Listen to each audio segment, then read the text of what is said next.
Oh, hello there. We have started, but I've been informed my StreamYard account is out of storage, so I'll be right back. I promise.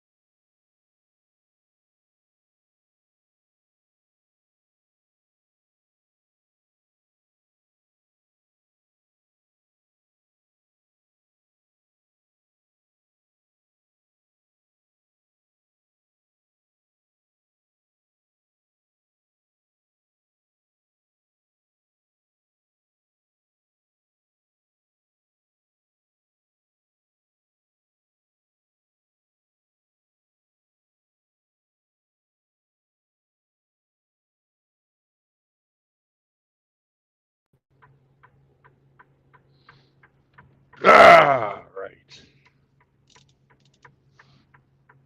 Well, hello, my MGTOW brothers. Let's get on down the road. I'm finally fucking loaded. Jesus Christ.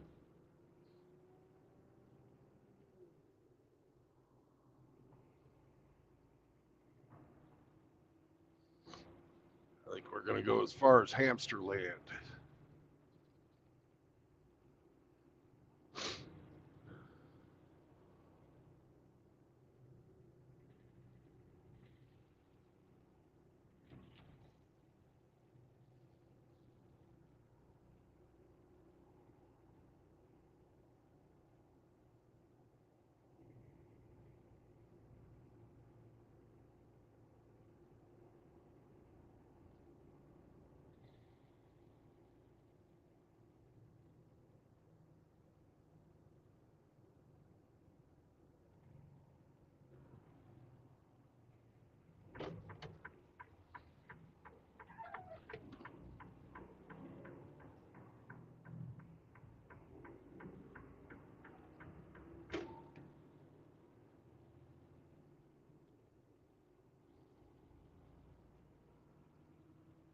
Hello, Drobius. Hello, Seraphin. Hello, RO.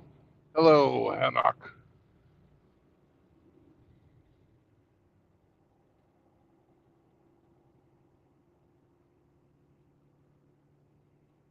Hope you're all doing well.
My stupid GPS wanted me to drive right through downtown Kansas City at rush hour.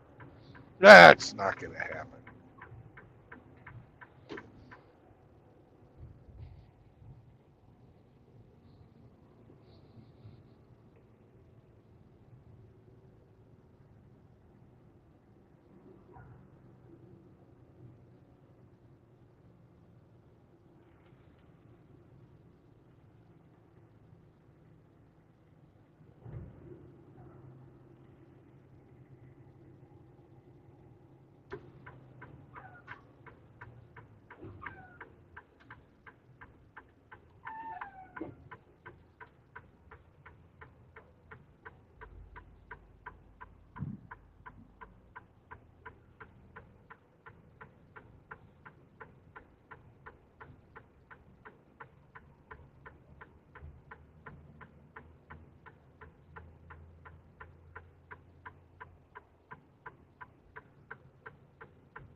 What's up, Grinch?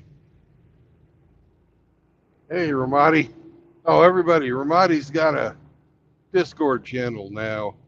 Same name, Godfather Ramadi. Can somebody give him an invite to one of the servers? Like the main MGTOW server or something?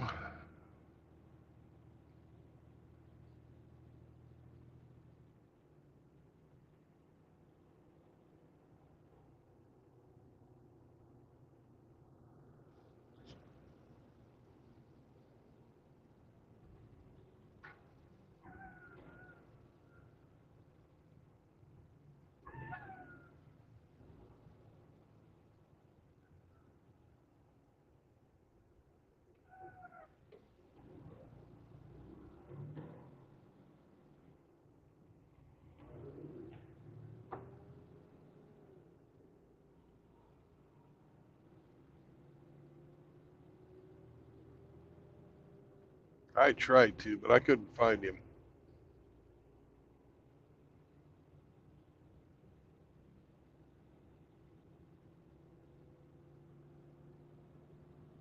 Hey, Tom.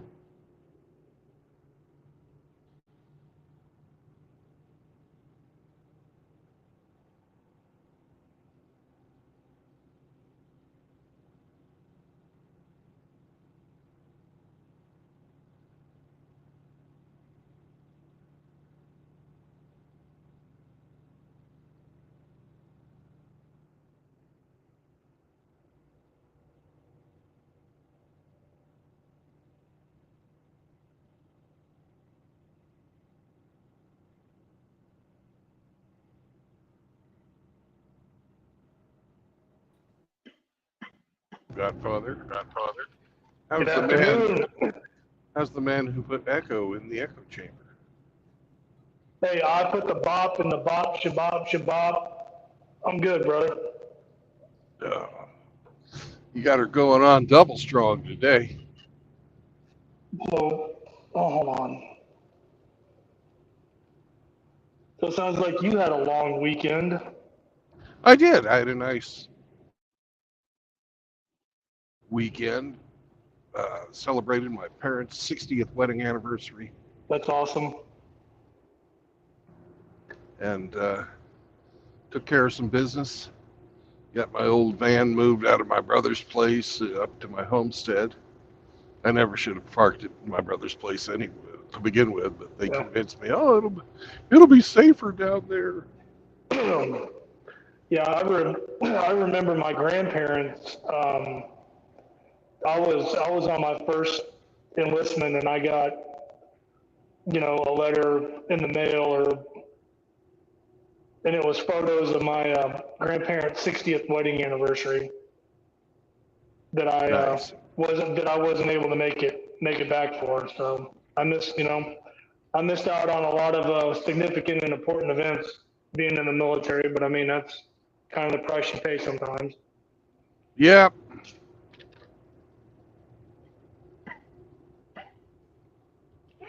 Yeah. But I'm glad you were able to make it there for your folks, and that's awesome. And I don't know if you saw my message or not. I just wish them my best. My best to your folks, because that's Oh, yeah, cost I of saw 60 it. years. I believe I liked it and hearted it. So, Yeah, I don't know why you wouldn't be able to find me on Discord, man. I literally just made that account today, and it's the same username, uh, Godfather Ramadi. I don't know why. If somebody is not attached to one of the servers that I'm on, I have a hell of a time finding them. So, well, when I was trying to find people, and I gave Discord access to my phone contacts, and the only one that came up was Grinch. But then Grinch told me that he's never been on Discord, so I don't. Yay, technology. Yeah, that's all right. We'll get it sorted out. But hey, I appreciate the shout out, though. I'm sure the boys will come and find me. Yeah, they'll look after you.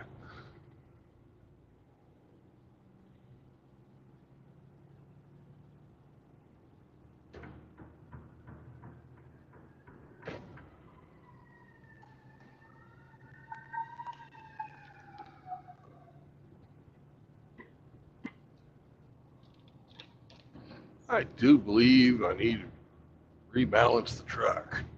Now that I'm moving around and off that parking lot I was at, my ass end feels really fucking heavy and my drive tires are awfully bouncy, which means I've got my tandems too far forward. Mm. So they didn't load you correctly, or No, something's just shifting. I didn't balance the truck correctly. Oh, But there's a truck stop right up here with some cat scales, and I'll take care of that right now. Got the Flying J in beautiful well, it's not really downtown. It's on the bad side of the river, Kansas City, Missouri. well, hey, I don't know if you know. I don't know if you saw it in the chat. The boys were wondering who the redhead is. I told it a red-headed movie star at a poolside in Los Angeles, and that's who it is. That's the AI's version of what a red-headed movie star would look like. And I was just wondering why Sam wasn't like viciously attacking her to keep her away from you.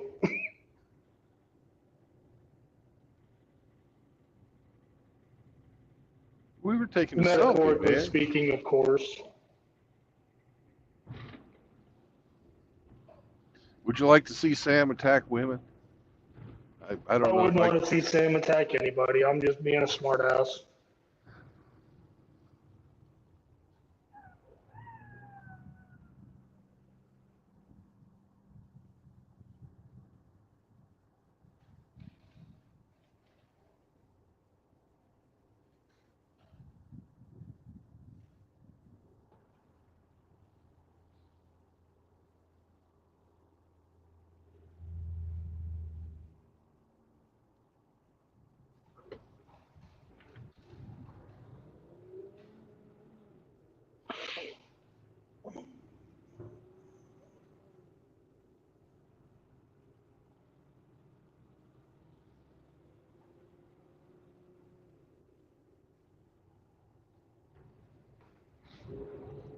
I kind of like these crisscross intersections for highway entrances. Some people hate them. I think they work pretty well. Yeah, and I hadn't seen him in a while till Dak's birthday stream the other night. You remember Simone Carlo Mangio? Yeah, yeah. The Italian guy? Yeah, he's in the chat right now.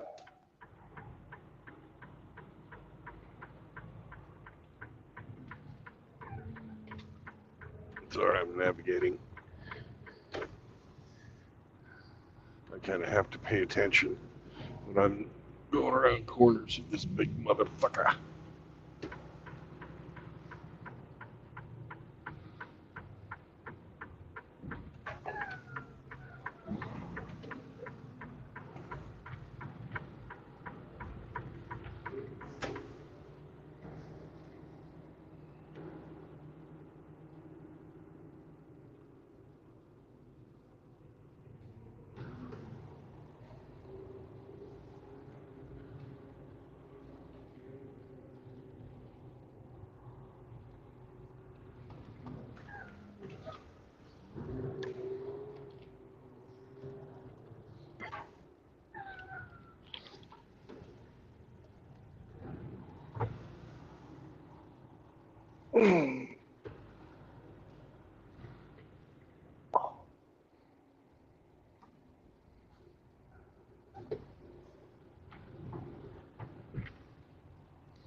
I will be right back.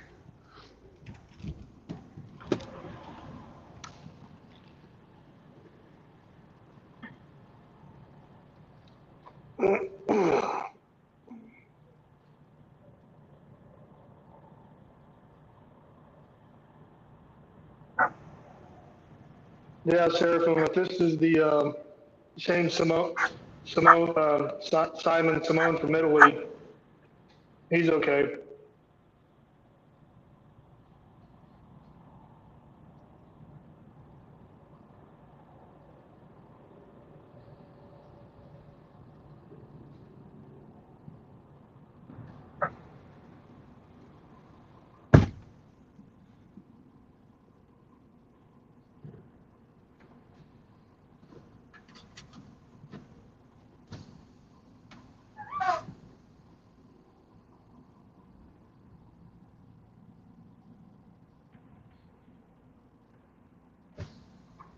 Unless his shit got jacked, but who the hell knows?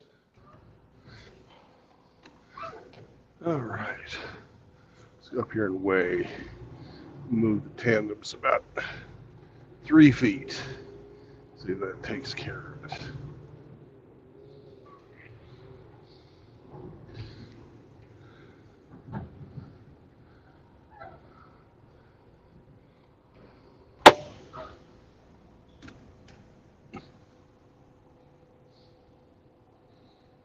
I'll be right back. I'm going to weigh the truck.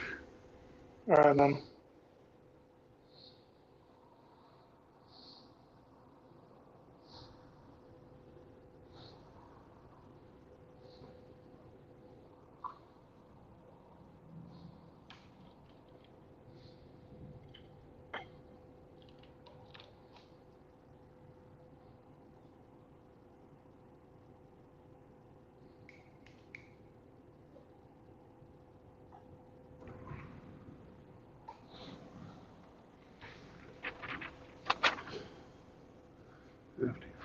5:35.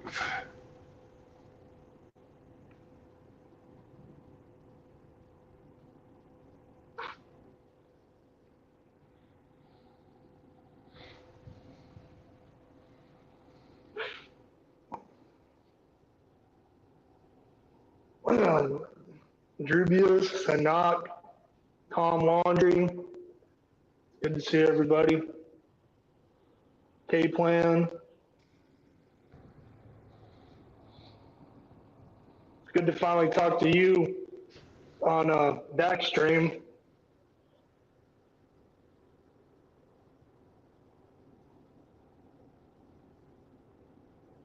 Didn't realize you were just a wee droid.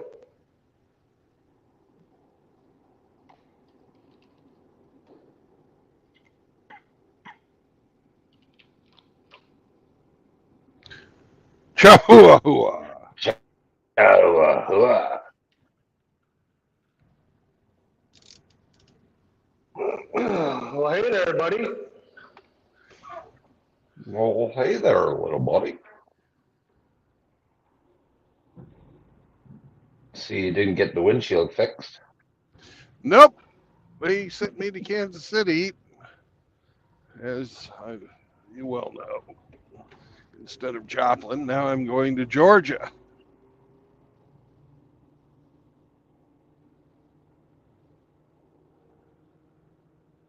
Yay, Georgia. You got Georgia on your mind.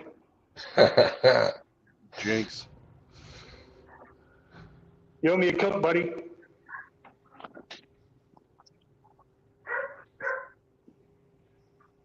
I need to be in Georgia 5:30 Friday morning. Oh, you got a lot of time to get there. Yeah.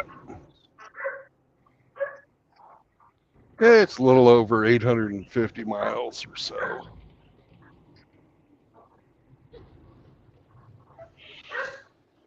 And this guy decides to make the fucking street into his parking lot. Just because he wanted to be in the shade and it's 100 degrees out.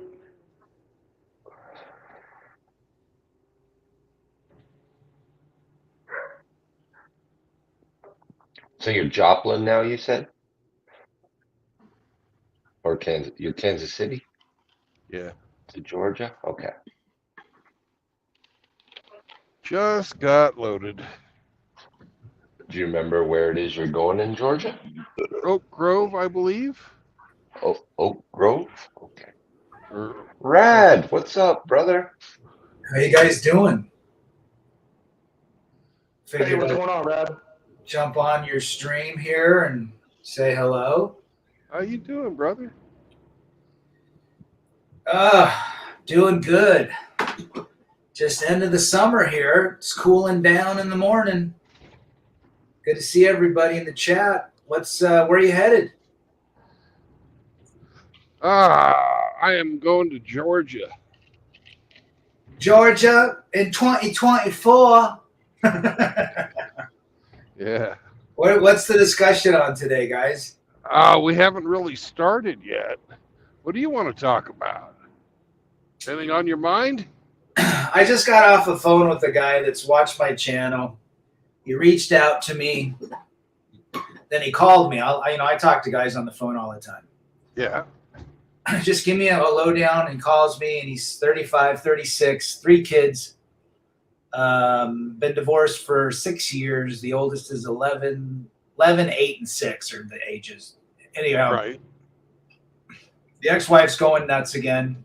And I said, well, give me an idea what happened. Well, she's had a boyfriend for a while, and it calmed down. I go, well, it calmed down because she was being focused by her boyfriend. So the fact that she's on your ass again means it's going south. So, and he said, well, I just can't deal with her. She's wacko. I go, look, everything's got to be written. Everything is written to those ex-wives. You either go through a state government app or you send emails. Do not talk to her on the phone. Do not do any of that shit. You have your, custody place where you exchange kids. You pay her exactly what the decree says, no more, no less, and you do not talk to her. He goes, yeah, that's my problem, I'm talking to her. I go, well, women know how to push your buttons. And the best way to cut that shit out is to not give her any attention. And, I'm thinking this guy's 36. I go, you got 12 years to go. 12 years to go till your youngest is 18. She's going to rear her head every 2 months, every 2 weeks, whenever she feels disrespected. You've got to stay the course. This is a advisement to all men. You go through the community apps or emails, or if you have enough money, go through your lawyers. You do not talk to them on the phone. If they're nice to you or want to spend time with you, they're dead. They're dead to you. That person is no longer alive. They're an imposter. And stay away from these women. If you're a dick or nice, you get the same result. So anyhow, I figured I'd share that with the chat, that there's a lot of guys out there that are, because they want to do the right thing for the kids. The ex-wife's yelling in front of the kids about the ex-husband. And, oh, by the way, she wanted full custody of the kids, but she's upset that he only sees them every other weekend. He has a life. You understand that women want an alpha and a beta in one. They want to control you and you be controlled in the other. They want to have full custody and no custody at the same time. Are people seeing where we're at here? Be careful where you dip. Be careful about crazy. They will continue to plague you through the next however many years. So I said, so it sounds like you got divorced when your youngest was 8 months? He goes, yeah. I said, damn, you've got to figure out a way to be a strong man as you move forward, because she's going to try to pull out every stop, get restraining orders, blame you for this. And you have 3 girls. Let me tell you what women and wives do, ex-wives, when you have girls. They will accuse you of things beyond disgust.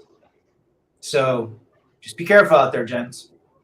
Yeah, it's a marathon, not a sprint. It's the long game. Yeah.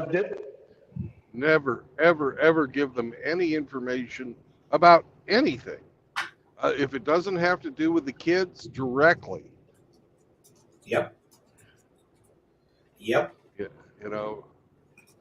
you're in a position now where you cannot be the co-parent.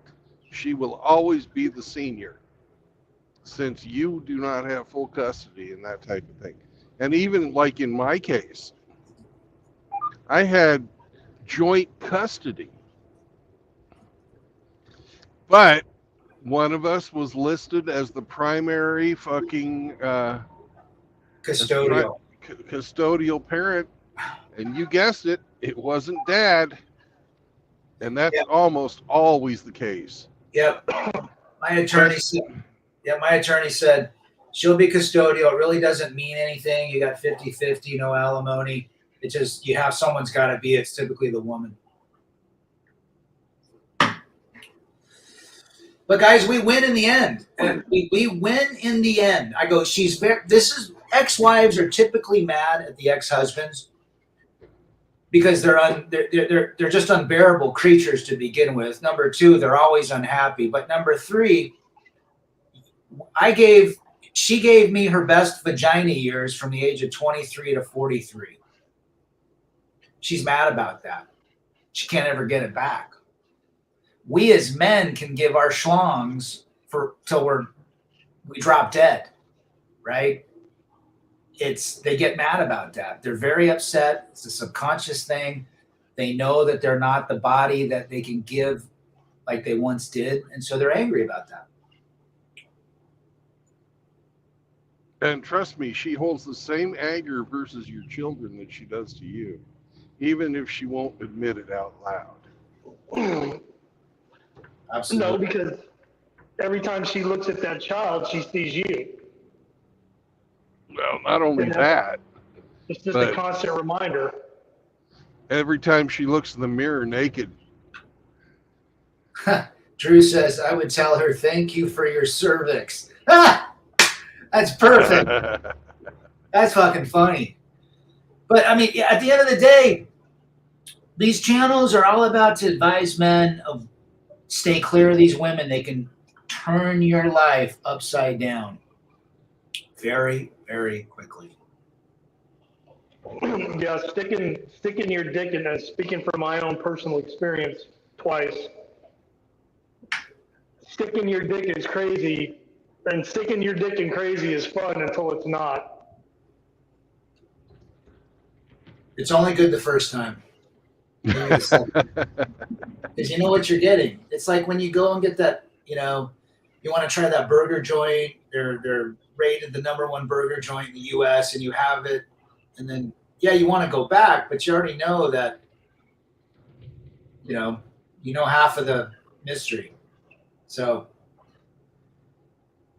it's crazy the world we live in. So anyhow, I was talking to him, just saying, look, you got 12 years to go. You got to play the long game. You got to be by the book, and that's going to bring you the most. At least don't talk to her, because every time she blows your phone up and you talk to her, it doesn't bode well for you. You got to reorganize your emotional head again and get back to where you were. Oh, and never, ever, ever text angry. If you find yourself you're in a rage in what she wrote, don't write. Yep. Don't write. Yeah, I mean, you have to look at everything like it's going to be used as evidence against you in court, because it will. Well, that and the every time they go to court, the court makes money.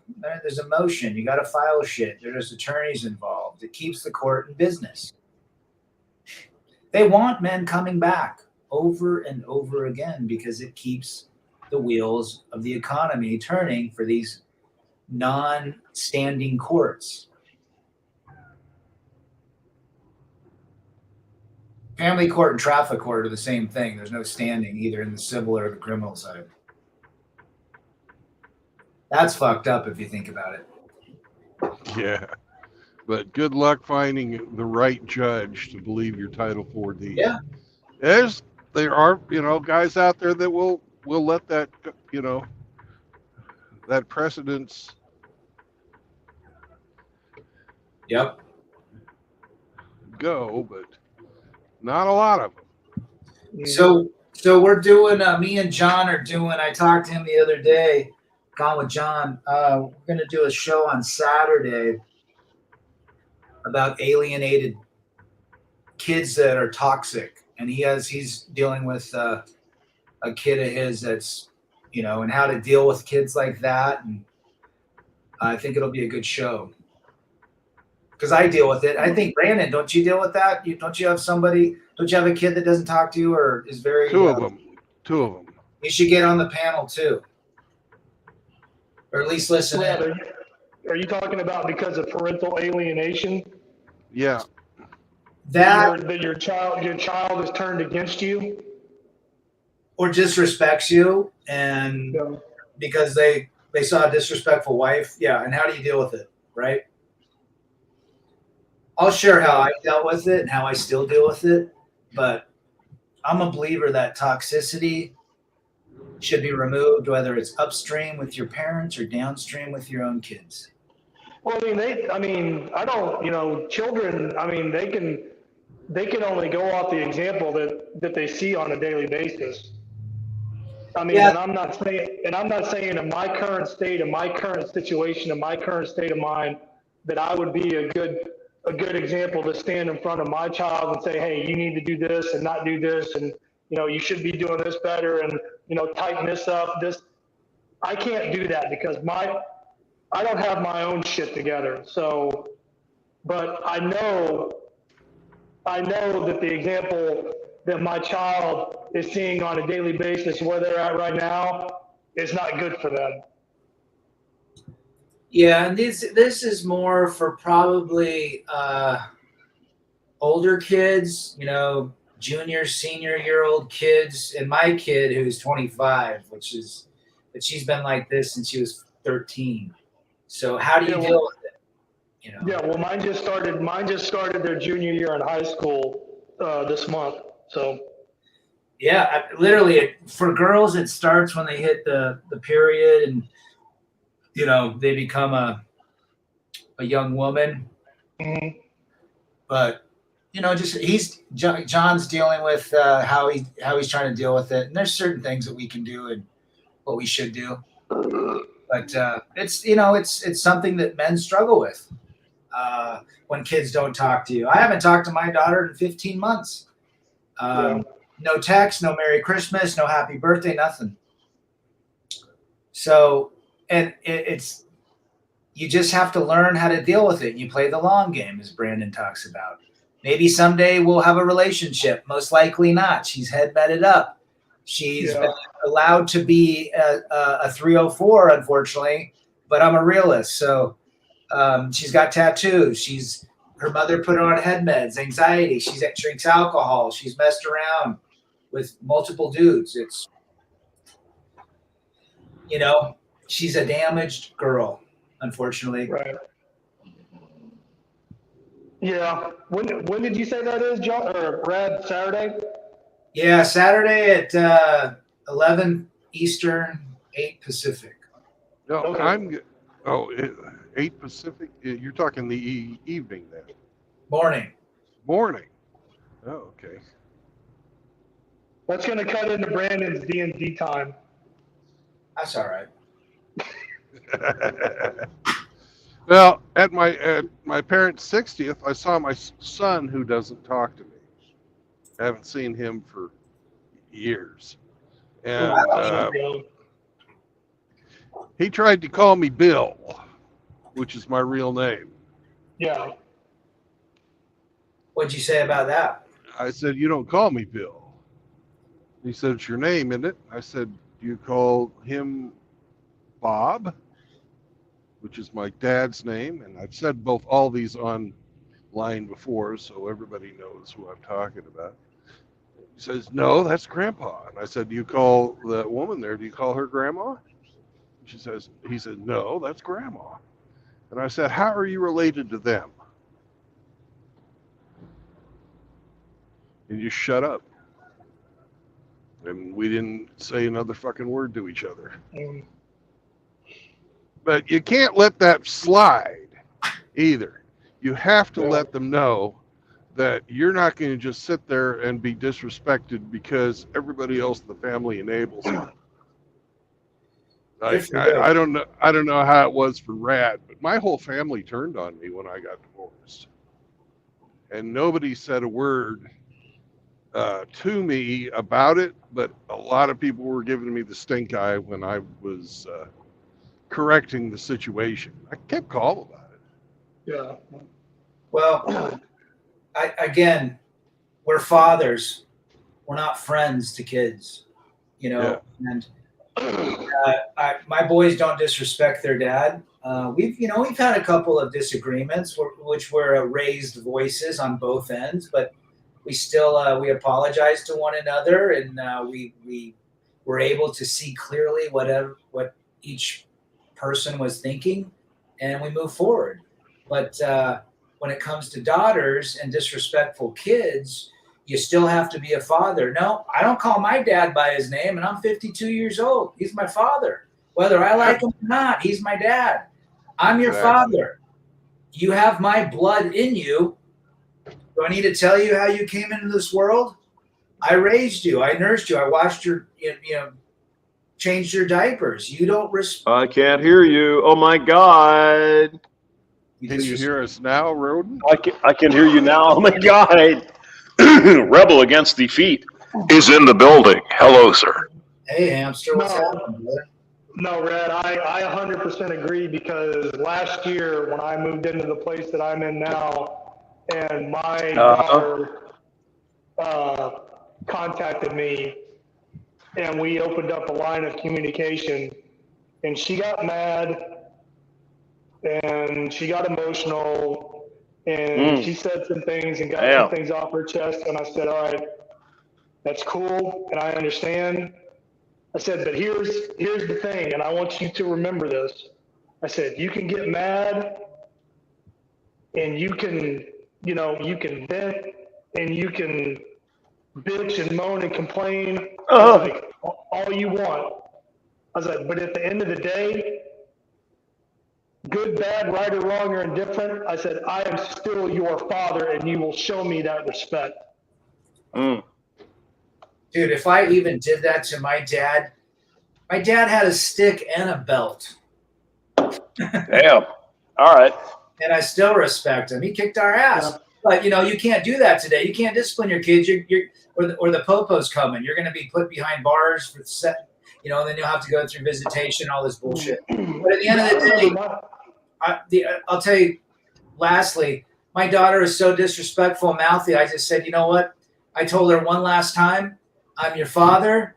And if you don't like it, I can understand that. I didn't like my father certain times in my life, but I will not be disrespected. And if that's the way you want to live, I will respect the way you want to live, but do not reach out to me until you're ready to act respectful. And that we haven't talked for 15 months. So I laid it down in Chinatown. Yeah, no, I can remember my. Hey, Ramadi. Yeah. Ramadi. Why don't we let somebody else talk for a bit? Go ahead, hamster. What? I'm just drinking beer. You can see it here. I thought you wanted to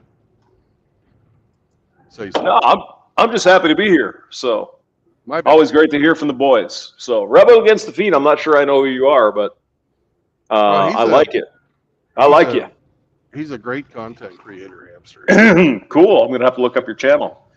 Do you have a link for the boys? I'm certainly somebody in the chat will tell him. My first channel got deleted last year, and it's. Oh no! I think I was up to 7,200, and then now it's just shadow ban. I don't give a damn. Well, I'm gonna roast one of your videos, bro. Don't worry about that. Please do that. Of course, because MGTOW Outlaw is in the building. Oh my God, he's here. But I came one cunt hair close to getting whacked, 2 strikes, and it sucks. Yeah. So I don't know what you're saying, but I'm sure most of it I agree with. So I appreciate you having a chance to talk to you. Yeah, no problem. And Gone with John wanted your phone number from me yesterday. So why did he want that? I gave him. Well, he asked me before you because I'm a much nicer person. Well, you are. Because I'm a gentle giant, and you're an asshole. Oh my God! Actually, Brad? I woke up in the morning and I saw this comment from John. Hey, what's your number? And then literally 5 minutes later, Brandon texted me his number, and I called. We actually spoke yesterday or the day, I can't remember, on the phone for I don't know, half hour. Gone with Johnny just doesn't. He doesn't come here anymore. He's a bastard. I better send him a text. It'll be fun. John's in the chat every once in a while. I know. I like to give you guys shit. It's fun. Anyways, right? Rad was the first person I had a meal with in the MGTOW World Tour. No kidding. Wow. Yeah, back when I was in Salt Lake City getting my CDL. It's got it's 2 years, right? 2 years ago in September. Yeah. Yeah. It was either like late August or early September. So we know RAD is one of them Mormons there with the magic underwear. Is that what? You never forget your Actually, first. we've never talked about religion, so I have no idea. I'm not a poster boy. I am a free thinker. I see. Yeah, I grew up in the religion, and then I left around. My brain left around age 28, but my brain never believed it. So does that make sense? Did you do a mission and all that? The whole thing? I did. I went to Venezuela. No kidding. Venezuela. Wow. All right. Great time. So I don't hate on it. I'm a free thinker. I just believe religion boxes people into a way of thinking. It's a programming aspect. The red pill encompasses religion. It encompasses education, government, relationships. Yeah, I think so. Yeah, I think so. I mean, because I bring that up because the other day I did a video about there's this one girl, I don't know what her name is, but she's like, the Mormons suck, blah, blah, blah, blah, blah. It's like, wait a minute. Most of the Mormons that I've met on their mission or, at the temple or whatever, really good people. I mean, whatever the Mormons are doing, I think they're doing the right thing. Maybe the people involved in it are not thinking that, but what do you think about that? Well, yeah, my family, half of us are not involved in it, but no, they're good people. I mean, when we moved to Utah, we were unloading the moving truck, 14 years ago, and 35 people had their hand carts ready to help us, and we were moving. Oh, absolutely, yeah. So yeah, good people, very health conscious. But I tell you, Mormon women that divorce their husbands, they're the easiest ones to get in bed. Oh my God, MGTOW outlaw. Are you going after the Mormon women? Is that what's going on? But Mormon women get married at 19, 20. True. They don't know what they're doing. Their brain doesn't develop. If it ever, they leave their husband. So Mormon divorce is the same as normal divorce, 50, 60%. Right. Yeah. So, I mean, the girls have to go out and get that hoe face going on. Is that it? Oh, you'd be surprised, brother. I would not be surprised because they're still women. They're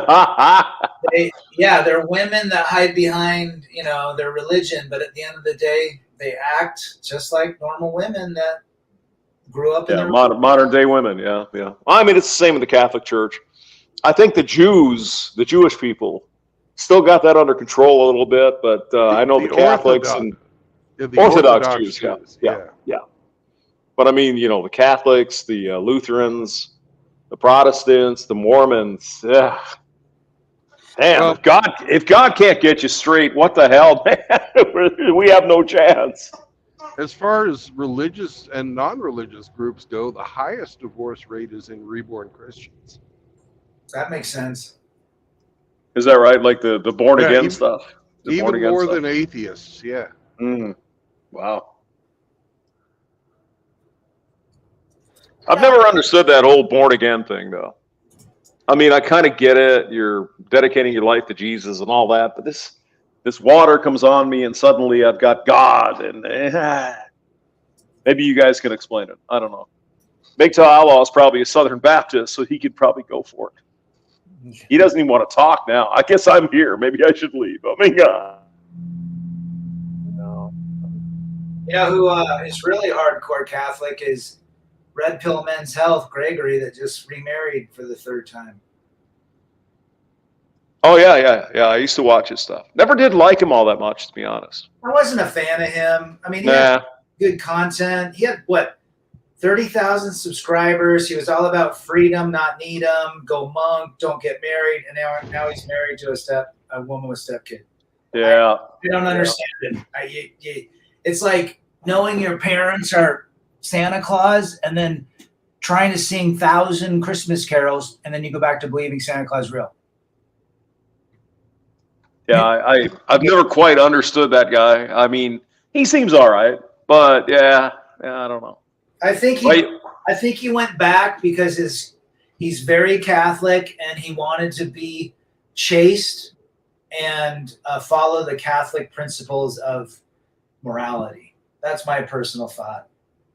Yeah, but technically you can't ever get remarried because you're against church doctrine to get divorced. You need to get the annulment, Brandon. That's what you're talking about. Yeah. Only annulment. You can't get divorced. Right. It's got to be blessed by the church. They won't accept the court. But I know a lot of Catholics who are divorced, and that's why a lot of Catholics won't get divorced. They'll hate each other. They do not want to be excommunicated and have the Catholic aura around them stricken. I mean, I got a buddy, I went to his wedding at the Catholic Church. Boy, 2 hours of standing up and down. But they spent 2 years with the priest to go through all the, the marriage prep and everything. It's a big fucking deal to get married in the Catholic Church. And if you get divorced and you're unhappy, fucking A, they excommunicate you. They're like, fuck off, you fucking pussies. If you couldn't make the marriage and you went through 2 years of marriage training with the priest and spent wasting his time, you don't deserve to be Catholic. So Isn't it? This is the thing, though, that women are perfect and men have to abide by these perfect women, right? Even in the Catholic Church. I had no idea. I do. Oh, Women okay. are perfect. I'm a Catholic, man. I went to St. Michael's Catholic School in New Jersey, so I know my shit, baby. Oh my God. No, it's all horseshit. And they say, oh my God, if you get divorced, God will damn you to hell. I don't think so. I don't think that's the case. Because God knows that if you're a Christian or whatever religion you are, God knows every hair on the top of your little head there, and he knows we're going to be stupid because we're humans. It's only by the grace of God you get into heaven. I don't think it matters if you get divorced or not. Just say it. Oh, God, I don't know. Religion's a walk on slippery rocks. I like that. Yeah. Yeah, it's better than what was that one shit or that one chick? Philosophy is the top of the cereal box. Religion is a smile on a dog. I know what I am. Yeah. Or I know what I know. If you know what I mean. Edie Bohemians and the New Yeah. Bohemians or something. Yeah. Yeah. Married to Paul Simon, by the way, who is a Jew. So there you go. I like Paul. Oh, Paul Simon's fucking fantastic. Those guys were good. Yeah, Simon and Garfunkel. They got some good stuff. Real beta male music, but it was good. We'd like to know a little bit about your files. My God. They were playing, Somebody says, Godfather of Ramadi says, somebody let MGTOW in. Brandon, are you falling down on your duties over there? My God. What are you doing? There's nobody. I let Outlaw in. There's nobody back. And he left. He just had to go out and feed his possum, I guess. Yeah. Yeah. If you haven't taken a look at the fucking traffic I've been driving through, it's been sort of Where the hell are you? I'm just leaving Kansas City. I just got loaded. Did you? And, yeah. And I'm on my way to Georgia. Oh, no shit. I'll be passing through Hamsterland tonight. Oh, my God. Well, maybe when you're on the way back, we can... Maybe.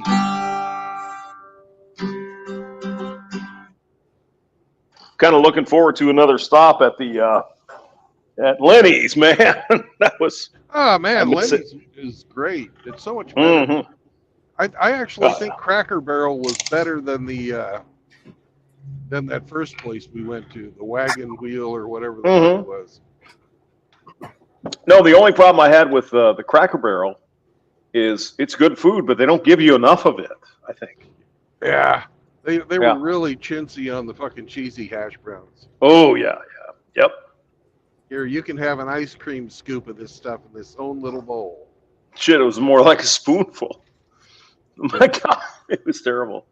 But, I mean, it was really delicious. Just, I want more. I guess next time we'll order 2 breakfasts because we're fat guys. Why not?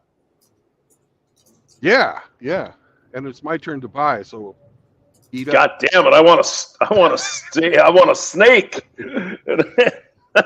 It is your turn to buy, bitch. Yeah, Gone with John has. Hey, Rad. Yeah. Oh, yeah. You're still here. Are you going to talk to John about his snakes? No, I've seen the snakes. I'm not a snake guy myself. They creep me out. He's got snakes, is that right? Like pets, kind of thing. Yeah. It's got Yeah. Oh no, really? Pets. I just don't like snakes. I'm just not a fan of them. I went hiking 2 weeks ago and 2 rattlesnakes were right in the damn fucking trail, and I scared they're like 6 feet long, fucking rattling and shit. And The snakes are all right. They're all right. I like all animals, especially the ones that don't want to eat me. Those are good. Yeah, it moved off the trail, and then I saw one coming back. It's the first time in 5 years that I've seen one. I typically see them on this one path that I ride, but it's, probably once every 4 years I'll see them. But man, they just freak me out. I don't know what it is. Never been a fan. Like if you're into them, cool. I watch some of those YouTube snake people that handle them. Clean cobras and catching them. No way. Do you guys know how much a snake bite will cost you if you get bit by a rattlesnake? It's probably $20,000 or something crazy. It's $20,000 to $40,000 for a vial of anti-venom. And for a guy that's 200 pounds, you'll need 4 or 5 vials. Woo! Damn! Holy shit! There's only one company in the world that makes anti-venom. Who is that? Oh my god! I mean, you have literally.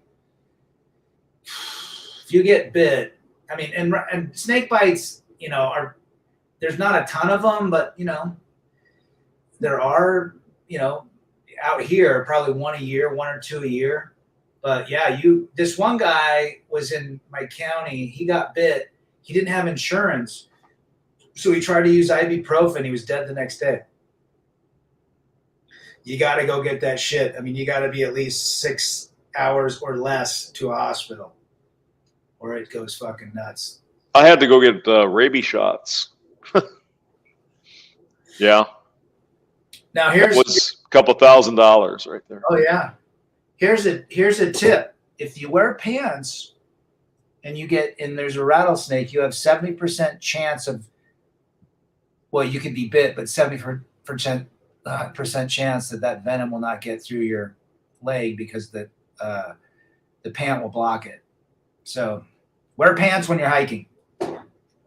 Or you could, wear them snake-proof boots. Or just bring along a little snake shooter, little 410, take care of problems. You know what I'm saying? Oh, Rad rides his bike, so he's probably dressed up in like the little spandex shorts and stuff. Oh my God, he's probably like that, isn't he? Oh my God. I don't wear spandex. That's for fags. I wear.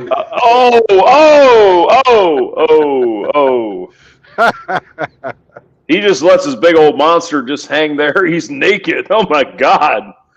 That's the crazy shit they do in Utah. That's what's. I got a nice pair of mountain bike shorts. It fits my wallet and phone and everything. And I just. And your big monster cock. I don't wear crap. What's on your mind, hamster? Jesus. Well, I've got some chickens in the oven, and they're probably cocky chickens, so I'm kind of hungry for cock. Cocky chickens. But yeah, other than that, I don't know anything about snakes. I had a buddy that had a boa, and he would keep it in his closet, just like a linen closet, and the damn thing would just curl up. And I don't know. He was into them. I don't know. Certain people are into snakes and rodents and lizards. And not me. I had a buddy who had some snakes in the closet.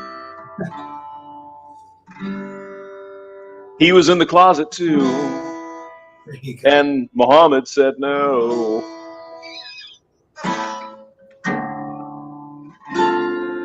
Now you get all crazy up in here sometimes, RAD. So we were talking about parental alienation and disrespectful children. Do you know anything about that, hamster? Yes. Yes, I do.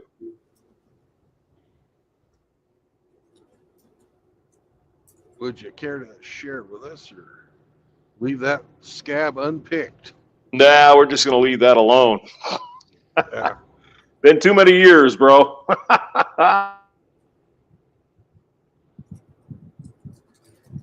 What's your acoustic brand you're playing? You have a Yamaha?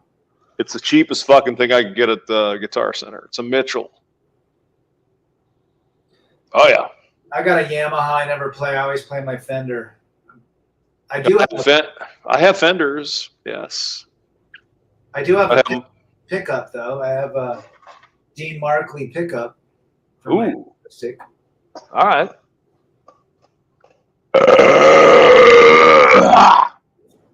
Thing is, I can't really play. It doesn't matter what guitar I have, but I hear you. I have a Mexican Telecaster in the bag in the bedroom, so sometimes I get a little bit, how you doing? You know what I'm saying?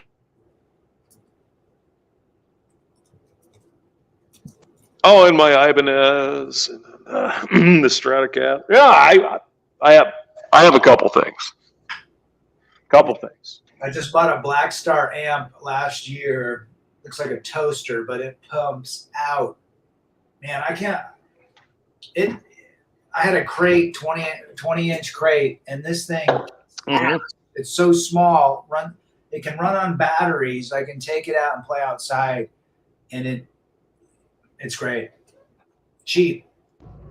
Yeah, I had a crate. Let's see, what else do I have?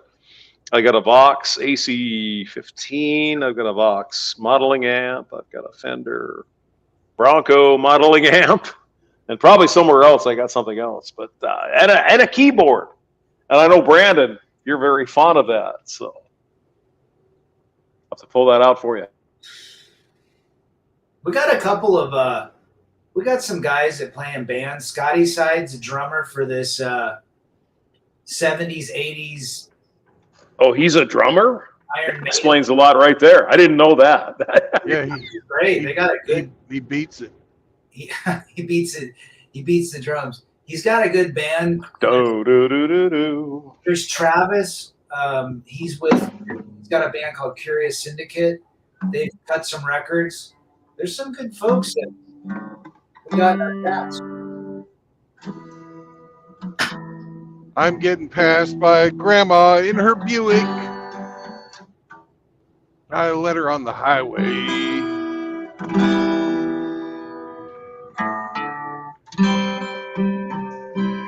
But now she's slowing down. Grandma can't keep a steady speed. Woo-hoo! Driving over Horseshoe Creek in a hot day in Missouri. Talking to a road. Hey, Rad, do you have like Yeah, play us some guitar, man. I can't do it, but you do you can. have a special avatar or anything? Oh, yeah. Mm-hmm. Should I play something? Yeah, play Oh, yeah. something. Yes. Absolutely. And oh, Brandon, excuse me. Brandon, Yes, sir. Yes. it is not a hot day in Missouri. Yesterday was a hot fucking day in Missouri. Yes, that's It was true. 105 degrees. God damn it.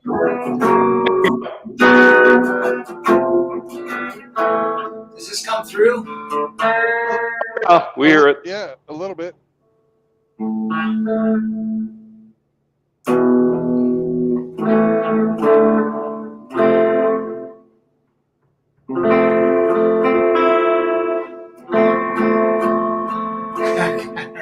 I doubt if it comes through.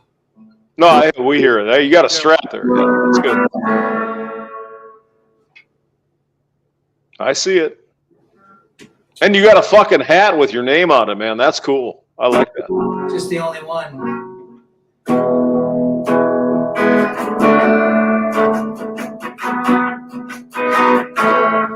I will have to do it. I was playing earlier. Let's see what song can I play that you guys know? Nirvana. You know Nirvana? Do that. Wouldn't it be fun? Come as you are.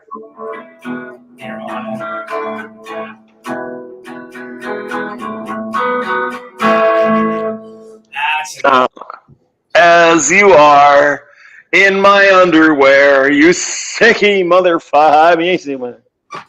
Nirvana. I saw Nirvana in 87 before Dave Grohl. Oh shit! Wow, really? They opened up for Tad and Mudhoney. I'm from Portland, Oregon, and I met Kurt Cobain in the back, and they sucked. They weren't very good.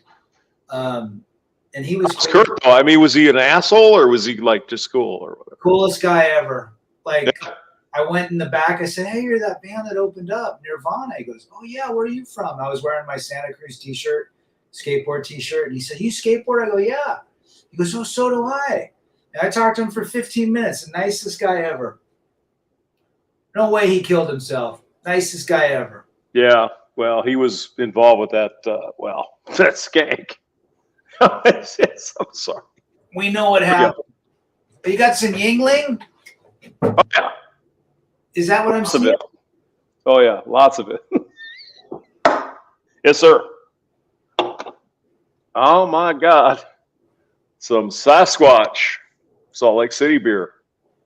Yeah, Salt. works. Lime, sir. I'm a big fan of Yingling. We can't get it out here. Oh yeah, yeah. I mean, it's all right. It's good cheap beer. But here's the deal, sir. I can get an 18 pack of Pabst Blue Ribbon for $10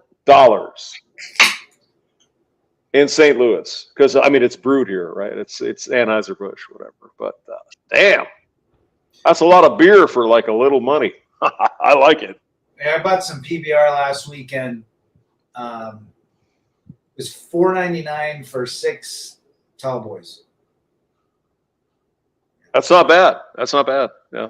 But I'll tell you what, when I went to New Orleans a few years back, I went to Lafitte's, which is the oldest bar that predates the Green Dragon in Boston, the Paul Revere bar, for 12 years. And I had the oldest beer, which is Yingling. Yingling's the first brewery.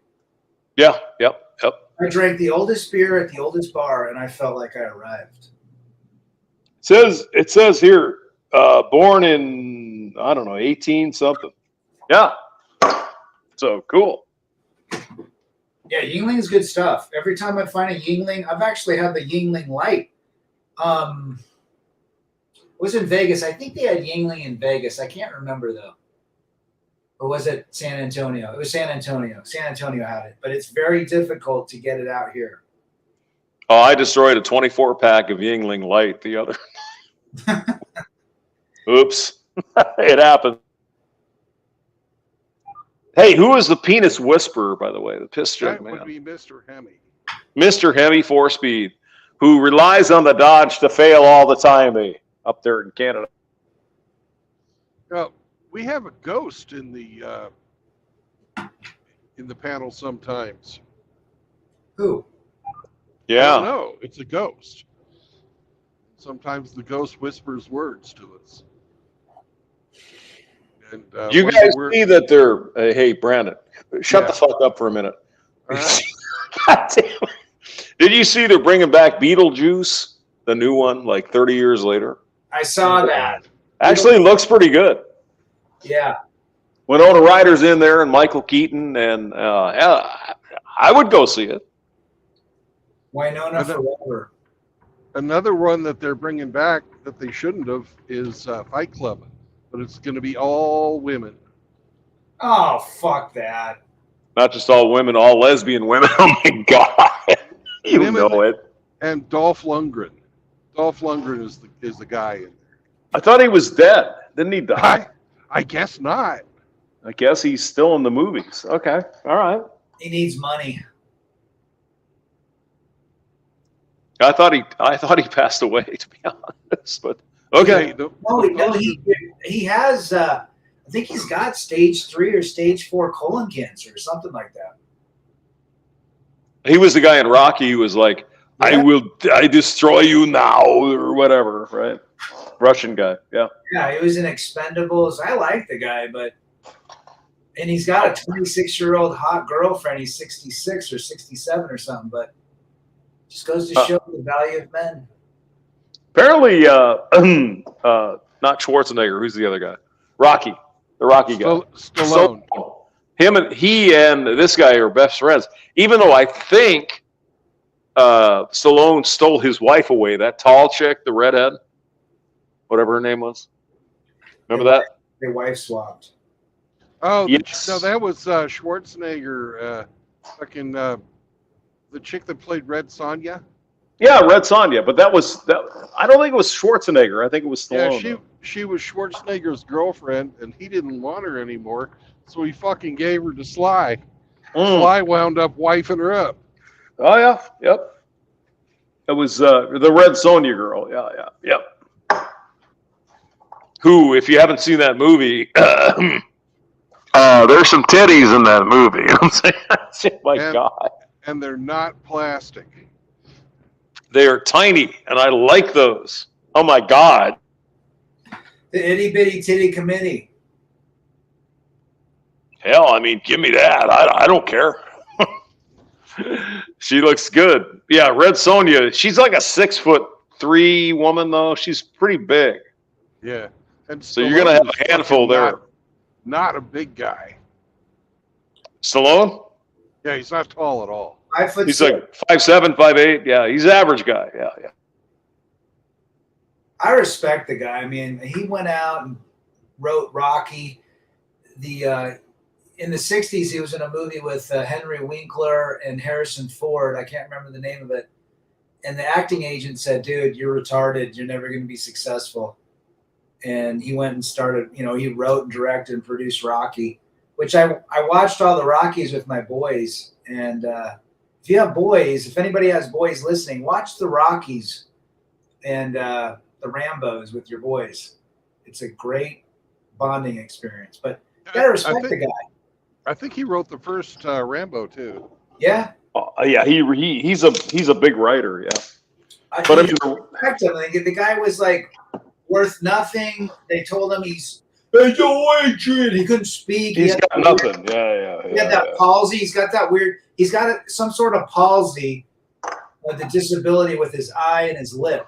He's got like literally a quarter of his face is frozen, based on this palsy thing that he's got. That's why he speaks so weird. Oh, yo, Adrian. He looks. Hey, yo, Adrian. Coming to get you now. You're the disease and I'm the cure. No, I mean Schwarzenegger had like $200 and fucking massive debts. Yeah. And the guy pulled out his balls and he wrote Rocky. Yeah. And he had to convince the studios to let him be the star.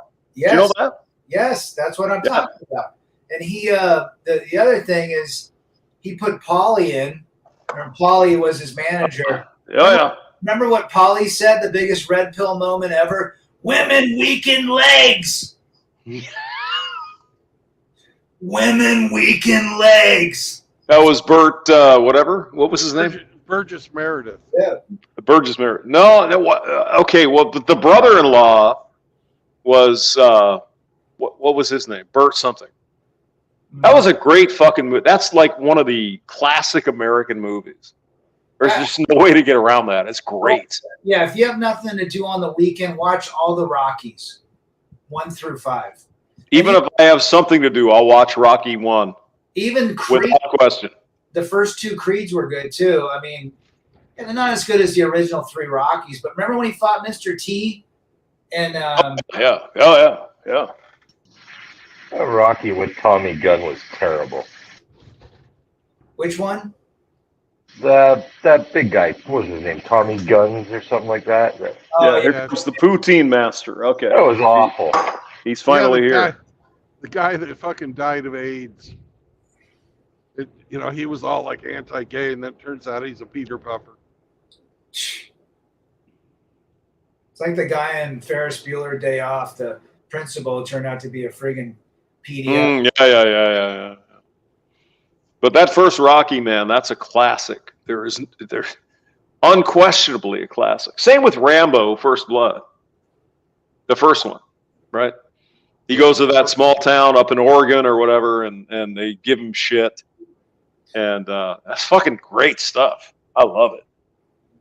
So with my boys, we watched, especially with my youngest, we watched all the Rockies a couple years ago, all the Rambos, and then all of the Indiana Jones. And then we saw the last Indiana Jones, which was last year, in the theater.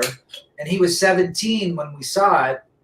And I was 17 when I saw the third one with my father in '89. I thought it was quite cathartic. Oh, yeah. That was the one with the chick that they time traveled, all that shit. Yeah. Probably. I mean, Indiana Jones. Come on, that was fucking. You know, that kind of made your whole fucking teenage years. I think. Absolutely. Star Wars. I mean, Harrison Ford. Come on now, right? And then we had Temple of Doom, and then we had the what was the third one? Crystal Skull. Was that the third one? Yeah. No, it was the Last Crusade. Last Crusade with Sean Connery. Right. It was a great fucking movie. I mean, everything about that, every moment was fucking top shelf. I love it. I like killing Nazis. Who doesn't, right? It's great. Great stuff. Yeah, they don't make movies like that anymore. No, What they do you take got? fucking great movies like Indiana Jones and make the Crystal Skull or this last one where it's about fucking some chick. Mm-hmm. You know. What do you guys think about Blade Runner? You guys like that one? The first The one? original. The original one's great. Yeah. The second one was okay. I mean, you know, it's not the first, so it's never going to be as good as the original. But I think Ryan Gosling did okay. I mean, it was entertaining. I don't think I lost on it. You know, it is. I mean, the first one, Sean Young was in there, and that blonde-haired dude with the pigeon at the end there. That was a great movie. Oh, Rutger Hauer. Yeah. Rutger Hauer, yeah. But I love the first Matrix. I don't like the rest of them. Right? I mean, No, I would agree with you. The other two were just too much. yeah. Too much of the shit flying around and the robots and come on. Well, Yeah. it just kind of deviated from the reality of the first one. I mean, the first one was all. I mean, it's literally lexicon now. It is in our consciousness. We're red pill and blue pill, right? But I thought the second and third were, I mean, a money grab, right? And the fourth Yeah. one, money grab too. Completely. Top Gun 2 was good. I like Top Gun 2. I got to I've admit seen it, but I heard it was pretty good. Yeah. I thought it was good. I thought, you know, after 35 years, it was actually worthwhile. Respect to Tom Cruise. He's whacked out, but I mean, he put together a good movie. Now, the one franchise that has bucked the curve as the exception to the rule is Dune. All the previous movie versions of Dune have just been absolute fucking garbage. You know, especially that one back in the 80s with fucking Patrick Stewart and Sting. That was and singing now. Yeah. that was fucking horrible. But this latest Dune series is pretty damn good. You know, I didn't watch the last two that came out. I need to, but I heard it got really good reviews.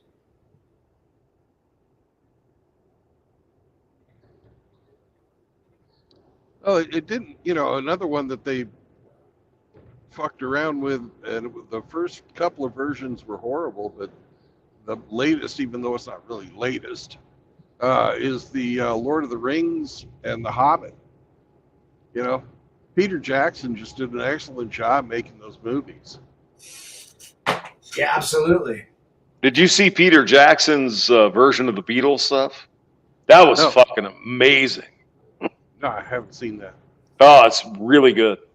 Really good stuff. Peter Jackson, yeah, The Hobbit was great. The last show I saw that was a remake was The Roadhouse. Mm. Yeah. And I mean, Roadhouse, yeah, yep. the original Patrick Swayze is. I'm a big Patrick Swayze fan. Rest in peace. Oh yeah. I thought the remake. I thought it was good. I liked it. Very entertaining. For a remake, I thought it went well.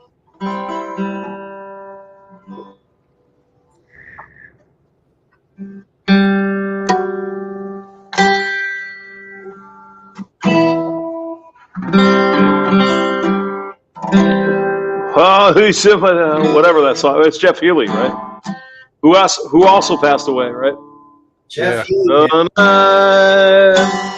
Hey, hamster. Do you think Jeff Healey saw his death coming?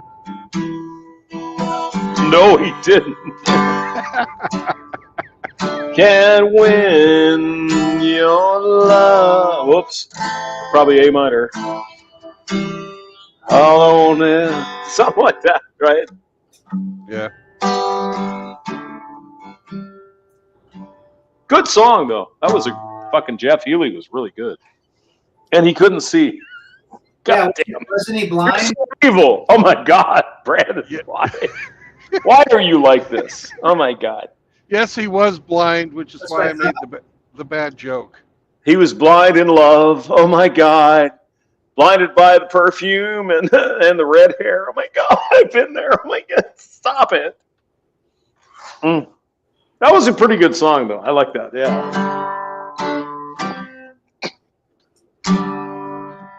Took me a while to find it, but Angel eyes my way.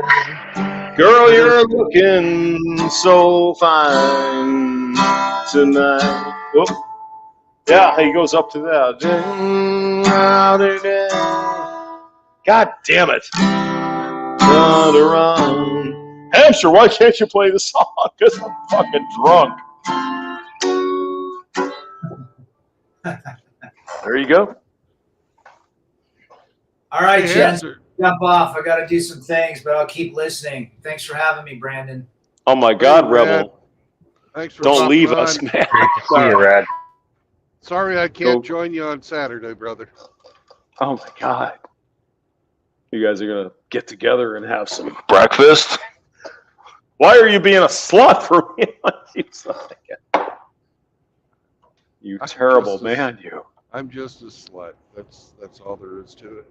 Yeah, well, Hey, do we know anybody in the community that lives down around Atlanta? well, I don't know, Brandon. Do we? I don't. The penis whisperer might. Who knows? Yeah. He lives up in Manitoba, which is 4 hours north of RO. Oh, he's in Canada with the poutine and takeoff hoser. Oh my God. Nah, he's actually in Toronto. Oh my God, it's even worse. Or if you The want to say it fattest like capital in the world. if you want to say it like a Canadian Canuckastani guy, you say Toronto. Toronto. Toronto. You're Hey, full of little shit. Donna, you still wanna? Said to ring you up when I was in Toronto.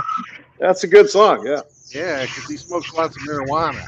I don't want Switching the glide. What's to. the name of that song? The beat goes on or switching the glide? I don't know. Beat goes on and on. That was the Kings. The Kings. The Kings, yes, sir. Kings.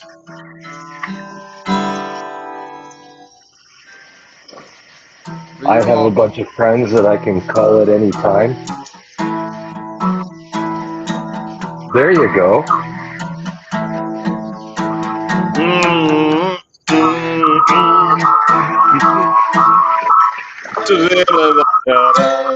Something. I don't have it further. I don't care. The beat goes on, This and this beat goes on. goes on. Hey, Judy. Yeah, Judy.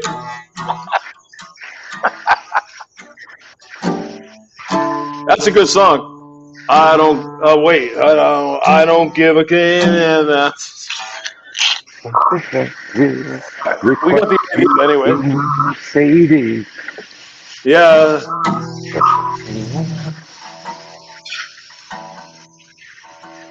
The sky is the limit. This time. Nothing matters of a Tuesday point of view, Mom.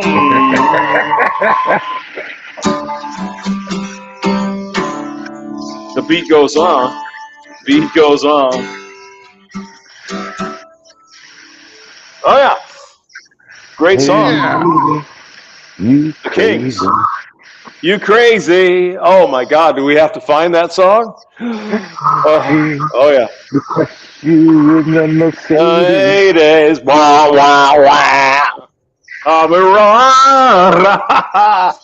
fucking Canadians, they get all crazy once in a while. It's fun. I think it's the LeBlanc beer. I don't think a thing about a hoot I have to say. There's something I did with the poutine. Like to go to Timmy's on the da-da-da-da. Yeah, because I am one too. Till within a round.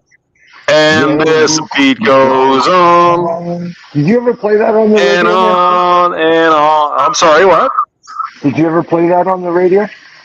Oh yeah, oh, fucking A, I did. Nice. Great fucking song. It was one of those Take a shit songs. It's like, okay, it's 6.5 minutes. Okay, I'm gonna go take a dump. The Kings, Yes, their sir. one and only song. Yeah. great fucking tune though. I love it. Let me see if I can find it here. Maybe we can, do that. Kings. I don't give a hoot about what people have to say. Kings. Oh, oh. The Kings, not the Kinks. The Kings. Beat. Goes on. It's switching the glide. Yeah, yeah. Mm-hmm. Switching the Glide. Yeah. Here we go. The song has two names. It was. They were on some fucking show. Oh my god. Dick Clark show. Yeah. All right. All right. American Bandstand. Thank you.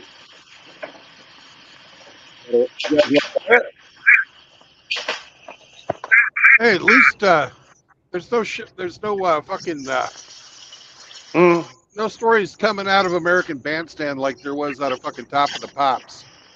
Oh my god! Stop it! What are you saying? I'm saying that the guy that looked like Kush who ran Top of the Pops was a real fucking freak. Here we go. Is that Jimmy Savile? Jimmy Savile. Yeah, yeah. Mm-hmm. Yep. You're not wrong, sir. You are not wrong. Oh my god. Oh, he's so evil. All right. All right. Well, hold on. Let's see if Man, I got my teeth. Remember I had a chipped tooth, right? fucking So went to I the have dentist. one too. Yeah. Yeah, I went to the dentist yesterday and got a veneer. Oh my god. Feels so fucking weird in my mouth. Kind of like the dicks you suck at the truck stops, or what? Oh my god. Oh! All right, you want to do the thing? Give me the permissions. Yes, share screen. Oh my god. The Kings. You ready for this? Here we go. All right.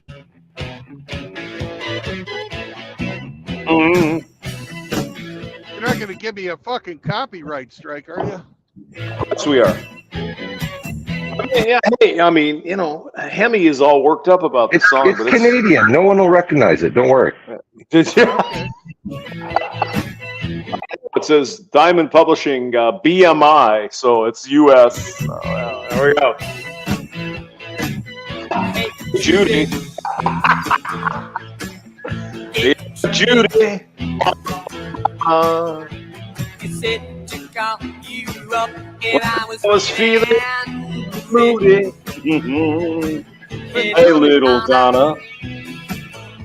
Oh, I know all the words there, Hemi. Don't worry about that. That was pretty good. I like it. Oh, and then Hemi, he dipped out. It's like, I got to go to Timmy's. I get a hockey stick and I'm some coffee. Yeah, Emmy's still here. I'm still here. I hear him. Yeah. You probably don't. You probably don't want to play the whole thing, but it's up to you. It's your channel. You tell me when or not. I don't It's risky mind business.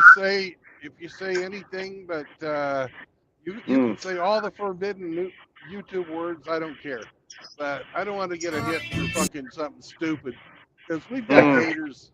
I really do have haters out there who will report this. Put the link, Hamster, so everybody can go listen to it themselves. Oh God, yeah. Oh yeah, yeah. It's good. Yeah. Let me put it in the chat here if I can find it. Here we go. The Kings. Hey, everybody go listen amongst yourselves. The beat goes on, switching the glide. I love it. If I could spell it, switching. Oh my God. Stop it. Kings, beat goes on. You were switching all day, you know, as an electrical engineer, you like have, you know, you know, and if they don't work right, you give them a little tap, right? Mm. It really is a fun song. It is a great song. Yeah, I love it. So you're kind of a switch hitter. Here's the link, boys. I guess if that came through. Thanks, Hamster. Looks like I'm not a mod on this channel anymore, you son of a... Fuck! Oh, I don't know. Oh, wow. Hang on a second. I'll fix you right up. I'm not a... Oh, my God. I feel so oppressed. Holy shit. Mm-hmm. I thought you two had a groovy kind of love. That's a groovy kind of love. God damn. Mr. Emmy 4-Speed is getting all crazy with these songs and shit. I mean, guy. Riggs is here talking about penises. I'm surprised. I'm surprised. Not surprised. Yeah, there's a thing. All right.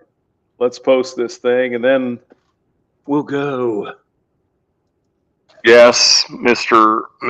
K-Plan, I don't have the authority to do that. Hey, Hemi. Yes. I mean, not Hemi. Hamster. Make some type of a post in chat. All right. Say hello. Brandon stinks and okay. Smells like a donkey. There you go. Yeah, that's perfect. Mm-hmm. I don't have to take a man to God damn, Hemi. You're bringing back memories, bro. That was 1980. You believe that? Oh, it was awesome. I am a moderator thingy. Okay. So Brandon has launched me into the stratosphere here. So, are you a managing moderator or just a standard moderator? He probably shorted me. I don't know. The Kings. I don't know. I-70's a little fucking bouncy, so I just pushed it. So Let's you're see one or the other. It's probably one of those. Yeah. V. Okay. Go ahead. Oh, I'm there. There I am. Yeah. V goes on. Go. I really don't like doing that while I'm driving because it's not. Yeah. It's not free. I love this shit.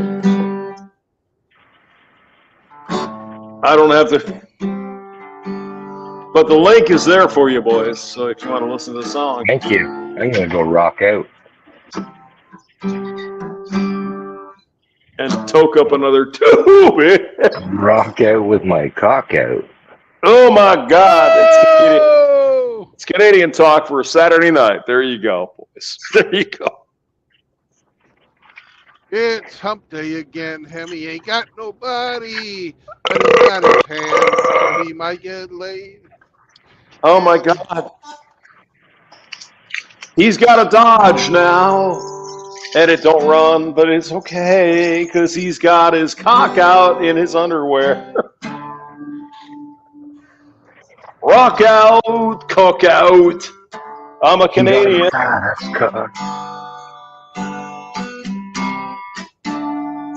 Rock out, cock out. Oh, whoops, the wrong one. And now I'm done.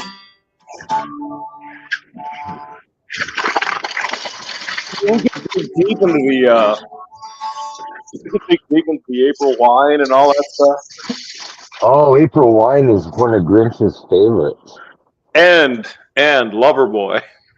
Oh, don't forget Loverboy. Yeah. Me. Did you ever hear Honeymoon Suite? Of course I did. You know that. Oh, okay. Some Americans I didn't. Oh, yeah. Let's see. New Girl Now was the one. A New Girl Now. Oh, yeah. But she's a lot like you. New Girl Now. She's a lot like you. Boom, boom, boom, boom, boom. Song. Yeah. Here, I'll even post it just for you. Why not? Honeymoon Suite. Yeah. Had what? Platinum Blonde? Well, I don't know, but they had a bunch of stuff. Whoa, Honeymoon Suite. And that big fat girl on the album cover. Wasn't that fun? Gowan and Gatto. New Girl Now. There we go. All right, we'll do this one. Oh, yeah. Oh, it wasn't a fat girl. It was a skinny girl. Alto Nova. Aldo Nova.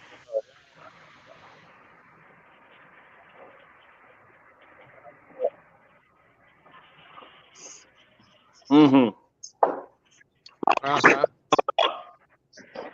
Okay, we did New Girl Now. We made some good rock and roll, buddy. Oh, they did, yeah. Mm. And then along came things like Justin Bieber and Bryan Adams. Ruined it all. Hot summer night sun.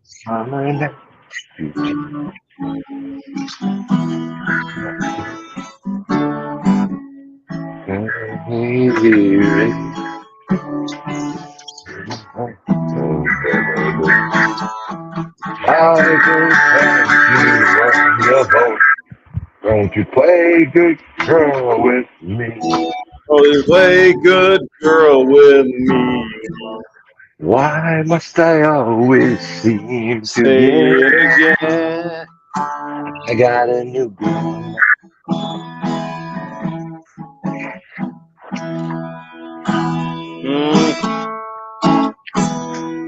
She's like it.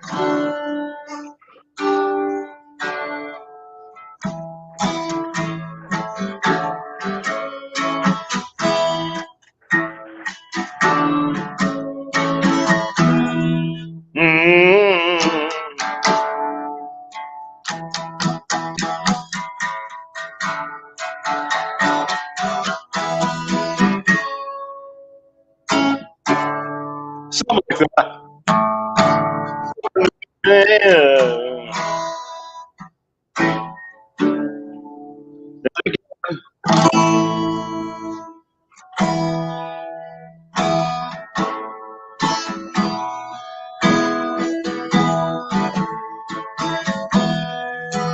She's a lot like you.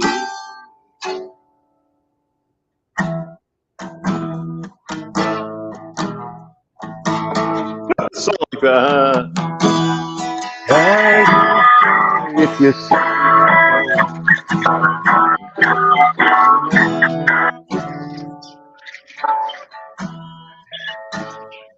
Big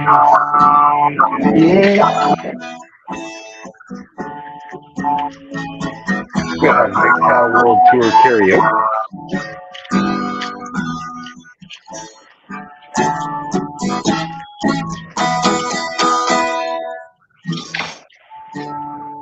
Something like that. Golden Vein going.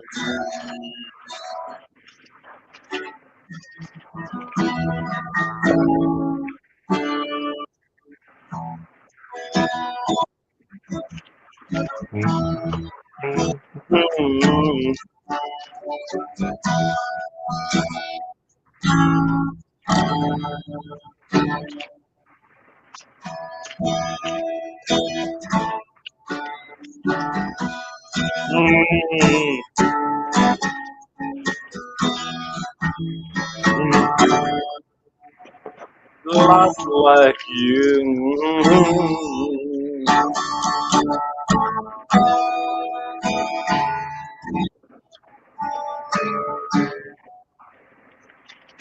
Boom, boom.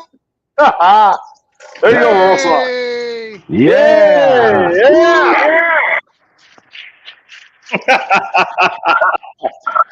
That was a fun song. I I like got my that. lighter in the air. It's a good band. Liked it.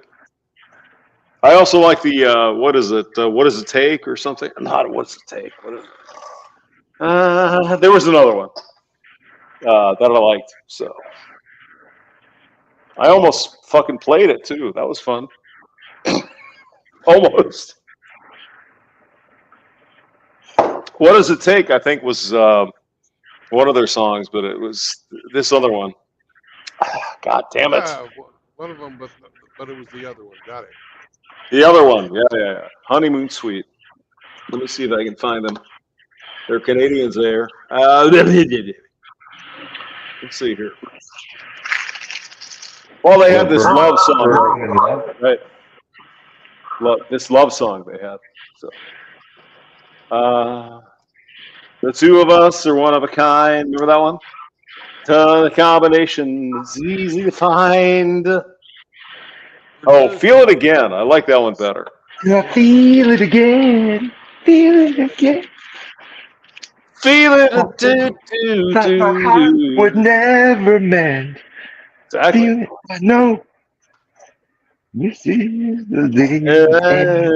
Yeah. Do you remember Burning in Love? Burning in Love. That was one of their hits, too. Is Yep. that like getting syphilis or something? Oh, Yeah. God. Burning in Love. Oh my God. All right, you crazy boys. I got to go eat some supper because it's getting burned here in the oven. So Oh, Bon I will see you later. appetit, you Sir don't want to Hamster. burn your cock. I don't want to burn my cock in the oven, exactly. And that was fun, reviewing the Canadian hits from 1980, Mr. Oh, yeah, Harry. buddy. You realize that was 40 or something years ago. Love it. Yeah. I was That was there. the last time Canada had good music. After that, they fucking gave us Bryan Adams and things. Just That's true. That's true. Oh, Alanis Started Morissette, off though, so in well. 1997. That was pretty good, too, though. You ought to know. Now, Hemi, that was about Dave Coulier. Yeah, right? Uncle Joey. Uncle Joey broke her heart and her hymen. I mean, Dave Coulier was like average dude, I guess. Well, I guess Alanis liked, people who starred in the movies or something. I don't know. she wanted to get next to John Stamos, but Dave Coulier was the next best thing. Okay. Gave her the hot beef injection, and then we got an album, Jagged Little Pill.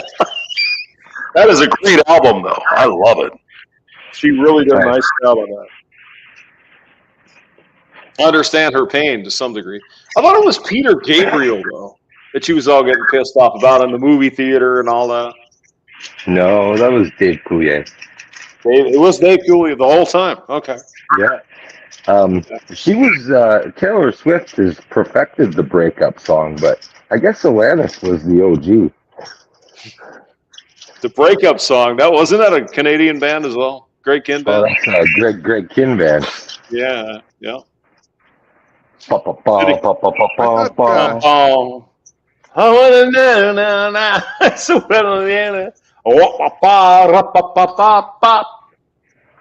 well, Yeah, he's definitely not Canadian though. Wasn't it Paul Simon that fucking wrote 50 Ways to Leave Your Lover? 50 Ways to Leave Your Lover. Get on the bus, Gus. Don't need to No be matter coy. just Roy. much, yeah. Mm-hmm. Don't need to be coy, Roy. Just listen to me. Hop on the bus, guys. Don't need to discuss much. Just drop off the key, Lee, and set yourself free. Damn. It's a great fucking song. I mean, I don't think there's a bad Paul Simon song, to be honest with you. They're all good. But They were playing fucking Be My Bodyguard while I was at the dentist getting my fucking teeth done. I will be your bodyguard. Yeah, remember that video with Chevy Chase? Of course I do. Come on now. Come on now. I am just a boxer and I'm simping for a job on 14th Avenue or something. And I'll play all the whores down. Remember that one? Yeah, but it doesn't go like that. But yeah. It's close enough.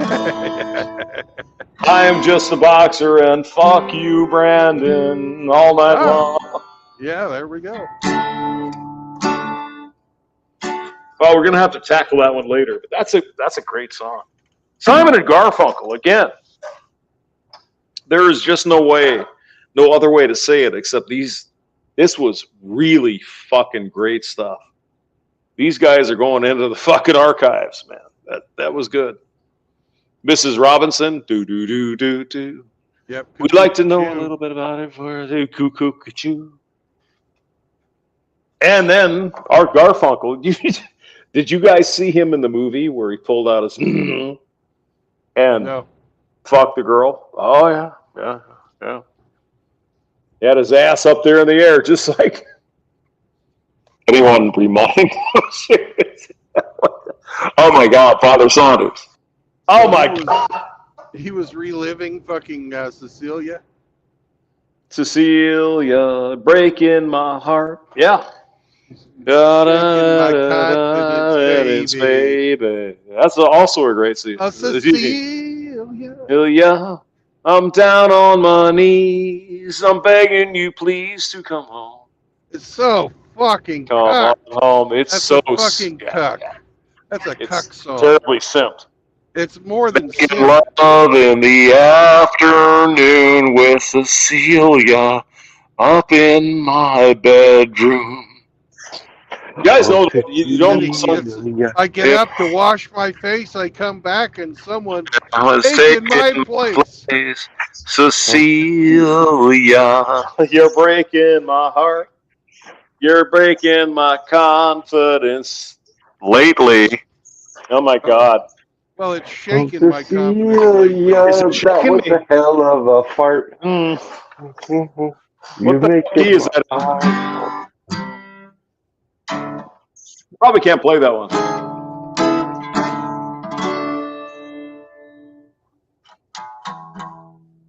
You want me to look it up? I'll play one more.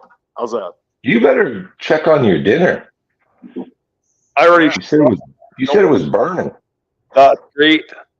I shut it off because Oh, okay. I got potatoes in there and mushrooms and Taters got some and shrimp. broccoli and I got some chicken. Oh my God, That sounds healthy. it sounds delicious. Yes, and I've got some. Let's see, what is that shit in the can? Oh, sour cream and butter and salt.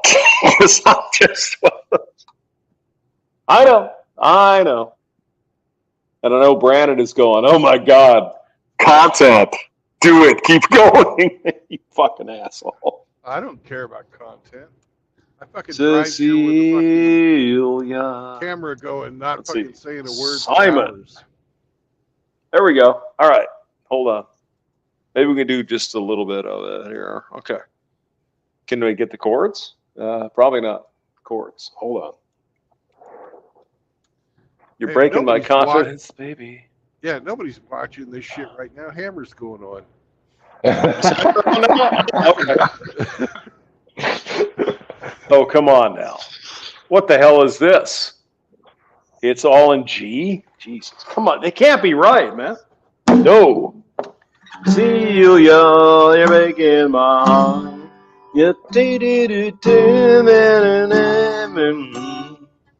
Oh, Cecilia. I'm down on my knees.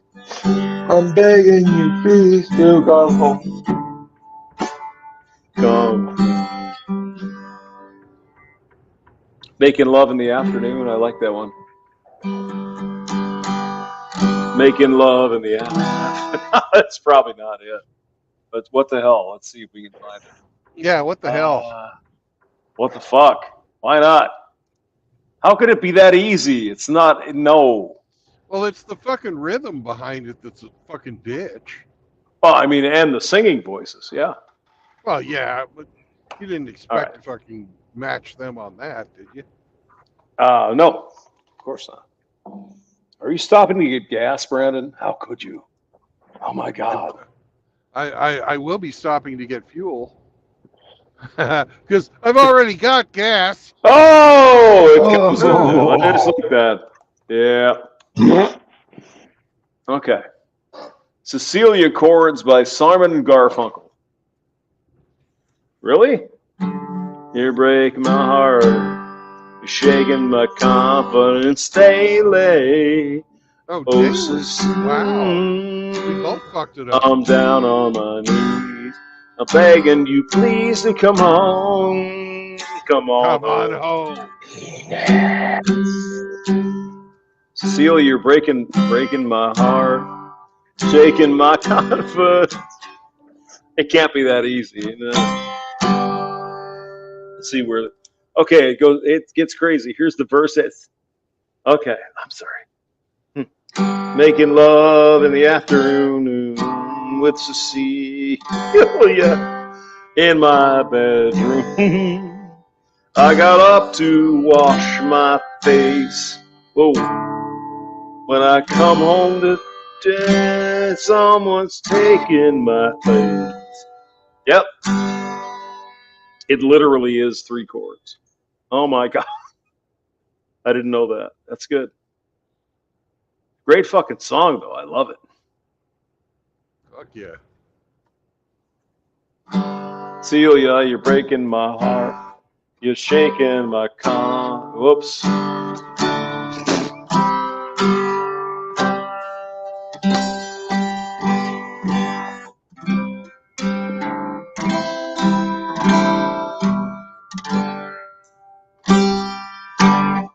All right. I'm going to go eat. I'll see you guys later. Bye, hamster. Bye. Bye. Hemi goes quiet a lot because he drops a lot. That's why we call him Sir Drops a Lot.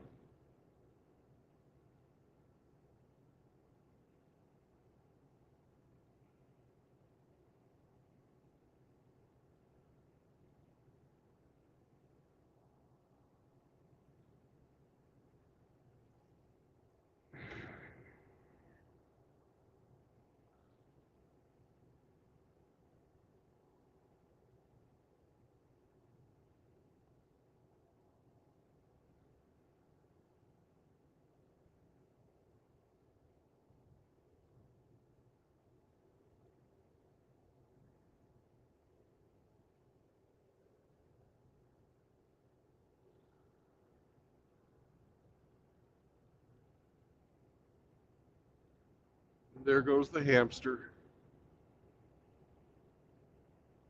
And we have blessed silence.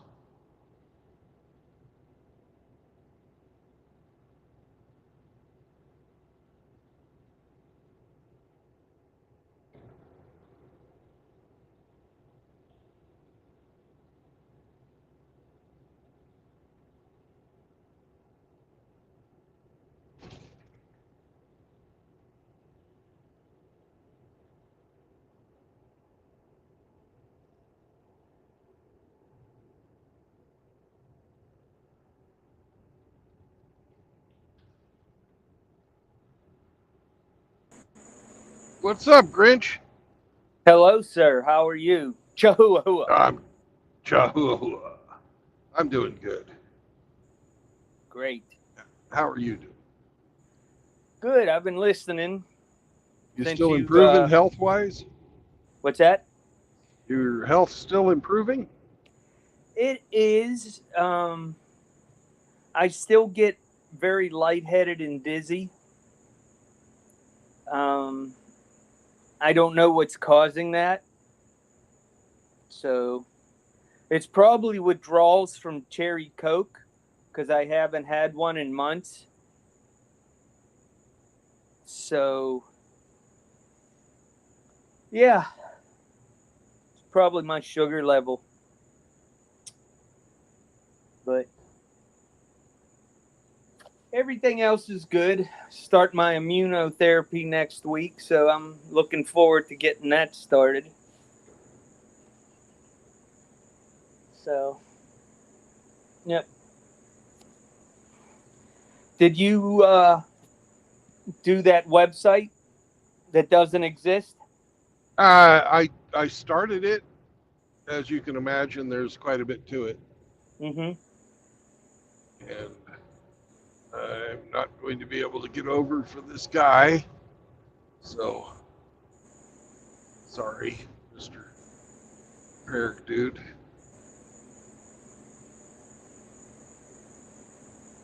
Well, yeah, the other truck boxed you in.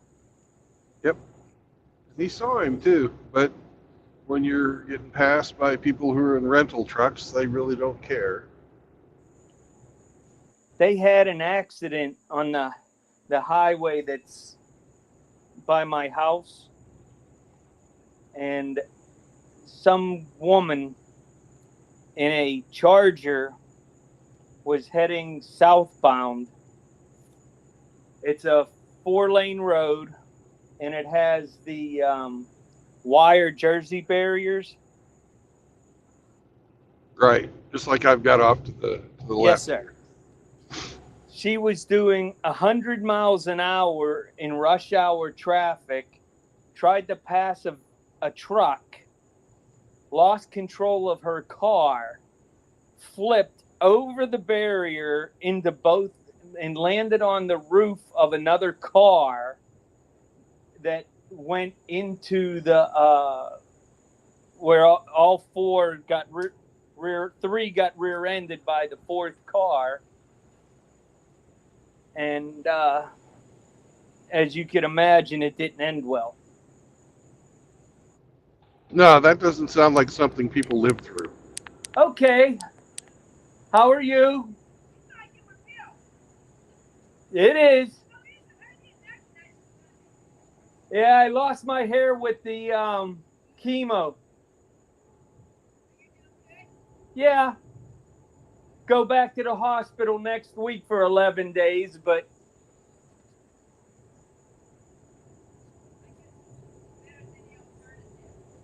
yep, it sure is. Great seeing you.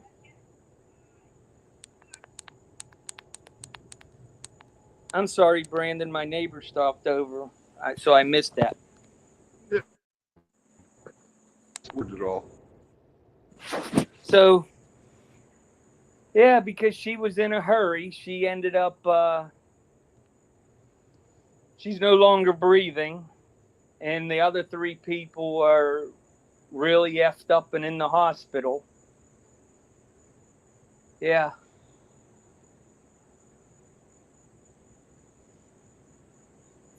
You know, I'm as guilty as the next person on enjoying driving fast, but not at rush hour. No. Not when there's, you know, the highway that is by my house averages over 50,000 cars a day. So it's pretty busy.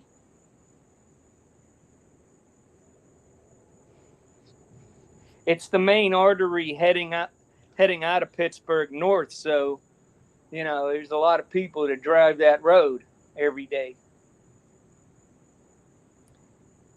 And what's really going to... What? I'm sorry. Welcome back, Welcome Hemi. back, Hemi. Good to see you, Grinch. Good to see you, sir. Chihuahua. So today is Rainbow Bridge Day, where you're supposed to... Is that a good thing or a bad? Is that a good thing or a bad thing? Well, Rainbow Bridge, in the context that it, the Rainbow Bridge is what your animals cross over. so that they can wait for you. So today's the Rainbow Bridge Day so that you can remember all your past pets. Oh, okay.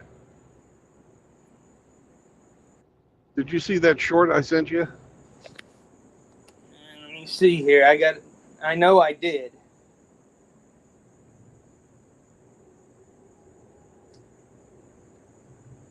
It's the one where the Great Dane and the little kid are hugging. The one that I will always remember you. Yeah. Yeah. Yeah, where they put the dog hair in the ring. Yeah. Well, it wasn't the hair, that was the ashes, but yeah. Yeah, that was a rough video.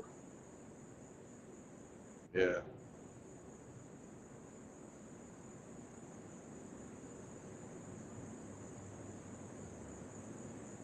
So,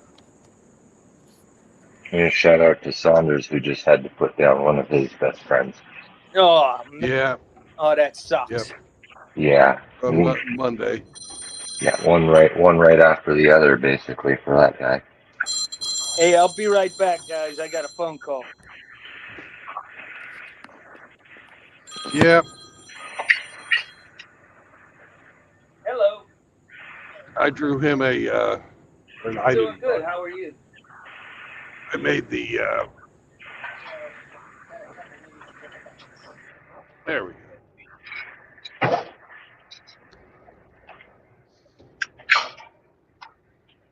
I made him a AI picture.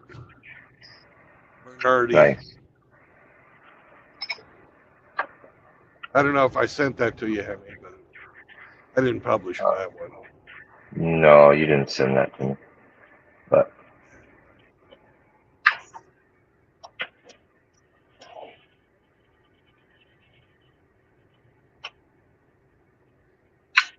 Yeah, I'd never heard about this Rainbow Bridge Day, but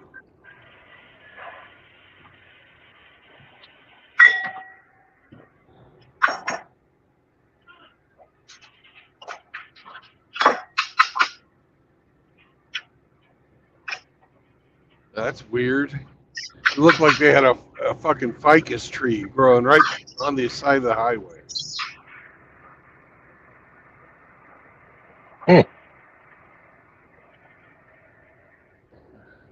I know it's probably not because it freezes up here, but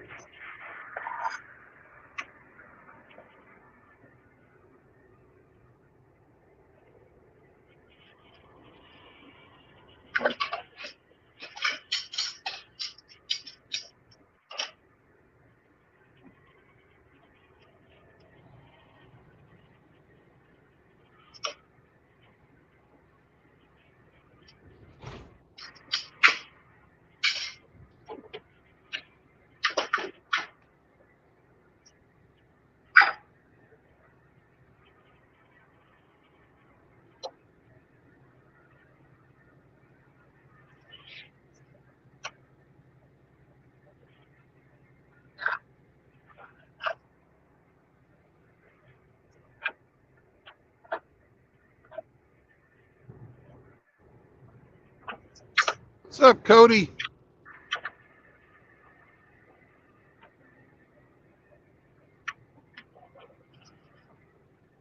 Yeah, Canada's had some pretty good bands.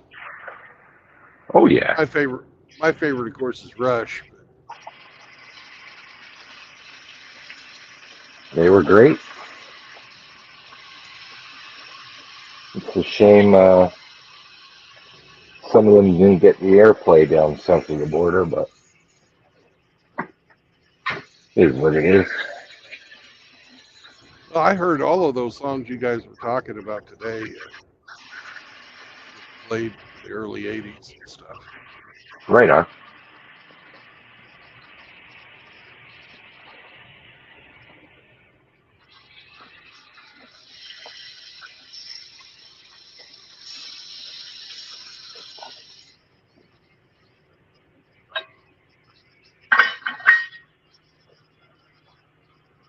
Because you didn't, if you didn't get exposed to it, you just never heard of some of these bands. What was that? Well, if you didn't hear it on the radio back in the day, you, you never heard these bands. You never would have known Right. they even existed. Yeah. Well, we had the government enforced. I think it was 25 or 35% content on the radio had to be Canadian. Yeah. So, Was that an answer to the British invasion maybe.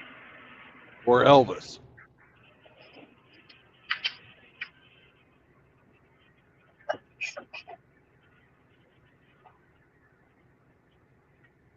Back when people used to give a fuck about national identity. That's true.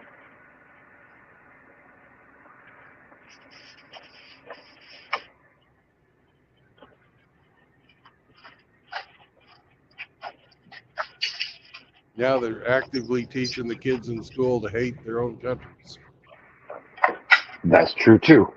and they're doing that on purpose to promote globalism. Mm-hmm.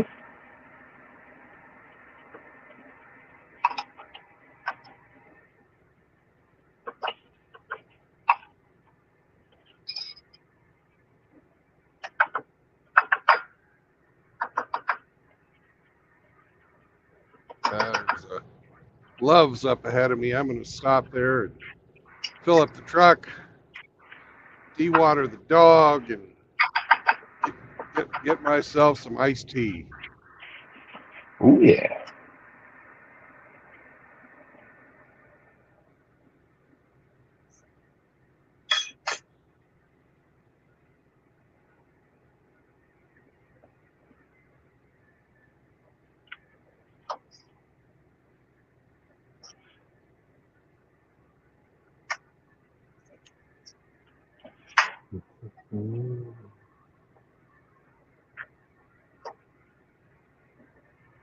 I think Simon and Garfunkel were from like Boston or something, or New York, one of those northeast cities.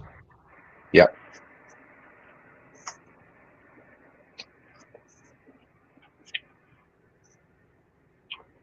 Folk music. Yep.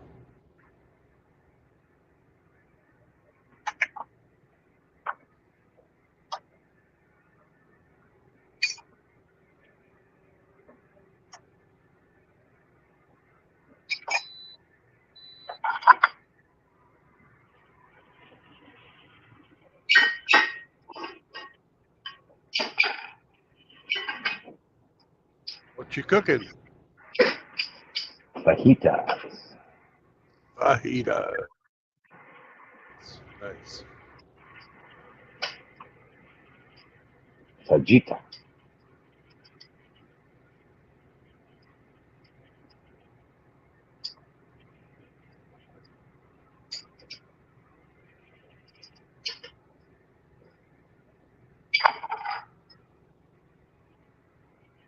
I can tell the holiday weekend's coming.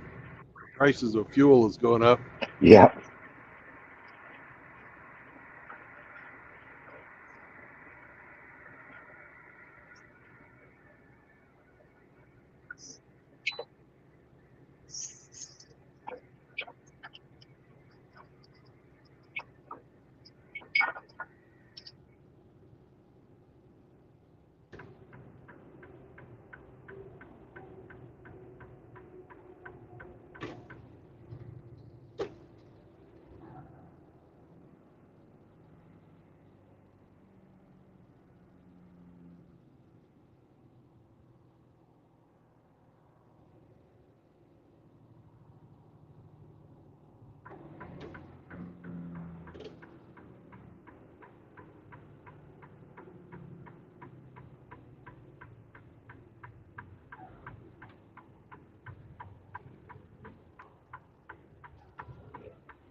All right, be right back.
Need to go potty, Sammy? Huh? No? We're not stopping until after we get parked tonight.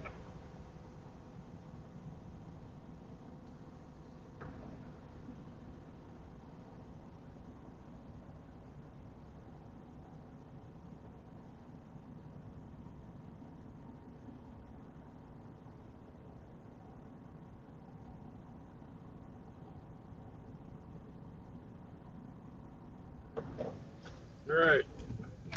Be right back. I'm gonna grab myself some iced tea.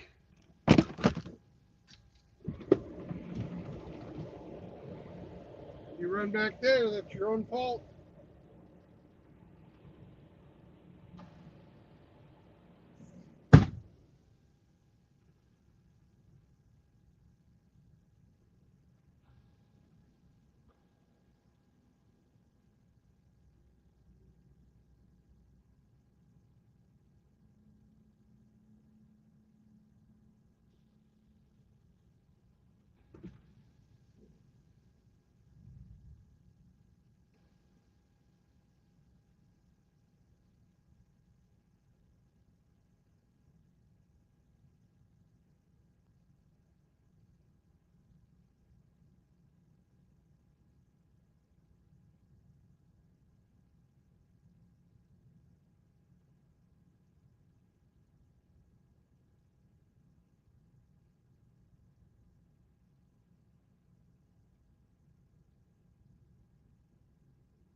All righty. We're all hydrated. Truck, me, the dog. Everybody's good to go. So let's go.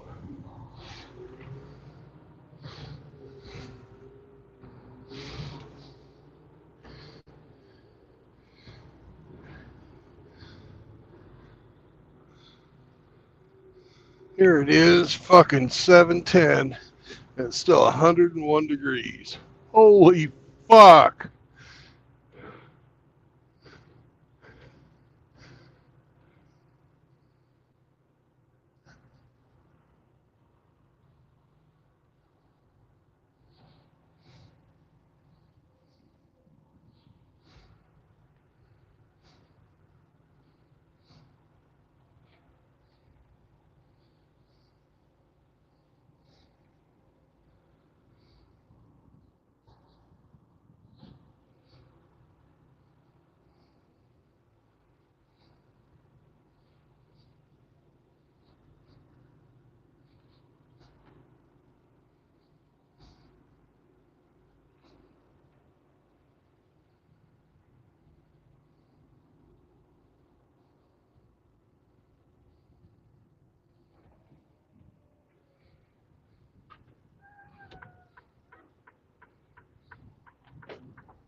Hey, Brandon. Yo! I'm finally back from fucking around at the tank, or at the pump. Yeah, well, few gallons of diesel goes a long way.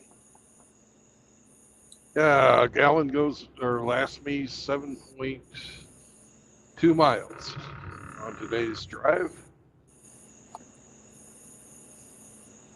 It's nice they gave you a nice long trip to Georgia. Yep. So when do you have to be there? Friday. 5:30 in the morning Friday.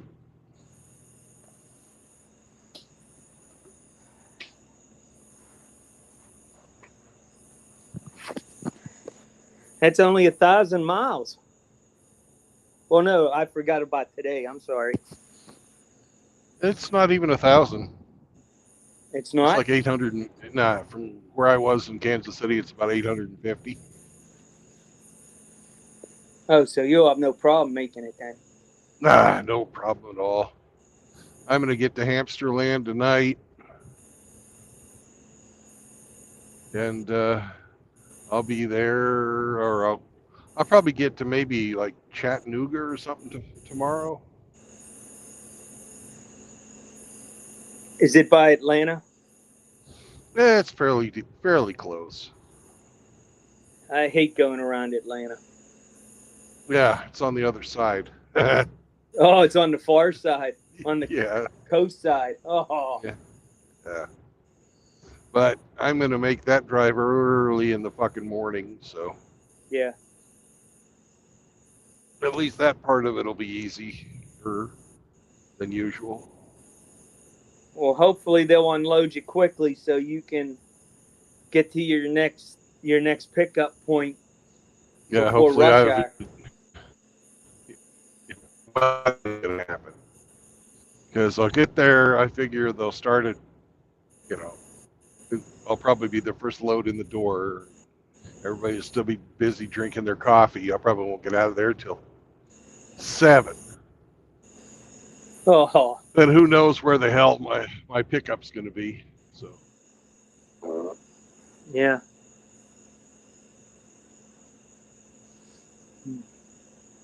I'm refrigerated, so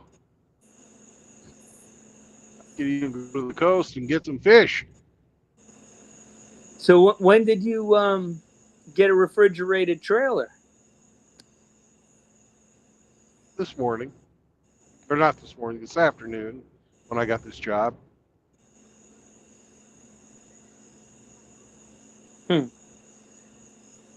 I just went to Kansas City drop yard and picked one up. Well, it's been a long time since you had a refrigerated truck. Yep. I need one today, though. And that's the only hit you're getting. I was going to ask, did you guys play the game already? We have not. Okay. Should Well, have that'll played it give when us something Hamster to was do on, but- tomorrow. Yeah. And now you've got a leg up on everybody. No. I'm sure you'll tell everybody, since I know it wouldn't be Are fair ya? for. Huh? Are you sure about that? Well, I don't think it would be fair.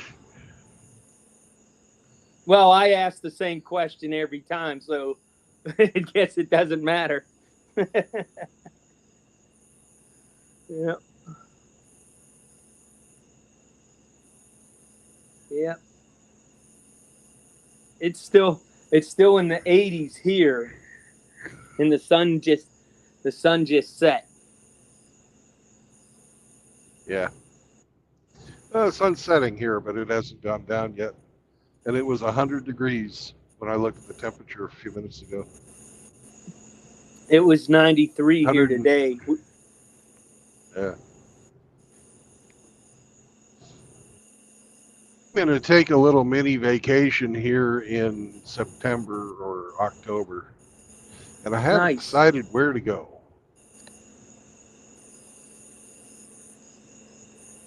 Well, you don't have to go anywhere warm after today. No. I don't really find warm vacations pleasant. The only time I went on warm vacations was when there was a woman involved who wanted to go to the beach. I'd much rather go to the fucking mountains and hike around during the summer than fucking the beach. I found a channel.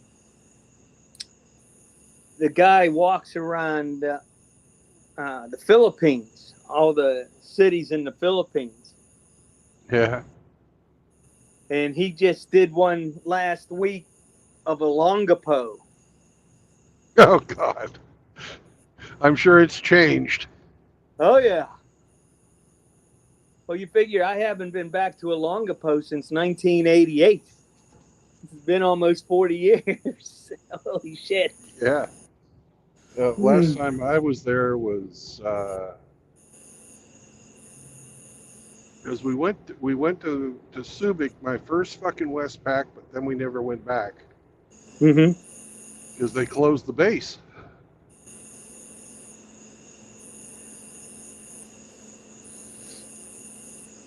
Now they're building 4 new ones. Yeah. Well, you know how the Chinese keep trying to intimidate the Filipino Coast Guard, and they keep running their ships into them. Yeah. I made a suggestion on the Filipino page. I said, you guys need to ask the United States for an icebreaker. And that way, when the Chinese ships try to ram when they try to ram that icebreaker, they'll sink their own ship. They won't even hurt the hull of that icebreaker. Yeah. They're only tough in the nose. Yeah, but that's all you got to do is point it, turn the ship right into them. You'll split that Chinese cutter right in half. Yeah, these guys, they're in small boats hitting each other with sticks and pepper spray and all kinds of shit. Well, up there at the fucking Indian Chinese border, they fucking took the guns away from everybody, and they fucking resorted to fucking spears and clubs and shit. What was it? Last year they had that big fight up there in the Hindu Kush, and 33 Chinese soldiers were killed. Yeah, and a bunch of Indians too. Well, they only lost 17, so that's not as bad. You know, but they're fucking literally fucking went medieval on each other. Mm-hmm. Because they don't And want. have you seen the fucking territory they're fighting over? But what comes from that territory? Nothing. No. That's where the rivers start. The rivers start there. So what the Chinese are trying to do is take that from the Indians so that they can dam it up for hydroelectric dams. They're already building 6 up on the because the part that's in China of the Ganges has a different name, but they're building 6 hydroelectric dams, and they're going to try to control the water supply that goes into India, which is a violation of international law. So sooner or later, them two are going to actually go at it.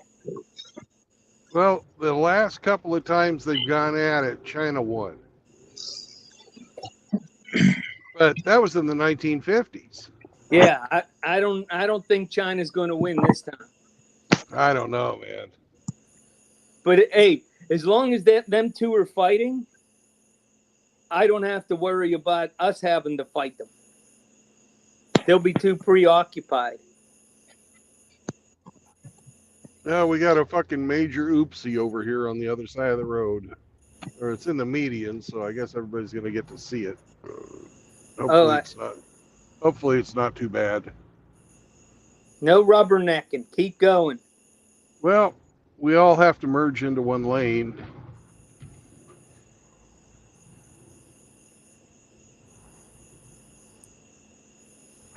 You ever seen True Blood's neck? It's full of rubber. Oh, no.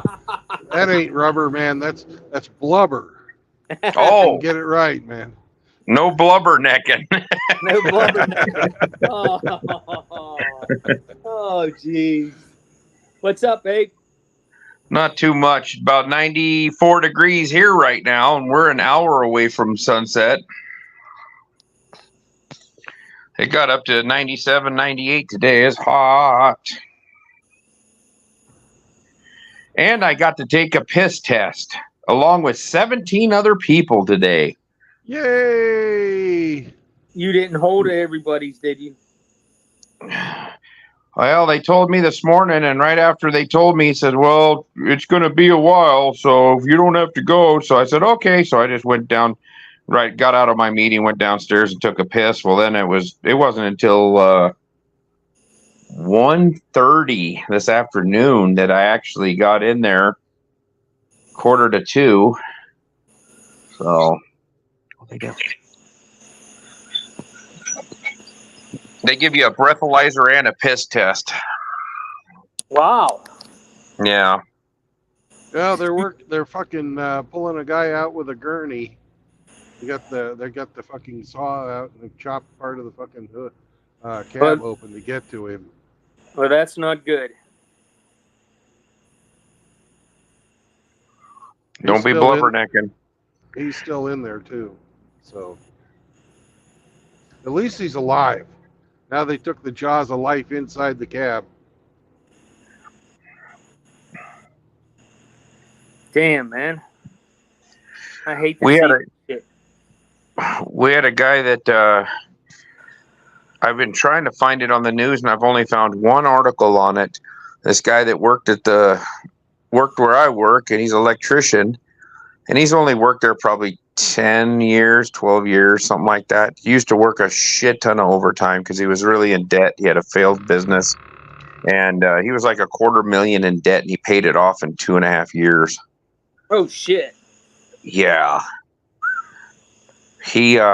He just retired. I guess he took a leave of absence to see if he was going to like to be retired, and he found out he did. And then this is a story I heard. I hadn't talked to him. So then he decided he did want to retire. He went and retired, and he went down to southern Colorado in the San Cristos Mountains, and went and climbed a 14,000 footer and fell. They found him at 13,000 feet. There's only one 14,000 footer down there, and that's Caneos. No, this one, it was no, what the Contros or something like that. I'm probably saying it wrong, but Yeah, but yeah, I guess he climbed it, and his daughter and his family.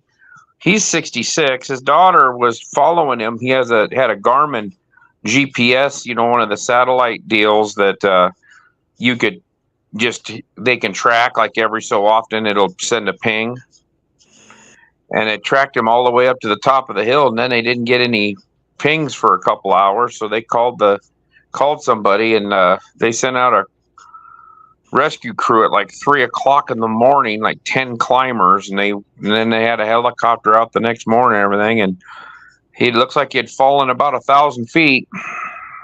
That's not good for your back. No, it's not good for your front either. But yeah, didn't even get one retirement check before he dies. Oh. My grandfather got his first retirement check, and then he passed away the next day. I have a buddy of mine. His grandpa retired from the Frisco Railroad in like 1974, and he had gotten like 28 years of retirement out of the railroad. Woo! That's fucking unheard of. Railroad, you're usually dead. You're usually dead you either die within 6 months to a year, or you live about 5 or 6 years and then you croak. And it's always cancer or heart attack. The average mailman, the average letter carrier, lives 6.2 years after retirement. Yeah. They tried to tell us we live 16 or 18 years after retirement, and I was like, bullshit. Yeah. I know way too many guys that were retired for, hell, one guy, he retired, and right after he retired, he learned that he had terminal cancer, and he was dead within 8 months. Oh, shit. Yeah. Well, you figure I've been retired 4.5, so I got a little less than 2 to go. Well, you better try to make it longer than that then. yeah, fuck those actuaries. Somebody needs to Karen your cul-de-sac, so it might as well be you. Speaking of that, you should have seen all the shit they put on Facebook today. Man, I must be the worst son of a bitch on the planet. I ruin people's lives. I've ruined the community. All kinds of shit. Are you a woman? Because only a woman can do that. What did they I do in the guess. hospital? What did they do to you in the hospital, Rich? Well, I went in for an addictomy, and You got too much? I don't remember what happened because I was sleeping when it occurred. They thought he said an appendectomy.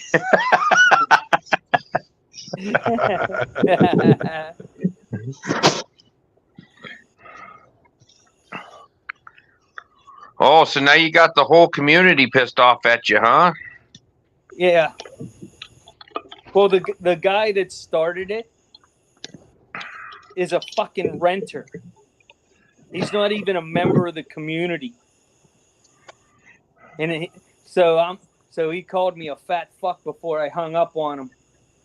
Because I told him, you're not a member of the community. You have no say in the politics of this community. Shut your fucking mouth. And by the way, guys, I've met Grinch. He's not fat. No, I'm only 170 pounds. Is he a member of the community? No. No, because to be a member, you either have to own the property outright or be on the mortgage. So if you're a renter, you have no say in it whatsoever, and he's trying to dissolve the HOA because he doesn't like following the rules. Well, fuck you. Well, I'm going to. So tomorrow I'm calling the management company and telling them to send him a letter with the $50 fine that he has to remove all the stuff that he has in his backyard that's more than 10 feet from the foundation.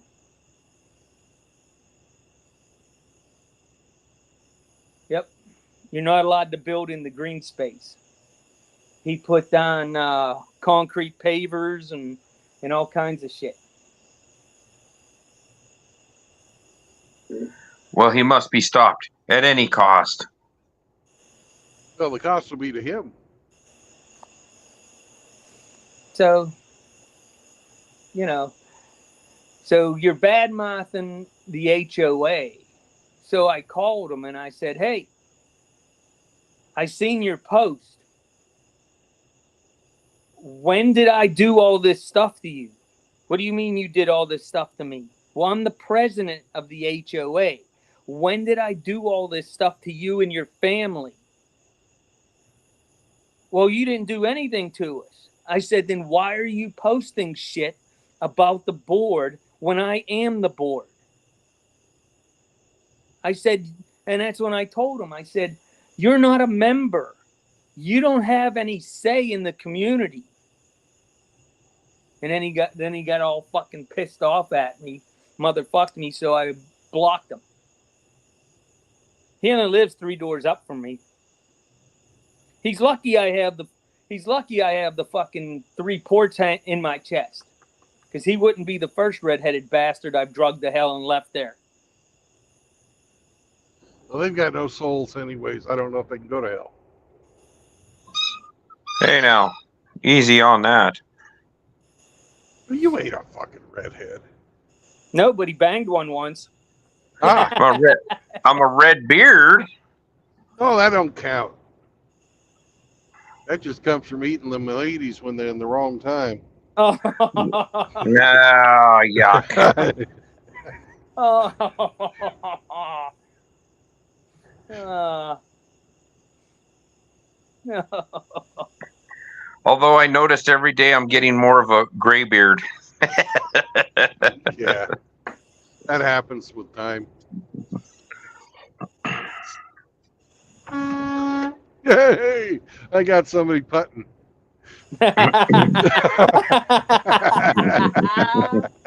Oh, that's great.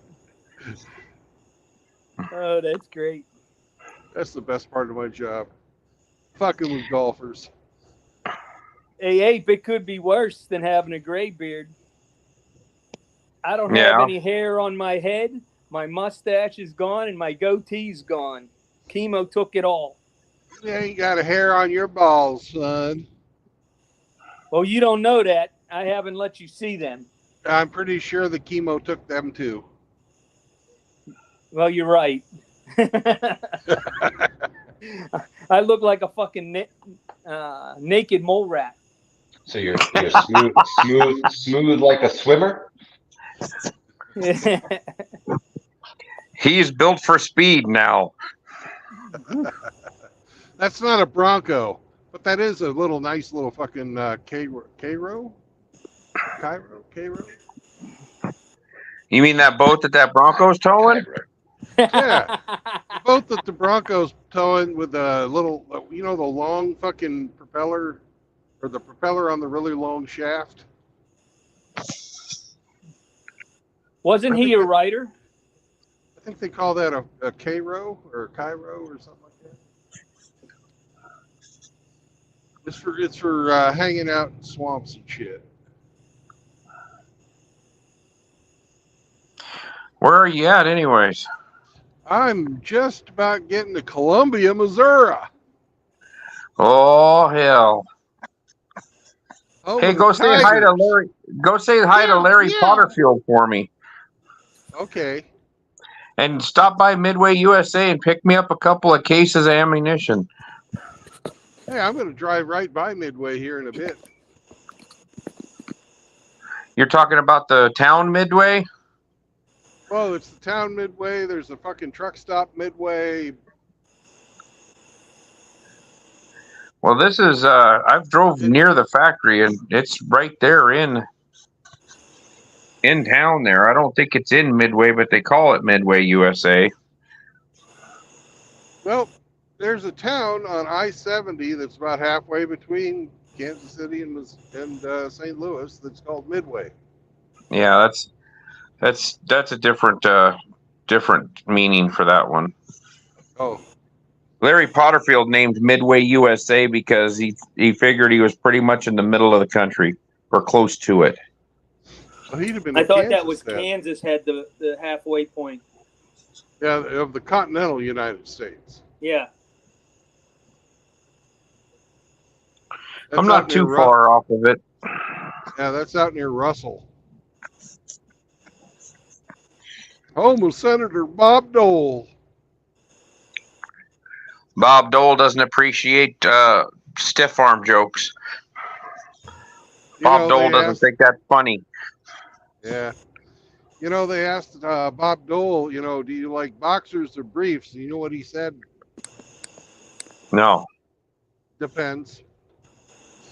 So, Yeah. That was a shitty joke.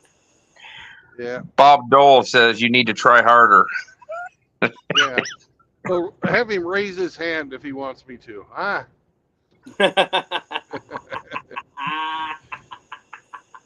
shouldn't make fun of him for that. He got that as a fucking he was an artilleryman, and he got it from fucking a shrapnel wound from counter battery fire in World War II. I remember him walking around and he'd put a pencil or a pen in his hand and just clench onto it, but that's all he could do with that arm. Yeah. Back when our politicians actually used to have some balls.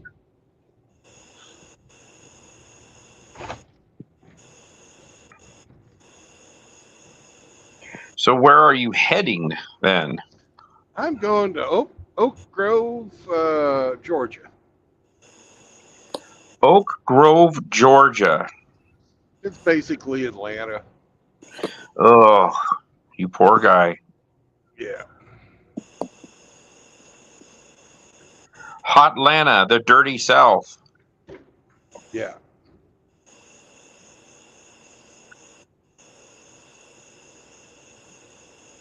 Are you importing peaches that they're going to turn around and say are Georgia peaches? Nope. We haven't played the game yet. I got an answer out of him, Grinch. Yeah, it was a nice try. Good job. You want to play the game? We got Hemi in here somewhere. Hemi, you here, brother?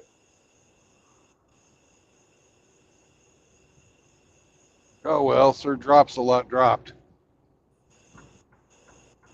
No, I'm still here. Oh, there he is. You want to Yeah, play But the game, Hemi? I'll try. I'm about to go mobile though, so I may drop. If I do, I'll come right back. Okay. It's not gay. It's not queer. What the fuck is in my rear? It's not queer. It's not gay. I'm driving a reefer today. Hey! All right. The order will be Grinch, and then Ape, and then Hemi. So, Grinch, you're up. Is it edible? Yes. Is it popsicles? No, it is not.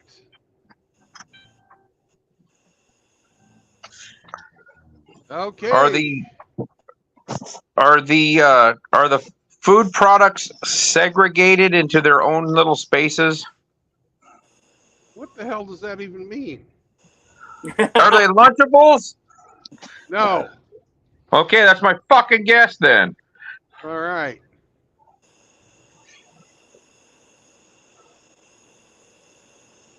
All right, Hemi, you're up.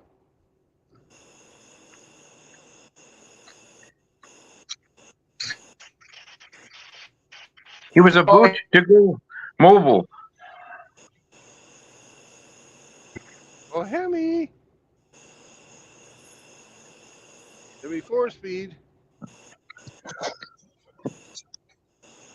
Well, I'll ask for him. Is it plastic? No, sorry, Hemi. Tupperware. Nope, not that again. All right, Grinch, you're up. Is it made for human consumption? Yes. Is it Blue Bunny ice cream? Oh, God, I wish it was. I could really use a fucking ice cream cone today. It's hotter than fuck. All right. You're up there, Mr. Ape. Is it actually frozen? No. You're hauling a semi-load of ham. Oh, ham. That'd be great. But no, I am not. All right. I'll give you a clue, a hint, an inkling of what's in there. I have 22 big boxes. Each one of these boxes is the size of a pallet, and they stand about 3.5 feet tall. And there's stuff in each one of these boxes that I'm taking to a factory where they're going to combine it with other stuff and put it in little boxes to sell to people. That's your hint. Grinch, you're up.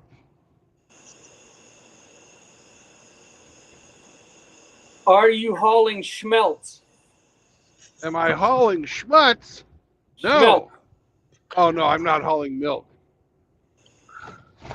Schmelz, you know, the fish. Oh, that's right. No. You're not Italian. I don't know Okay. that.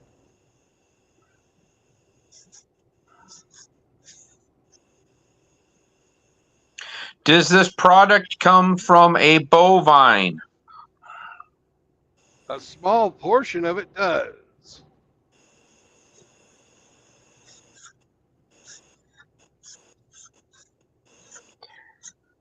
You hauling hamburger? No.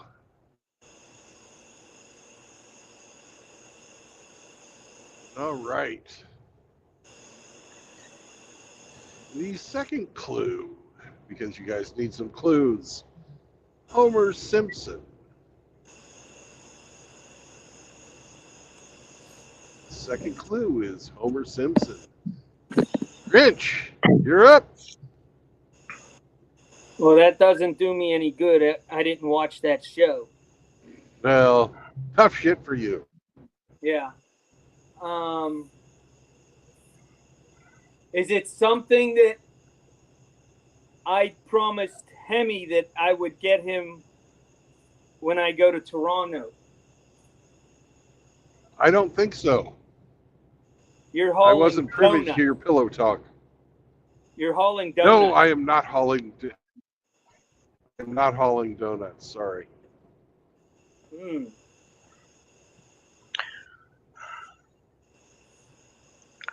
Well, Homer Simpson likes Duff beer, and he likes the saying dough. So I was thinking you were hauling some kind of a pre-made partial bovine. You're hauling hamburgers. You already Frozen said that. hamburger. No. No, I said hamburger. You're hauling the whole thing, the pre-made ones. And it's a no.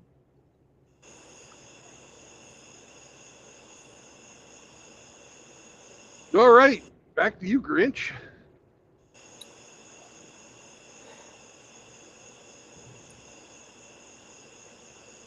Oh, wait up, Grinch. Hemi's back. Hemi's back. Okay.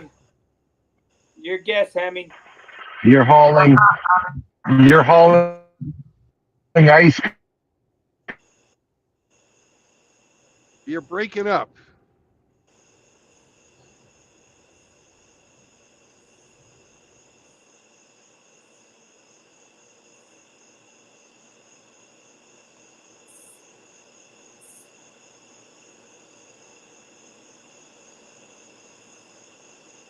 I think he said he was hauling ice cream.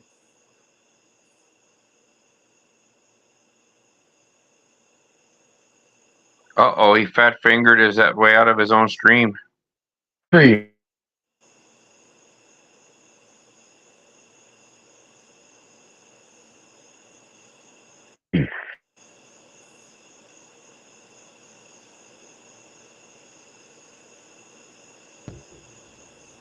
Okay, I'm back. Can you guys hear me? Yes. All right, Hemi, can you repeat yourself?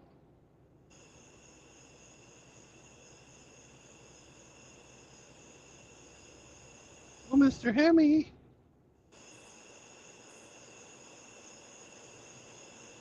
Can somebody tell me what Hemi asked? We couldn't understand him. He broke up. Oh.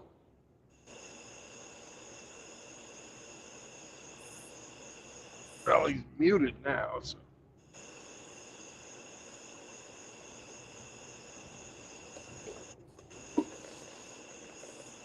Okay, Grinch, you're up.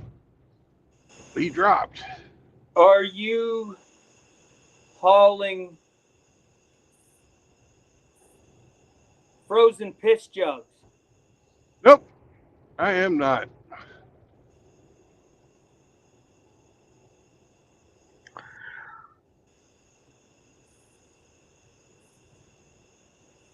Are you hauling? Is it an all meat product that you're hauling? It's a no meat product that I'm hauling. It's a no meat product that you're hauling, but it's partially made of cows. So are you hauling milk? No, but there's a little bit in there.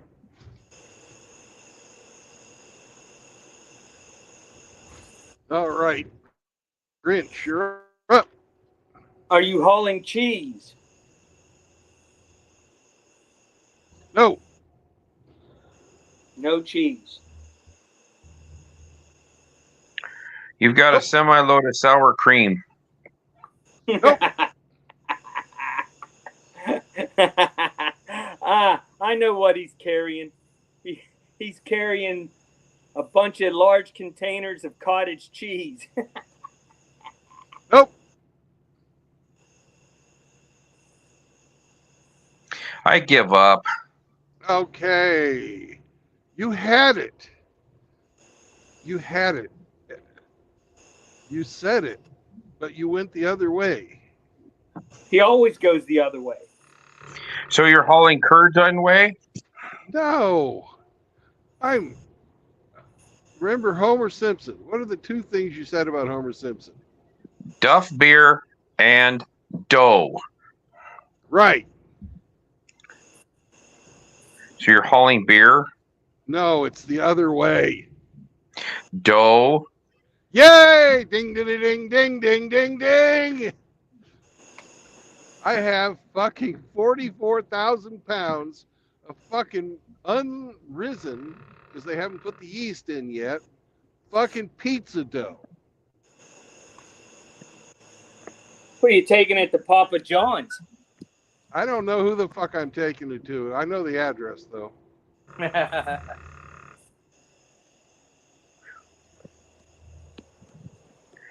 So dough is flour and water and yeast, right? No, it doesn't. You can have milk and eggs in there too, which this does. Okay, so it's probably not a pizza dough if it has milk and eggs in it. Well, it's pizza fucking dough. It is. Okay. It says so. I've made pizza dough before. You put milk in there. I don't remember if you put eggs in, but you do put milk in. Huh. I thought Homer Simpson liked donuts. He does. But he always, like, if he stubs his foot or something, he goes, "Oh!" I was so close. You were. But we're That's all right. Give it to you. We're going to give it to you anyways. Hemi would have snuck in there and sniped it out anyways. He usually does. He usually does, but he didn't today. Because it's not queer. It's not gay. Hemi couldn't keep in contact today. It's not gay. It's not queer. Ain't be new. There was dough in my rear.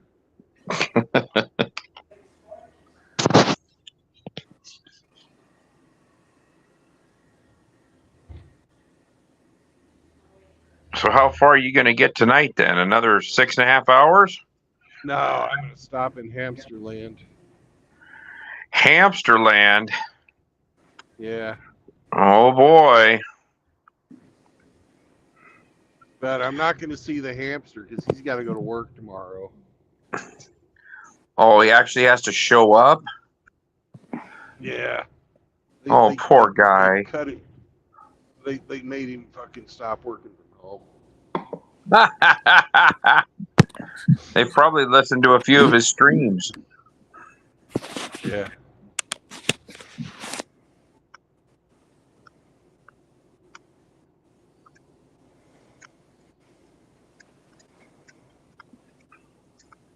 That was one of the few bright spots of the fucking pandemic. Fucking everybody being able to stream all the time.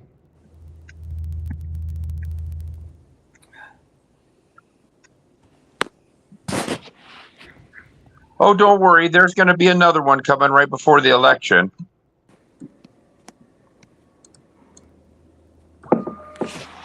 Yeah, they got to have a good excuse for the mail-in balloting.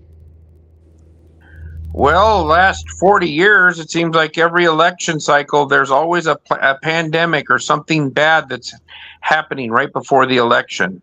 SARS, bird flu, COVID, you know. You got to keep the people panicking and then try to impose their will on people. Did you hear what happened in Texas this week about the election? Yeah, they had 500,000 people taken off the rolls who were illegals. 1.1 million.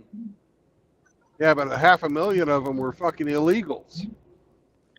They had almost 500,000 people that were removed because they left the state of Texas or they were deceased. Yep. The total was 1.2 million. And fucking wow. They fucking undocumented workers don't try and vote in our elections. Bullshit. Fucking in one state they got rid of fucking 500,000 of them motherfuckers. And guess what? Guess what party they belong to?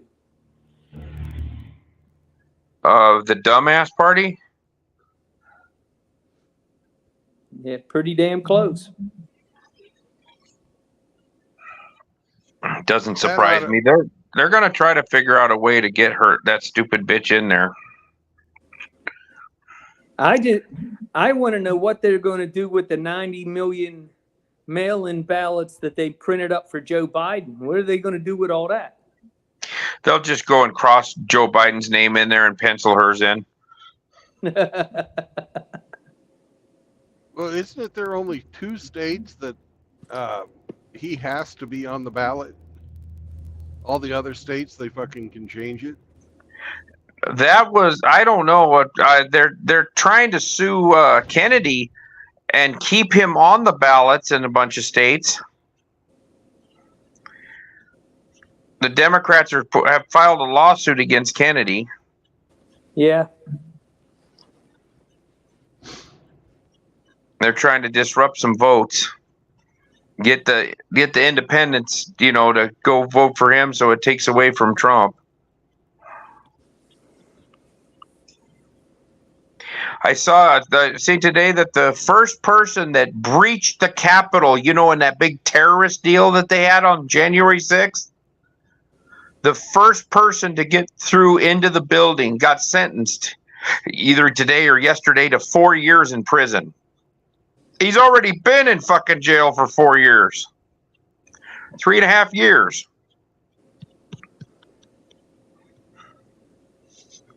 Fucking political prisoners. We got them. Yeah. Fucking, I'm glad they came in and stayed behind the ropes now.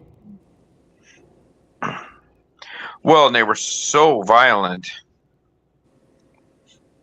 It was an armed takeover. If you listen to the fucking demon rats, nobody was armed. The only one that was armed was the cop that shot Ashley Babbitt in the face. Yep. You're right about that. Yeah, because she looked through a window that they had barricaded. Yeah, and that cop disappeared in a hurry.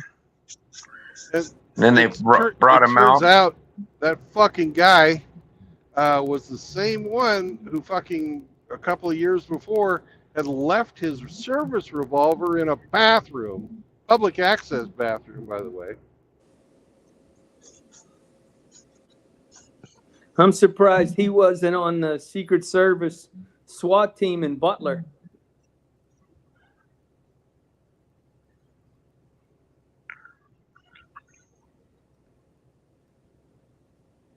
Well, they're fucking hiding all sorts of shit about that, aren't they? They have no choice.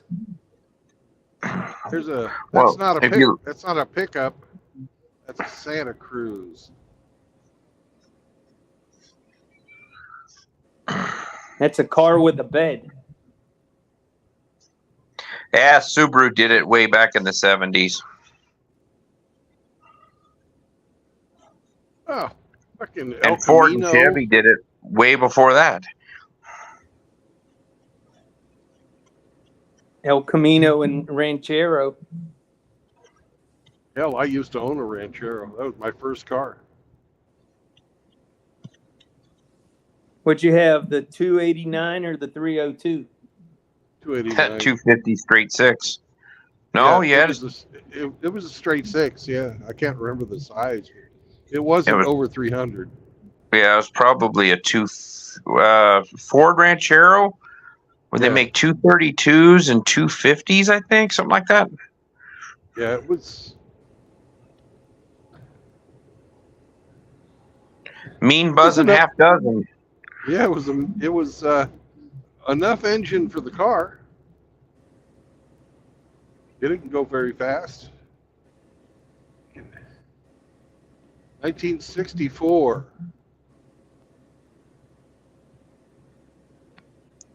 The El Rancho Cucamonga.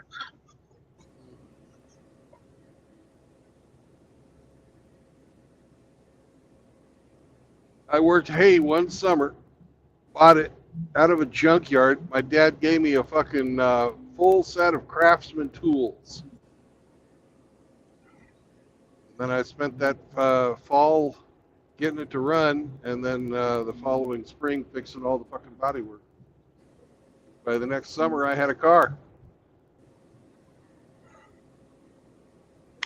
Well, he should have just gave you a car. I mean, that's what parents are supposed to do. So you can use it and go jump railroad tracks and wreck it and get speeding tickets. Oh, okay. I'll let him know that. Well, most of the people I knew that got a car given to them treated them like shit.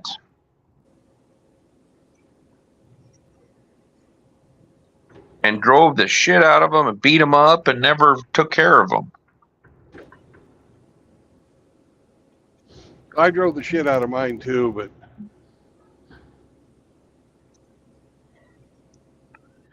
I didn't hot rod mine because it wasn't a hot rod at all, and it was I had to pay for everything. So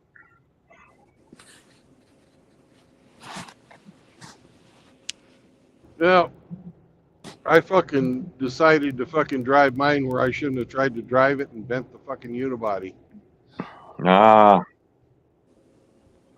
Drubius has a question for you, Brandon. What's your question? If there's a straight six, does that mean that there's also a queer six? yeah, they put them in Mopars. They were called slant sixes. Oh!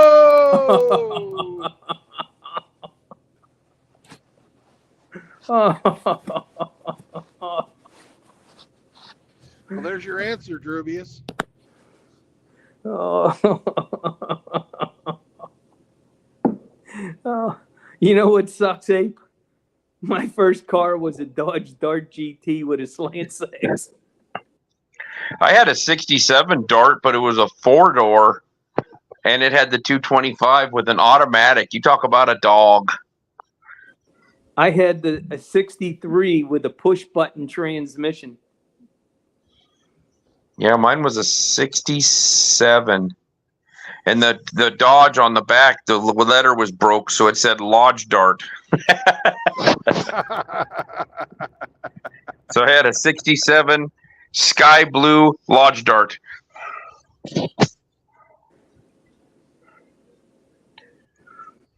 With the 225 slant six, the leaning tower of power, the mean buzzing half dozen. And after I fucked up the Ranchero, I worked a job fucking building fence summer. And I also did some fucking brush hogging. And I bought myself my Oldsmobile Cutlass, the Gutless Cutlass. You said you went hogging one summer? Oh. No, it was more than one summer. Oh, man. And that Cutlass, though, man, that was a smooth riding machine. What year was your Gutless Supreme? It was a 78. Oh, yeah. Long hood, huh? Oh, you betcha. Long fucking doors on that thing, too. Not the best fucking car to park in Kansas. You always had to make sure you parked it fucking facing into the wind. Yeah, rip your arm out and rip you out of the vehicle.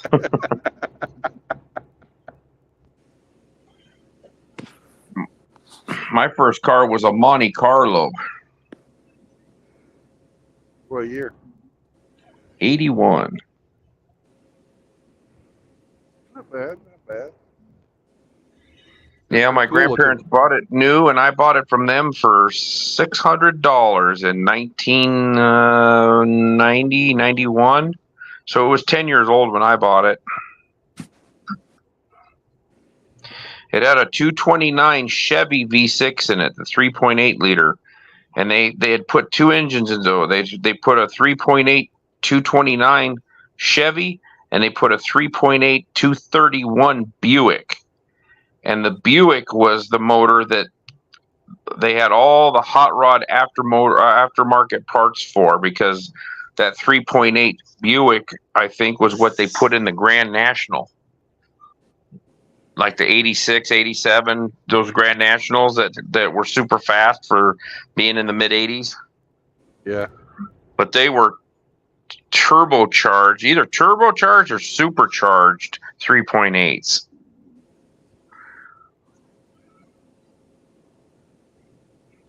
But I had the Chevy engine in mine, so there was like no hot rod aftermarket stuff for a 229. It was all the 231, which was the Buick motor. Right. That's okay. I couldn't afford to hop anything up anyways.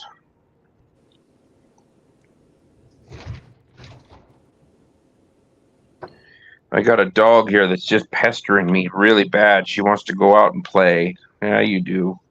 Yeah, I said out. Oh, now the ears are up. Yeah, you want to go outside? You want to go outside? Okay, let's go. All right, well, I'll talk to you guys later. I got to go play with the pup before it gets dark. Later, care, Ed. Have a good night. Yep, you too. Bye.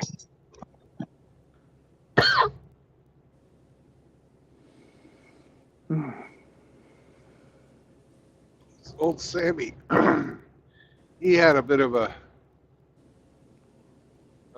trial yesterday when I went to the dentist. I left him home because you can't bring your dog to the dentist. Nope. And my mom said the first half hour he stood or was laid by the door because I was wearing my flip-flops yesterday. I wasn't wearing my boots. My boots were right by the front door. And he laid on my boots. And then after he realized that I wasn't coming right back, he went and sat on my mom's lap. Nice.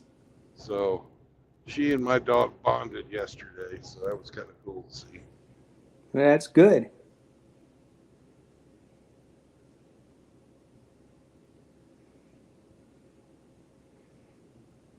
So the 60th anniversary party went pretty good?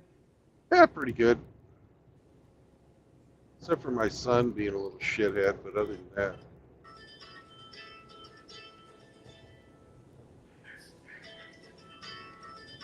Yeah. I heard that when you were talking about that earlier. That just...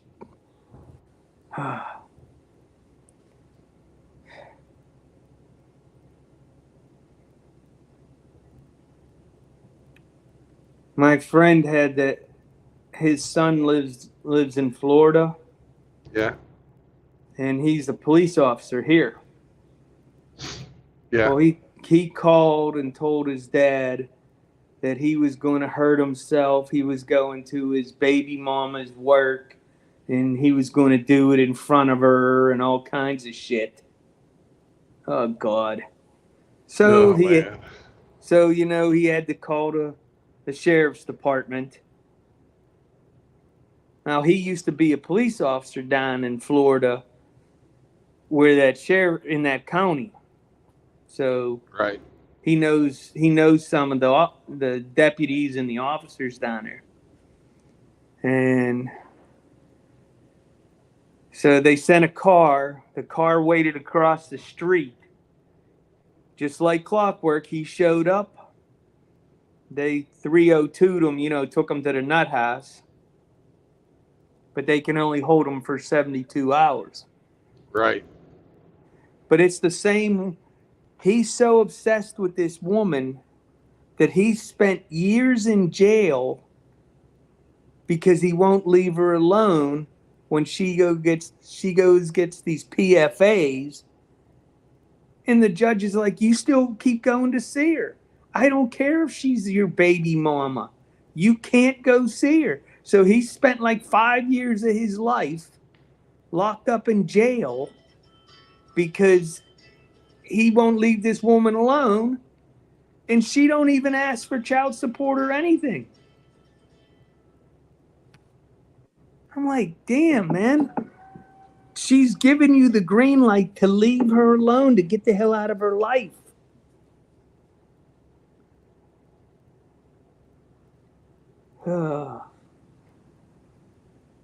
I tried to talk him into getting his truck driver's license, his CDL. Yeah. Because he's, obviously he's in his late 20s. That, he got a criminal record. Doesn't matter. And that'll be something that he can do. And it'll keep him away from her. Oh, I can't do it. I got to be near her. He's not going to be happy till he gets locked. Because the next time is going to be 5 years if he violates again. I don't understand it. I couldn't give up my freedom for anything. Well, I shouldn't say that. She don't care. No, she don't care. So he got hit by a car riding his bicycle to work when he got out of jail. So when he paid his attorney and everything, he had $35,000. So coming out of jail, $35,000, you think that he would be able to do something with himself and make some money, because he has a little bit of money to make money. He blew it all on her. And as soon as the money dried up, she kicked him out. So now he's homeless and broke, sleeping in his pickup truck.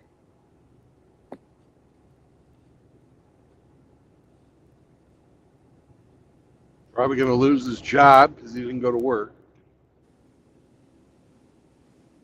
So, and all I can do is listen to my friend try to talk to somebody about it because he's upset. You can't give him any advice because there is no advice.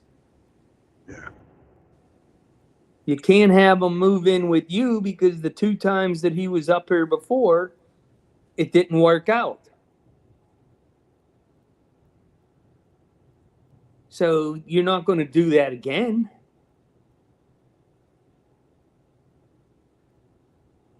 So I don't know what the solution is, and I'm just glad I don't have to come up with one.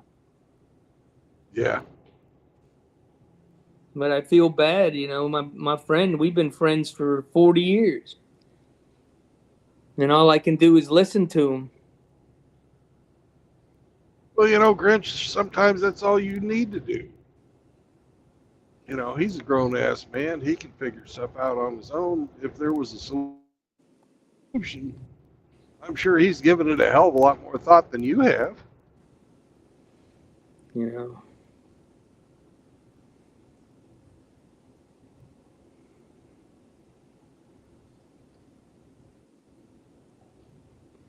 He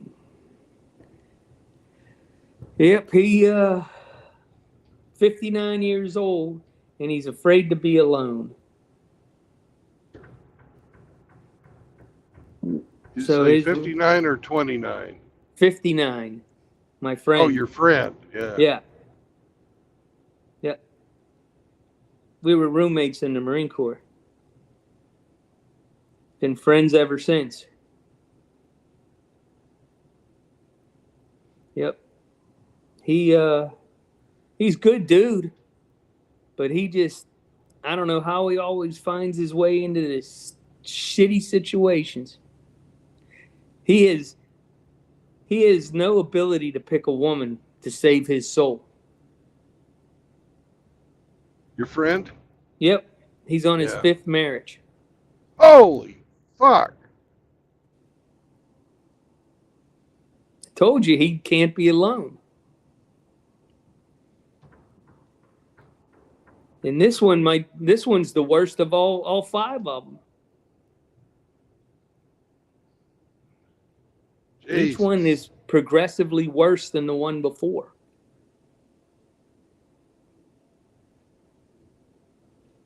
Sounds like old boy needs to put his shit into an annuity that he can't fucking touch and go overseas. Well, I told him that he's got to start putting money away for himself because any day she's going to tell him to get the hell out of her house.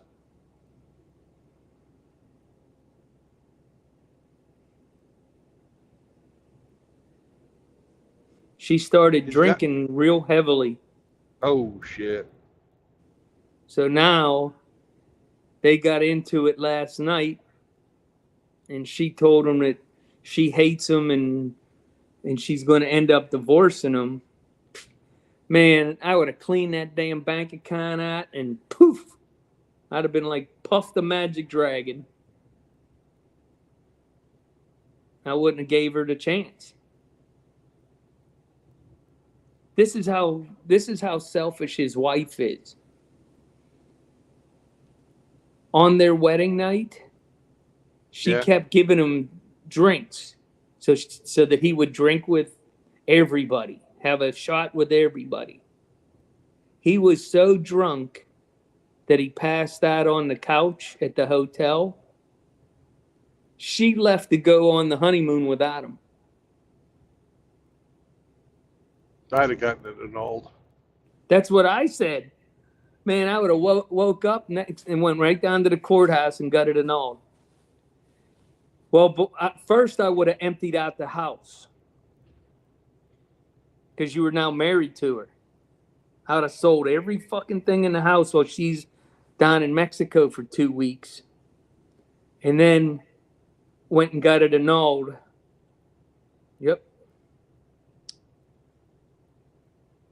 Yep. But, you know, you don't want to tell your best friend that his wife's a piece of shit. You know, that's a little rough. He knows now. So I don't ever have to say it.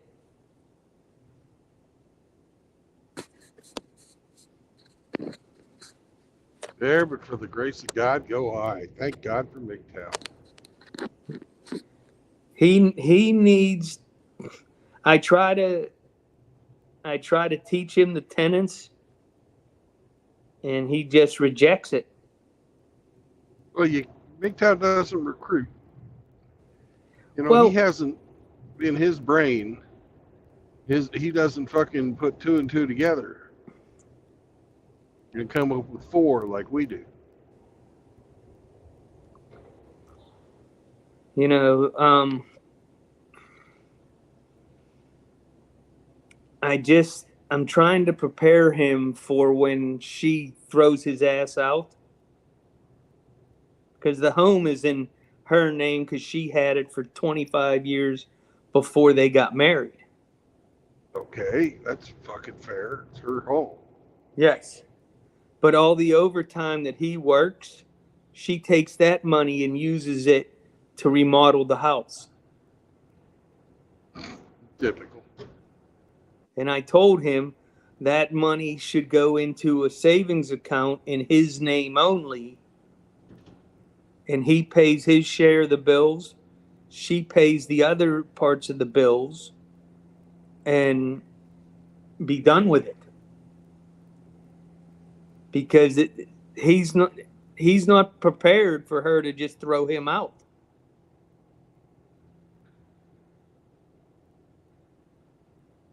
He's not going to have any money to fall back on. But he has a job, so he will have a paycheck coming in. You got a comfortable couch? What's that? You got a comfortable couch? I got a 3rd bedroom.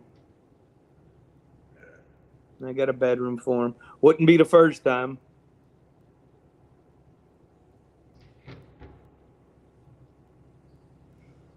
Yep.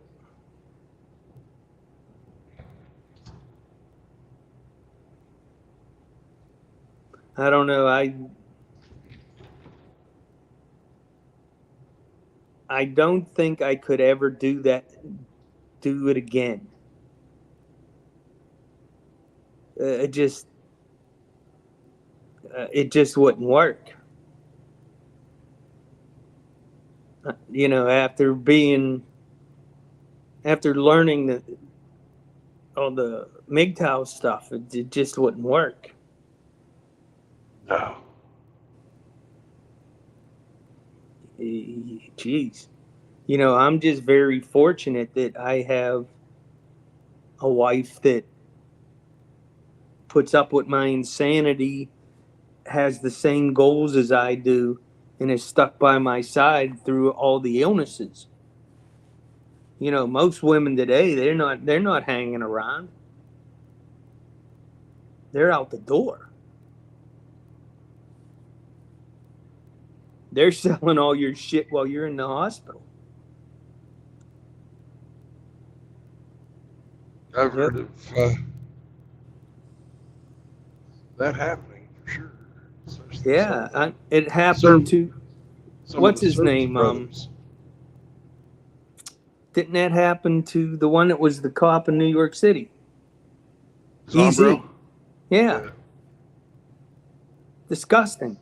I don't know if she sold his shit, but I know she smashed a bunch of his fucking. He used to build lots and lots of models and had a big china cabinet displaying his ships and stuff. And she fucking took a baseball bat to that whole fucking thing.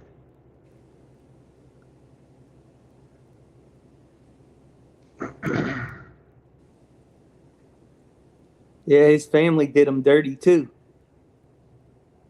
Yeah, his brothers and sisters, that's for sure. Brother especially. Yeah, I'm just lucky that, you know, my my parents and my brother, they've never done that to me. All the shit that I've been through. They never abandoned me. My mom texts me every day checking on me. It's a pain in the ass, but, you know, I'm glad that she does. Yeah. Much better than the alternative. Yeah. You know, I even hear from my oldest son occasionally, you know, how you doing? I But try I and understand he's a and busy call guy. my folks. I try and call my folks at least twice a week. More if I can do it, but at least twice. That's good. Yeah, if your parents were good to you, there's no reason not to be good to them. But, you know, it's hard. You know.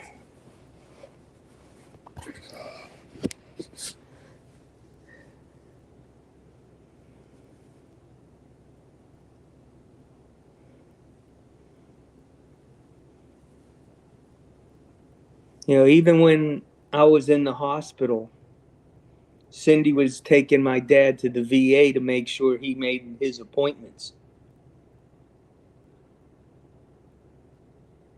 It's nice. Yeah, I mean, you gotta respect her for doing that stuff. You know, that's a hell of a person that does that. You know, she takes care of me, her dad, herself. You know, this time last year, you know, Chloe had cancer. So it was, you know, she's a busy woman. I've seen her job. I wouldn't want it. You're hauling ice cream. No, Shit. I'm hauling pizza dough. That was my next guess. Okay.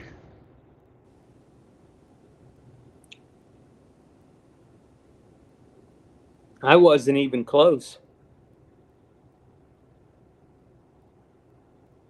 Well, I said donuts. You were close. That's close. Yeah, that's close. That's dope. I was telling Brandon that when I come up to Toronto, we're getting steaks and donuts. Absolutely. Yep. All the donuts you can eat, buddy. All the donuts you can eat. Don't say that. I can eat a lot. I can eat more. I got a couple sitting over there right now. A couple raspberry filled donuts. Yep, that's breakfast for tomorrow.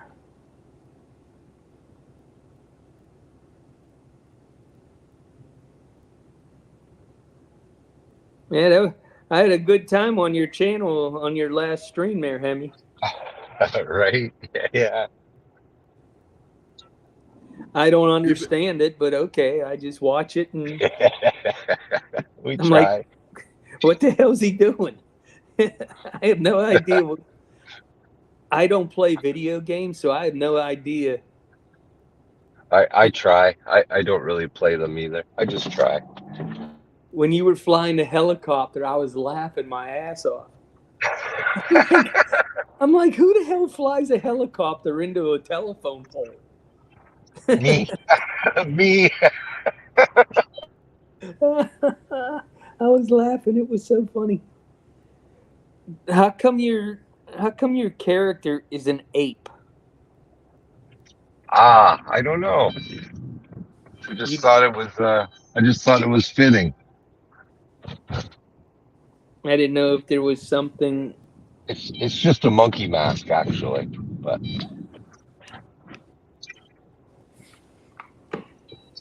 my monkey tuxedo. When you were up on the roof shooting at the helicopters and all the guys, I guess you didn't see my thing. I kept saying, "Get the shotgun! Get the shotgun! Get the shotgun!" I have a hard enough time with what's on screen, let alone reading the chat.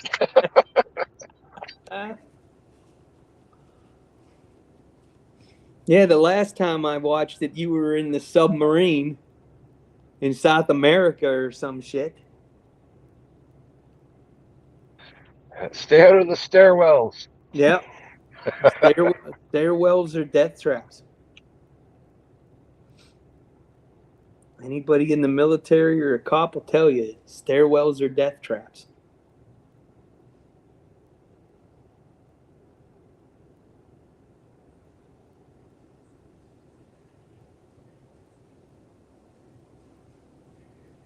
Yeah, you could ask that boss leader.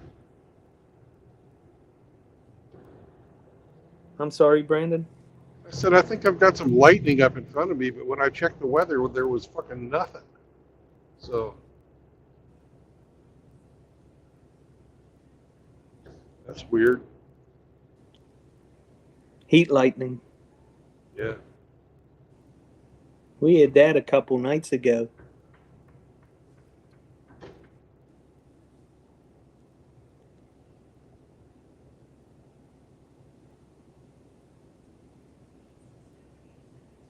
Right there, this guy I'm passing, that was me on Monday. All in a fucking band.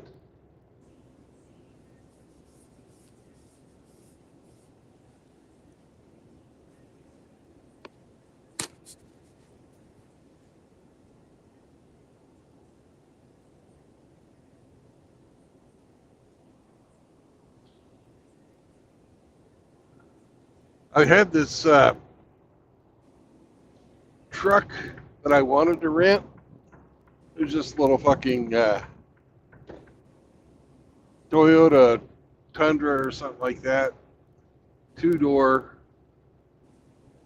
You know, got good gas mileage, right? Because I had to drive it down from Kansas City to southeast Kansas and pick something up, take it to my homestead, and then. But I got there and we can't let you tow with that truck. That's not a. I used to own a Tundra. I know they can fucking tow. So they got me in this big old fucking Ram with a Cummins diesel in it. Yeah, god damn, that was nice though. I'm telling you. Yeah, those interiors on the Rams are very luxurious. And that Cummins will work all day. It did.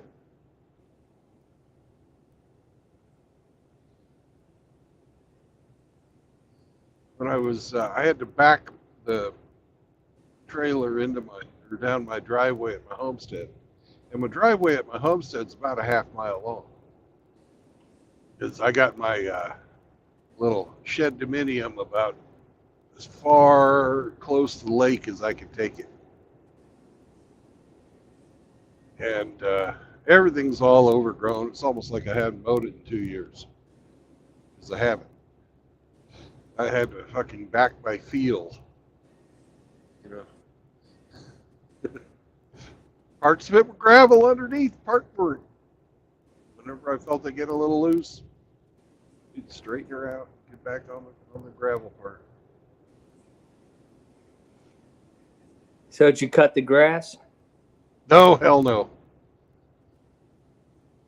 I just fucking dropped the van off, went on my way. Did you fix the mailbox?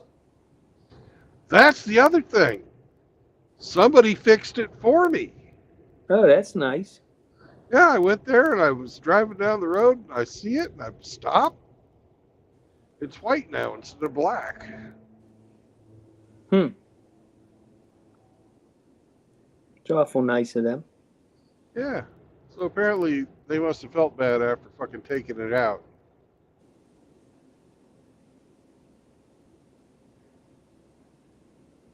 I was very appreciative of that. You must have had a big pile of mail. I had some. And absolutely none of it was anything that I needed.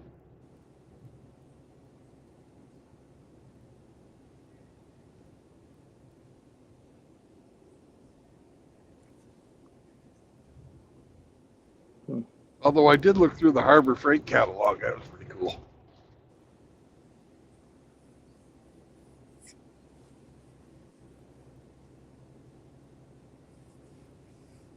I love the Harbor Freight catalog. It's one of the few catalogs that they still publish.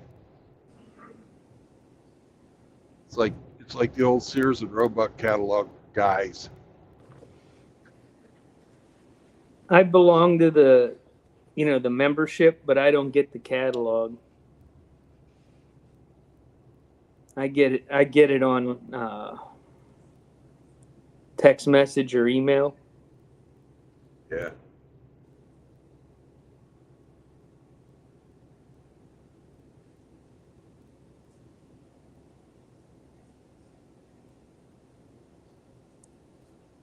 I was going to go to Lowe's today to buy the brackets and the wood so I could make the platform.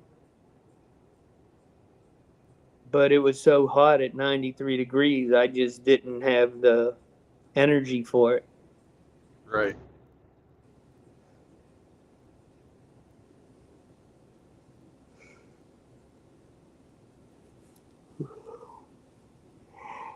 Oh, I gotta buy the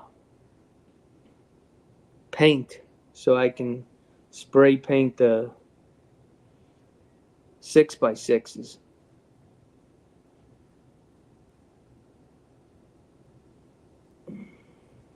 Was it within 10 feet of your foundation?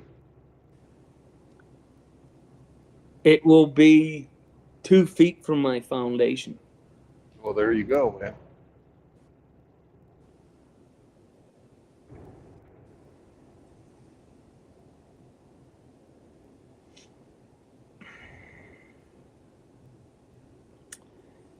Yep.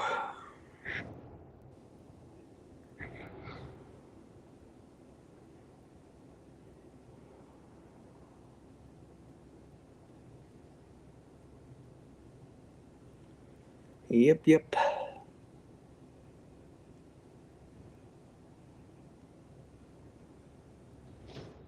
Boy, what a dark night that is.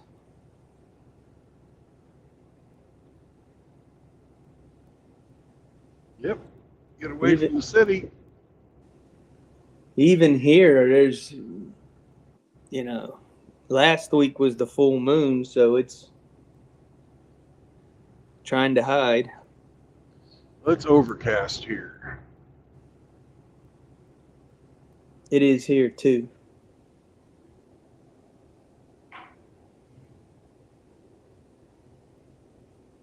I'm about an hour west of Hamsterland now. Making Are pretty you good on time. 70? Yeah. Okay. So I've been there. Mm-hmm. Although maybe you haven't, because you would come across on 70, and then when you get to St. Louis, you'd take 44 to get to Oklahoma.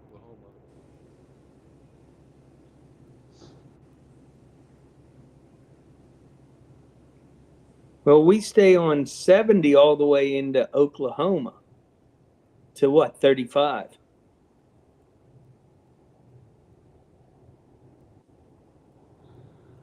Give What is yourself that, a lot 64 or something around St. Louis? Well, they got, I think it's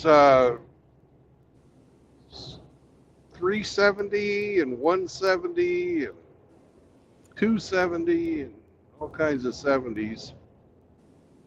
When you're coming from Indiana, If you're coming across on 70 from Indiana, you really ought to catch Highway 44 in St. Louis. You'll save yourself 200 miles, man.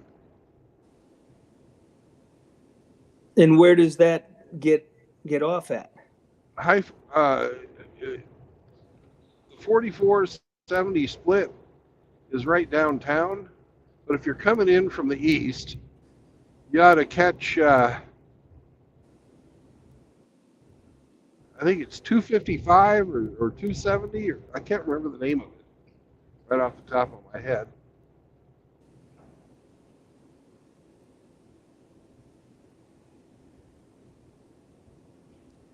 But 44 takes you into Oklahoma City? Yeah. Wow. 44 So it's takes you south of straight. 70, but they both end up on 35.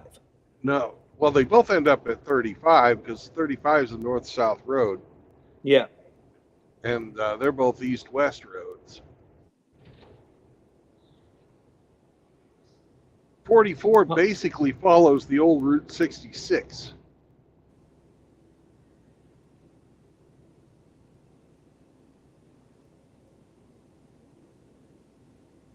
Because in St. Louis, you've got I-70, I-55, I-64, and 44. And did I say 55 already? Yeah, probably. I don't remember. Yeah, it doesn't matter. I just know that when I'm going west, when I get to the river, I have to cross over the bridge, and you can see the arch. Then it Right. splits by the ball field, and I have to go left, and that'll put Okay. me back on 70 west. And then you go out to Rolla and Uranus and all that stuff. That's 44. That ain't 70. Okay, that's 44. Okay. Yeah. So that's the way we go. Yeah. And then when you get to Oklahoma, you go far enough and you get to that big rest area that's in the middle of the highway with the McDonald's and the gas station. Right. That's where my truck got wrecked last year.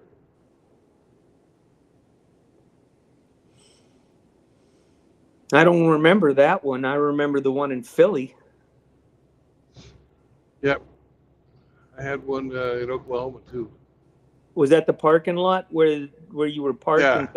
Okay. I was parked and out walking Sam, and somebody took the fucking nose off my truck. Yep, I remember that now. Yeah, and you ran up to him and caught him. Yeah. Oh, I didn't know I hit you. You know he knew. He fucking lying his ass off.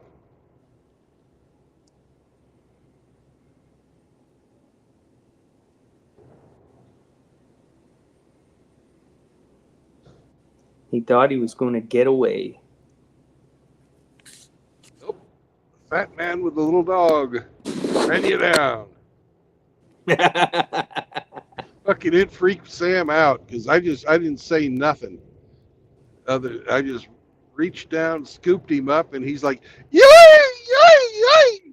He thought I was going to kill him because I had fucking killing intent in my mind. For the son of a bitch who was trying to fucking run away, hit and run me. And then the dumbass couldn't make the corner, and they've got those giant cement fucking pylons to protect their gas pumps, and he tried to cut through one of the fucking gas lanes. He got hung up on that. Just about the time I got up to his fucking cab door. And then after I caught him, he was all apologetic. Of course.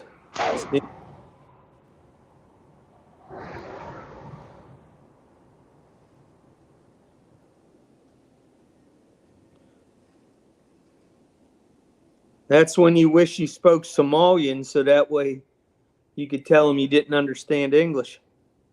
Yeah. Well, it was a Chinese guy based out of fucking Los Angeles. And his partner, who was the owner of the truck, because it was a team drive, was cussing him out in Chinese and never spoke a word of English to me. Probably cussing me too. Oh, yeah. I don't give a fuck. They fucked up. They're going to have to pay the insurance for it. Yeah, you don't want that. You don't want your boss thinking you did something. Fuck no. Well, it's obvious I didn't do anything. They got fucking GPS on these trucks. They know what I'm doing 24 hours a day. Yep.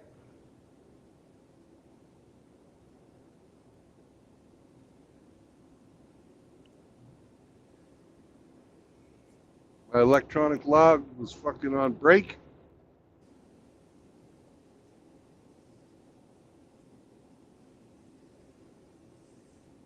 Then he tried to fucking talk my boss into not filing an insurance claim and letting him pay for it until he heard it was $20,000. Is that what that cost? 20,000. Yeah, 20,000. Because they fucking fucked up the radiator, fucked up the oil cooler, fucked up the fucking front quarter panel and the grill.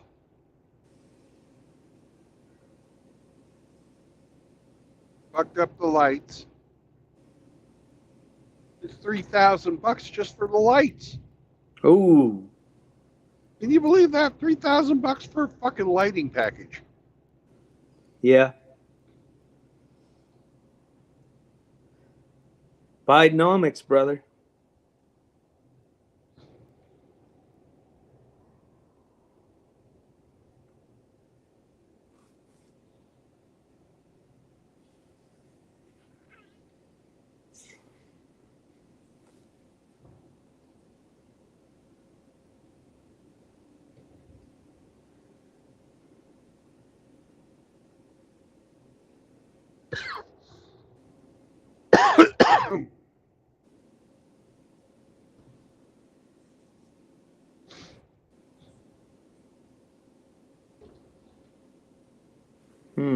Somebody in the back room? Stir drops a lot's in the back room. Two somebodies. Him and RO. RO's in the back.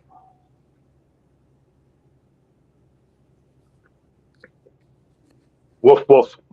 Wolf, wolf. Woof. Is it made of plastic? No. Latex. You're hauling hang gliding kits. It's made of yeast.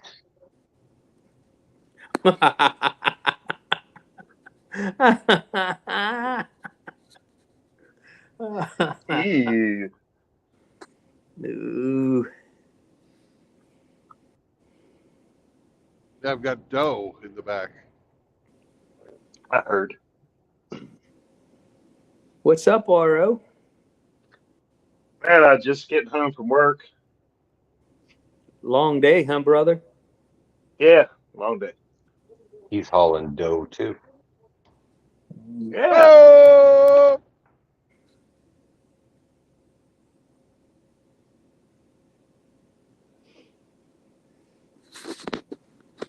thought fucking Homer Simpson was a great clue, and neither you or Grinch or Abe got it. Grinch doesn't watch The Simpsons.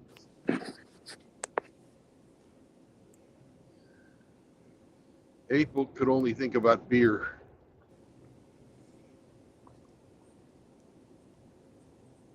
Yeah, I think the last sitcom that I actually watched every episode was Sanford and Sons. Yeah. I just don't find sitcoms funny. Well, it's not a sitcom. You big Well, dummy. it's a cartoon sitcom. Yeah. I just, unless Cindy turns the TV on, I don't watch it. Yeah. I haven't watched it since the 90s. But it's another show that fucking Disney bought out and has apparently ruined it.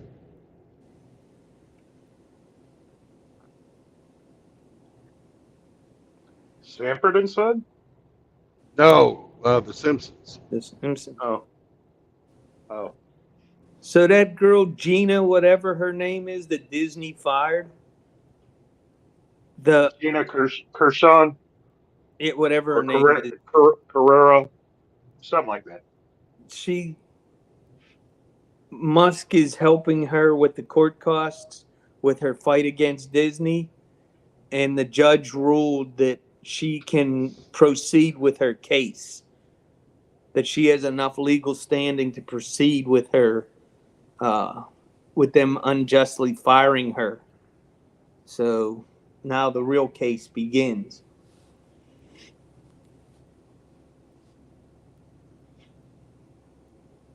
Yeah, it's pretty fucking ballsy of them firing somebody for politics.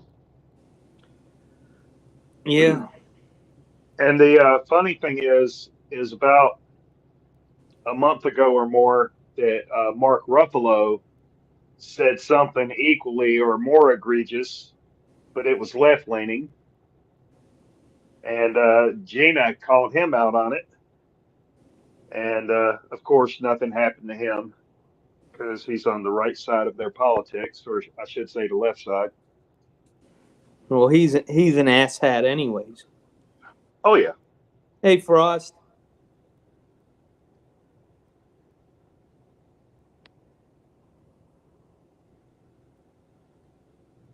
They've ruined all the superhero movies.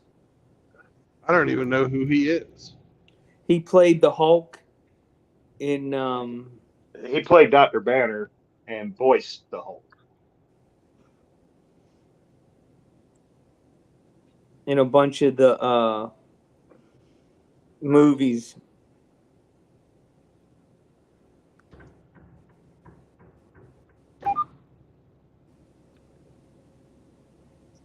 Yeah,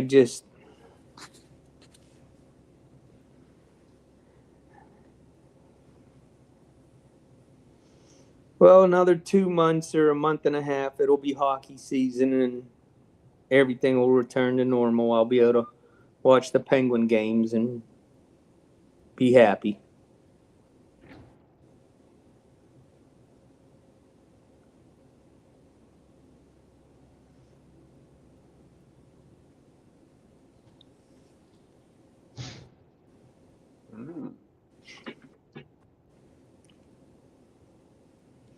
Yeah, me and Seraphim were talking in the chat earlier about guitars. Yep. Hopefully I can get down to Florida in November so I can take my grandson to the couple guitar shops.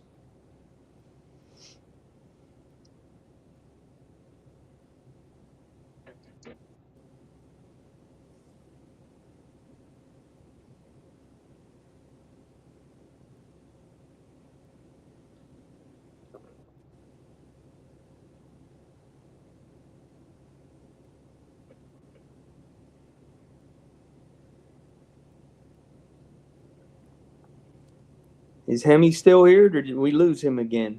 I'm still he's here. You're just being quiet, huh, brother? He's rolling a blunt. He's probably multitasking. It's pot o'clock. Okay. It's dope 30.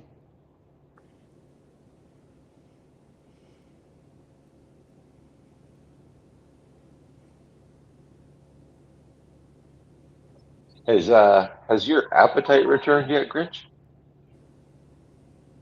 A little bit.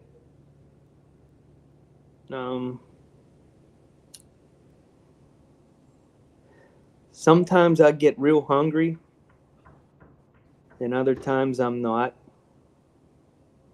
I tend to eat more for my first meal of the day than I do at dinner.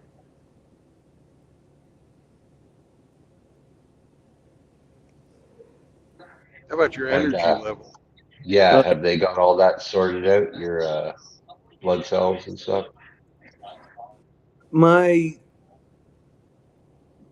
red blood cells, my hemoglobin, and my platelets are in the normal range, but I still don't have any energy per se. And sometimes I still get real dizzy and lightheaded, and I don't know why. Did you ever get a transfusion? Many. I mean, recently? 2 weeks ago. Okay.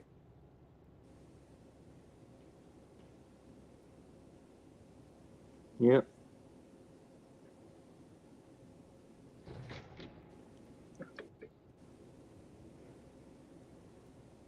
Yeah, I just don't have any. I don't have much energy. The one day it was pretty cool out, we walked about a mile. I got home, I was just wiped out. But I don't mind being tired. It's the dizzy and lightheadedness that is really bad.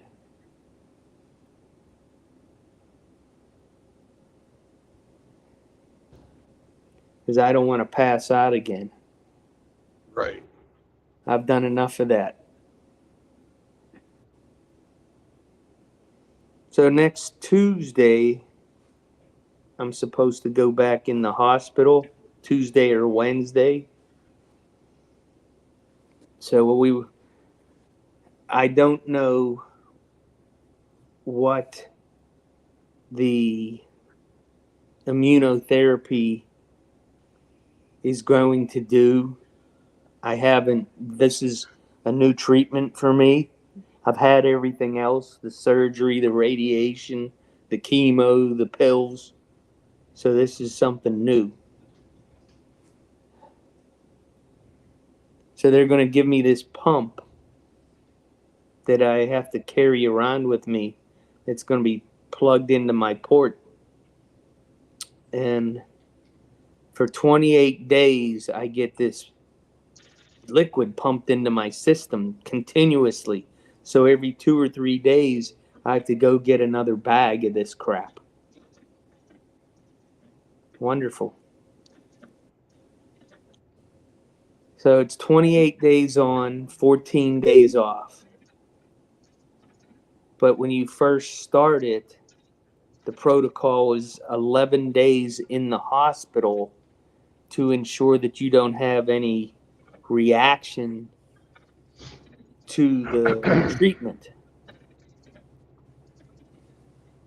And then after that, at the start of the following 3 series, you'll be in the hospital 3 to 4 days to keep an eye on you to make sure that you're not having a reaction. And if you don't, then they send you home. And for 28 days, you walk around with this pump. Wonderful.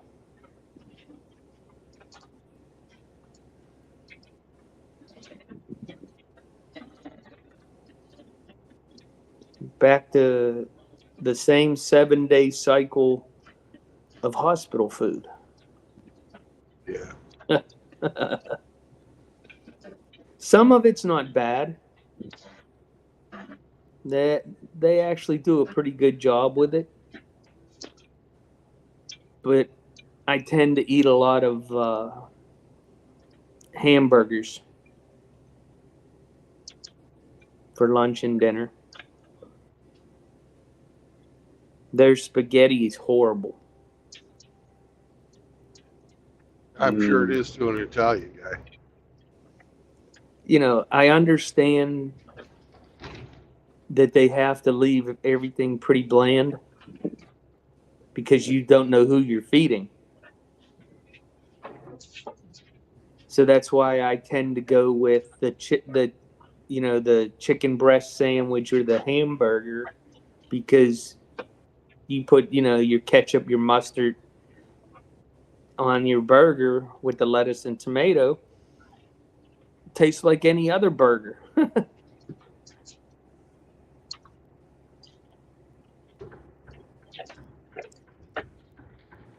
They have the real thick, like, seasoned steak fries. Yeah, those are nice. They're okay, the ones that they have. I'm just tired of them. I like shoestrings myself. Yeah, they're good too. The nice, thin, crispy ones. No. Especially if they use the same fryer that they cook up the onion rings in. Oh, yeah. They don't have onion rings. Well, they don't use, they don't have deep fryers. Everything's air fried. Sacrilege. Oops, I don't want to get off there. So we just... So a couple times, once a week or twice a week, I'll have Cindy bring me something. Meatball sandwich or a roast beef sandwich. Something different off the menu. Maybe bring a pizza and, we'll share a pizza together. That's nice. Yeah. But what really makes me mad is she comes and she spends all the time with me, and in the afternoon I always fall asleep, because that's the best time to sleep, because they leave you alone, because you're not sleeping at night. They're waking you up every hour to go piss. So she'll come and spend 3-4 hours with me, and half of the time I'm sleeping. But she still comes and she stays there with me. I just feel bad that well, maybe this time I hope that I'll try not to sleep. Hey, Seraphim. Yeah. Well, I told you my grandson really likes that Jakey Lee model. That's a really nice guitar. We was looking at a San Dimas too. But we'll see. I was looking at the new PRS amplifier and the new 20-watt Marshall that you can split 20-watt, 5-watt, just like the PRS. The Grisham model.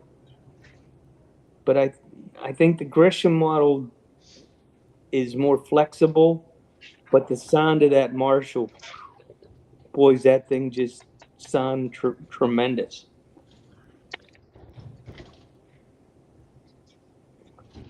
Boy, Hamster needs to pay more taxes. Rough road, huh? Oh, fuck.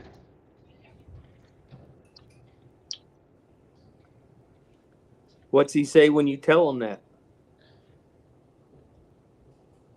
He laughs.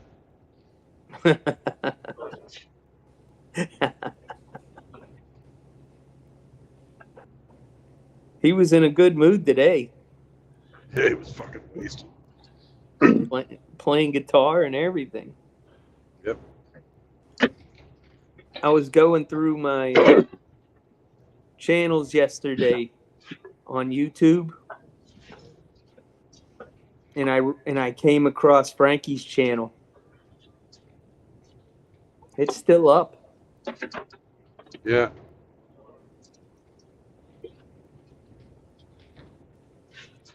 Yeah, I miss that guy. For somebody I never met, I sure do miss him.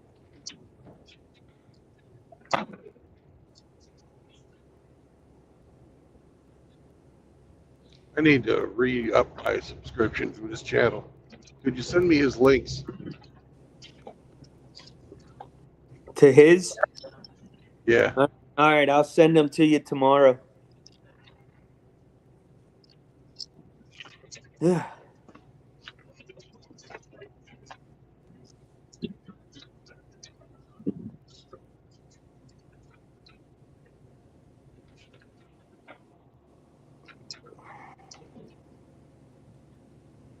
Hey, Seraphim, you heard that they fired the guy from Mesa Boogie, the guy that designed them, the owner before Gibson bought out Mesa Boogie. Yeah, they fired him. That was stupid. What? Firing him. No, they should have kept him on as a designer or creative fucking somebody. You know, he obviously couldn't or didn't run it well, or they wouldn't have got bought out. Well, they made him an offer he couldn't refuse. So it really wasn't a firing then. Well, no, when they bought Mesa Boogie 4 or 5 years ago, and then last week they let him go. So he spent 5 years with Gibson, and now Gibson told him that they no longer need his services.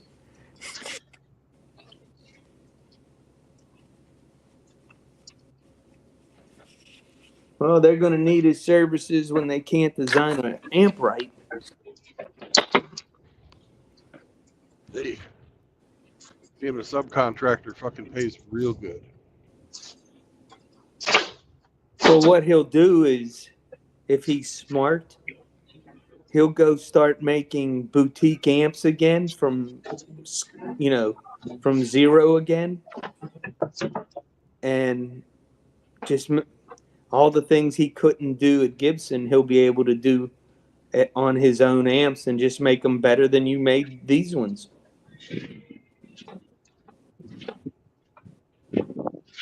Probably has a no-compete clause. Well, the U.S. Supreme Court earlier this month said that that's not legal. That non-compete clauses are not legal. If you fire somebody, you don't have the right to tell them where they can or can't work. Well, that's cool. Yeah, huh? That's nice. It is nice.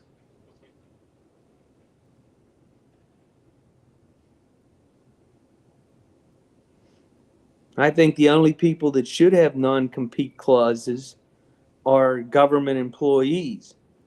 You know, like the former vice president of the Postal Service back in 2013 that signed the contract with Amazon, and the Postal Service showed them how to process packages and everything. And then when they took over their own processing, he retired from the post office with over 30 years, and then he went and worked as a vice president for Amazon. Funny how that works, huh? Or all these congressmen, you know, they go into Congress poor, they leave rich, and then then they leave Congress and go work for some Department of Defense contractor. Same thing happened to the fucking ex-military. Half the guys I worked with at Raytheon were former fucking guys that worked on the program I was on. But they weren't congressmen; they were military, right? Yeah. And the project manager was probably some retired captain or flag officer. Captain, yeah. Flight officer, fucking pilot. Yeah. But he you know, he was an 06. Yep. And the guys in the office were all had a bunch of stars on their collars at one time. Yeah. And fuck. Even the fucking project manager was a fucking former fucking Master Chief. I believe it. He actually knew his shit though. The pilot, he knew how to fly, Mm-hmm. but the fucking Master Chief actually worked the gear.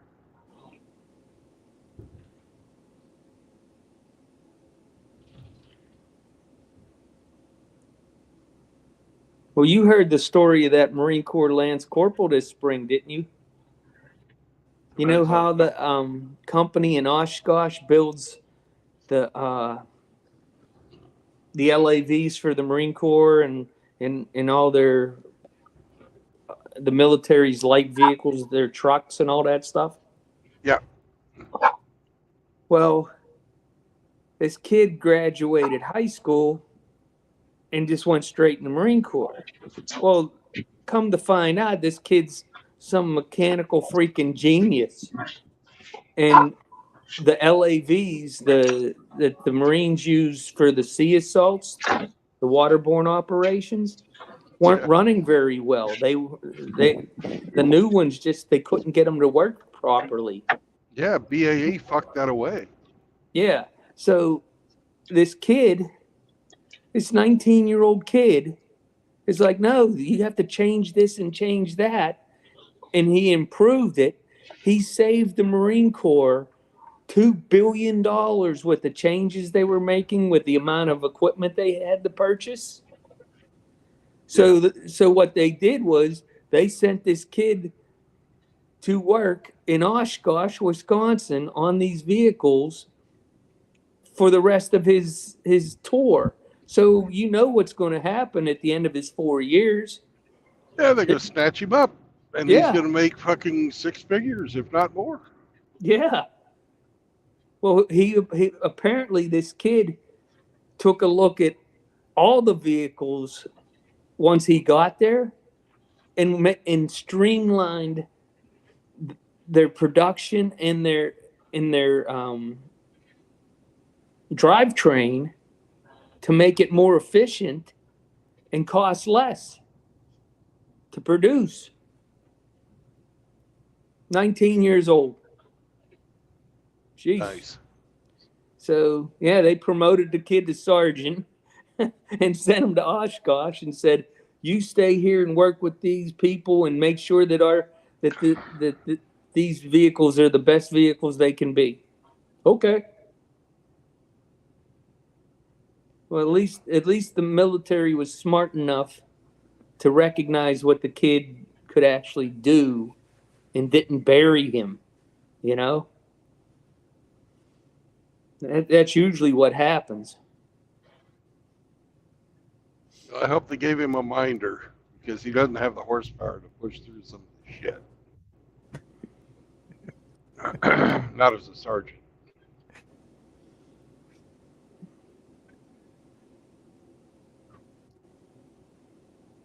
So, who knows what this kid's going, I could see him just in a couple years just getting hired with them full time and making money and working on those vehicles and doing what he loves.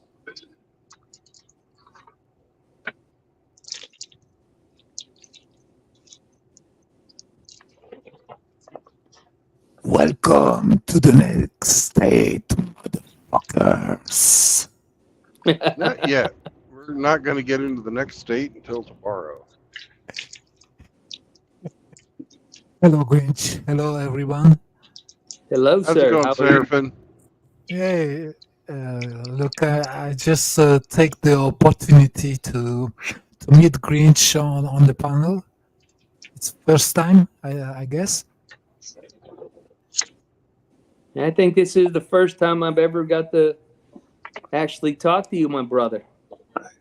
So nice to meet you, brother. Yes, it's a pleasure to speak with you. It's something else just than just chatting in live chat. Yeah, I would like to appreciate that moment with you and all the brothers on the panel and in the chat, of course. The guys from the HOA board are blowing up my text messages, and I'm ignoring them. I'd rather spend time with my brothers on Brandon's stream. All that other stuff can wait till tomorrow. Way to go. So did you build your own amp, Seraphim? I built my own guitar. Oh my. And the amp was built with the help from my friend. He is the amp guru. I'm not, electric engineer or something like this, but I have enough skills to build a guitar, electric guitar, myself, and other things like guitar speaker cabinets and stuff like this. Wow, that's awesome. I watch videos on how to build guitars, and I'm afraid to try. But if my grandson wants to do it, I think I might buy one of those kits. Yep. And try that first and see how that works out for us before we go, from just a regular piece of wood. Yeah, from scratch. Take the baby steps. Yeah. Look, it's a good way to start because you're still doing things you love and your grandson loves together, and that's priceless. He really seems to love the instrument, and he dropped out of orchestra this year because he was playing violin. He played violin for 4 years. Okay. And he wants to just focus on the guitar. So How old is he? He's 14. Okay. Originally, when I bought his violin, it was with the conversation that since the school orchestra is giving him free music lessons, he should try to continue it. But he didn't like it. Well, he prefers the guitar. Okay. That's the nice way to put it. He does like the violin, but he knew that he would never make first chair. That's really hard in the classical orchestra. That's yeah. So he just decided that he was going to put all his efforts into the guitar. And the music teacher that he has is really encouraging him. And so this December, he'll have the guitar for 2 years. He got a Strat he picked out a black and white, not the Fender, the other one. The Mexican copy of the Strat. Yeah. Yeah. So that was his choice when I took him to the guitar shop. Because I gave him $1 a month that I didn't want him to go over on his first guitar. Because I didn't want to spend, $1,400 on a brand new guitar and him not play it. Yeah, of course. So he picked out a black and white Strat, and I was hoping he was going to go for a Les Paul, but I like humbuckers more than single coils. But hey, I'm not the one playing it. I have the choice on my guitar, so both of my pickups are humbuckers, but the neck pickup you can switch to the single coil if you want. Oh, nice. Yeah, I think that's something that we've discussed, that if he does go with a humbucker for his second guitar, that we get something with the coil splits so that he has more opportunity to have more sounds. Now, whether or not he does that, who knows? He really liked like I said, he really liked the Charvel. Oh yeah, that's a good. I understand. That's what Stevie Vai plays, right? No, Jackie Lee. Oh, Jackie Lee.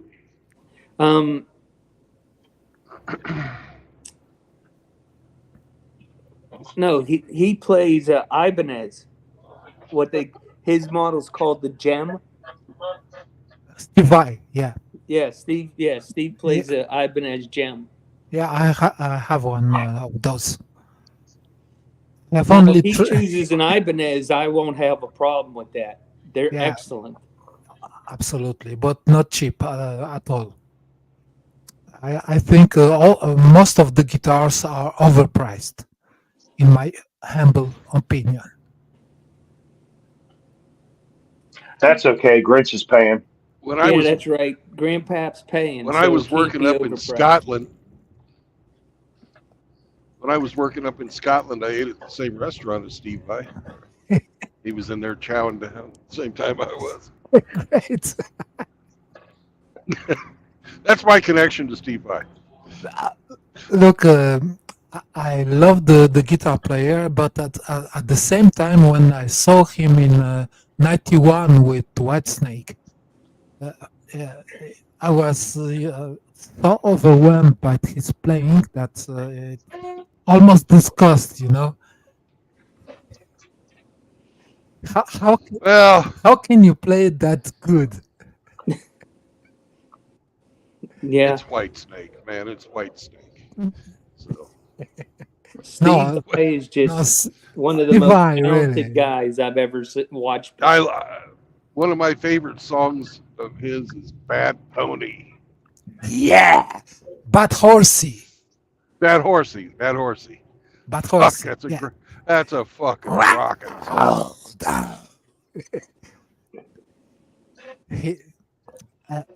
Well, the best thing I've learned from Steve Vai and also from Frank Zappa is how to handle music business, not just be artist and play music, an instrument, but how to handle the business behind. That's really the important point, I think. It's way beyond music. I never pretended to be like Steve or other players I really love, like Paul Gilbert from Mr. Big, great guitar player. Stevie Ray Vaughan. If you want to really touch the blues, go listen to him. Not Hendrix, not Bonamassa, but Stevie Ray Vaughan. Man, this guy. It's Vaughn, but yeah. Yeah, he played the blues. Yeah. Yeah. But I saw George Thorogood open up for Stevie Ray Vaughan. That was a hell of a concert, man. I bet. Oh my God.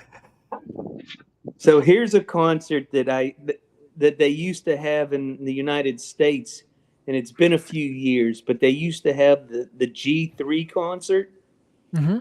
So I got to see Satriani, Steve Vai, and Yngwie together. Oh my gosh. That was a blast. I got tickets for the Yngwie show here in my hometown for November 15th. So me and a friend of mine are going to go see Yngwie. I've seen him so many times. There's nobody like him. He's one of a kind. I know he is your guitar hero, per se. Well, what I like about him is he doesn't sound like anybody else. You know, my first love is metal music. You know, Iron Maiden, Judas Priest, Metallica. Old school. But a lot of those bands sound the same to me now. Yngwie is playing the same songs for the last 40 years, but nobody else sounds like him.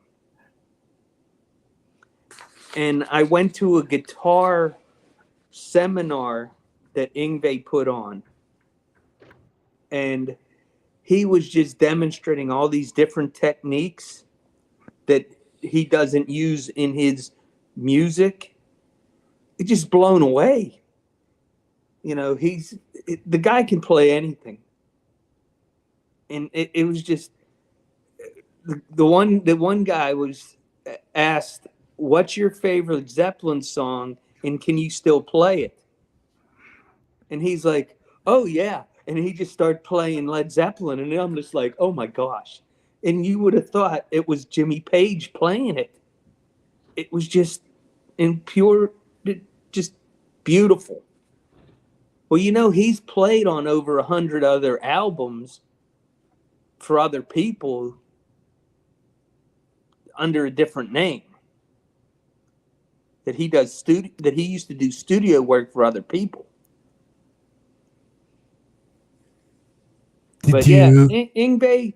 Yngwie's one of my favorites, definitely. But my all-time favorite though is Randy Rhoads. Okay. Did you see the live with the full orchestra, Yngwie Malmsteen and the full orchestra playing classic music, and he's soloing over it?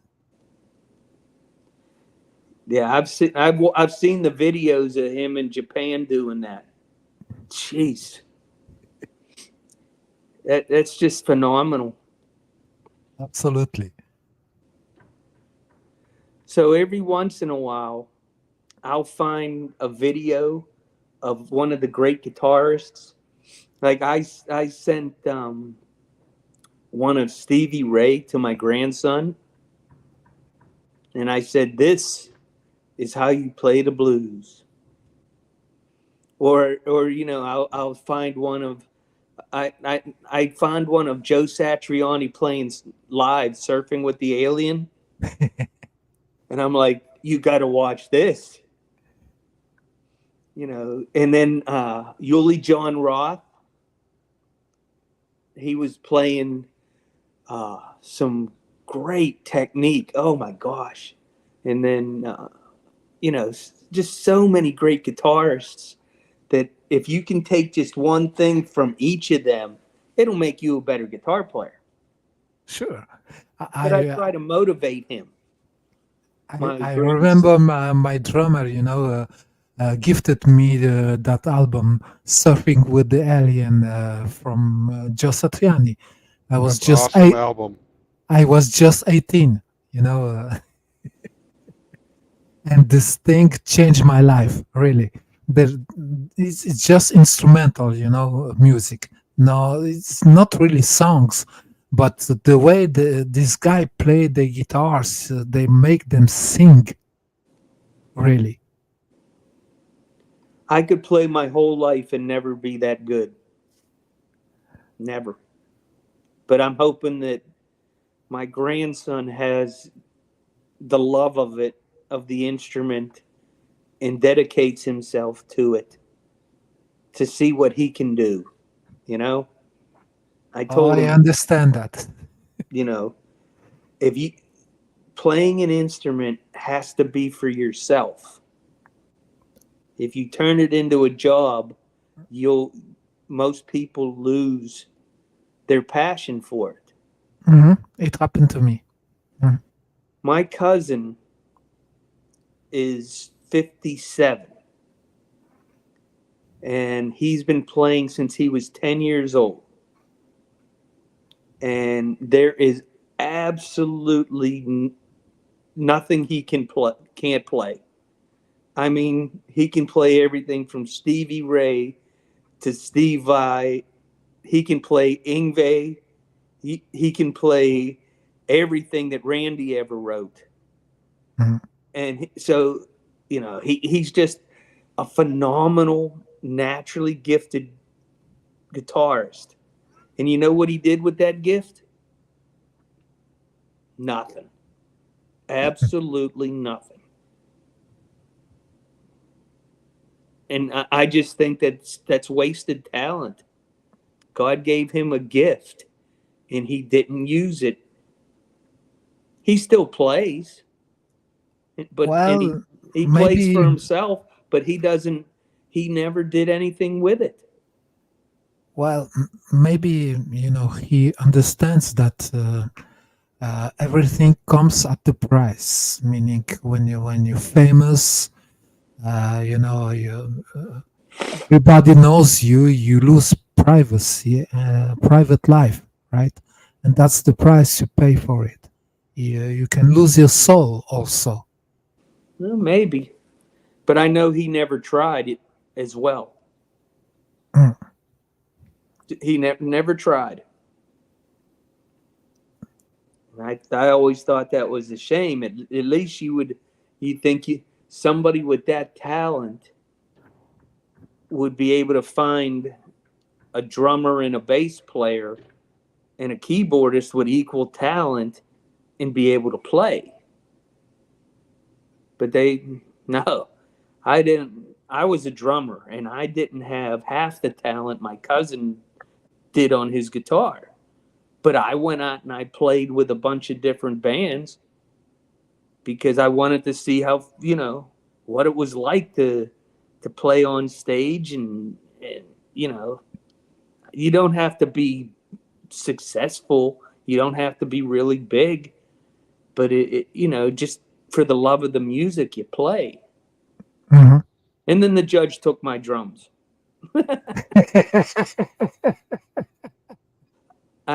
So in the 80s, I spent $20,000 on a custom set of Yamahas. Oh, which one? Excuse me? Which one was it? The Maple? The Stage Series. Okay.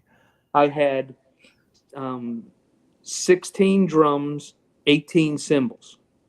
Wow. So that's a big kit. Yeah. I had the Simmons SD1 pads, the original Simmons electronic pads. So I had 2 acoustic basses, an electronic bass, a regular hi-hat, and a remote hi-hat that I played with my feet. So I had 5 pedals. Wow. I had everything from an 8-inch up to a 20-inch floor tom that went all the way around. That's not a floor tom. Come on, that's What, that's a 20-inch floor tom? That's a kick drum. No, I had a 20-inch. Went from 8 to 20, And then I had the Rototoms. Gotta I have had the wood- Rototoms in the 80s. I had wood blocks, an octave of wood blocks. I had 2 sets of chimes. One was round, an octave, and then my second set was a 2-octave set of straights. So I needed them for when we played a couple Rush songs. Then, so my drum shells were all birch. I like the 5-ply birch, but my main snare was an 8-inch steel. And then I had a 1957 Slingerland 3.5-inch piccolo snare. So whenever I had to do like drum rolls and stuff, that was just, that thing sounded so perfect. And then I had mics and cases for everything. And I ran everything through a PV bass amp, the 200 watt with the black, the Black Widow, the one that had the 2 12-inch speakers. Yeah, it was a crazy drum set. It was black with a chrome pinstripes. So I had 2 pasty cymbals, a 505 splash and a 505 ride. And then my second ride was a 1973 Peter Criss edition Zildjian Earth Rock ride, the one that it's 28 inches around that Peter Criss used to play that didn't have a bell on it. It was just one big flat piece of bronze. And I played Zildjian Z Series 18-inch on hi-hats, on the regular hi-hat, and a custom 14-inch medium Sabians on my remote hi-hat. And then all my other crashes were all custom ordered, hand-hammered Sabians. And I had a China with Swiss rivets, custom made, a 22-inch China. And all my hardware was black pearl boom stands for all the cymbals. And the judge sold my drum set for $1,000 to a church. That hurts. All my friends wanted to know if I let the judge breathe. I told him I can't shoot the judge. Damn. That hurts. But I did, and I still believe that he was a thief. He robbed me. I think most of them are thieves. Really. So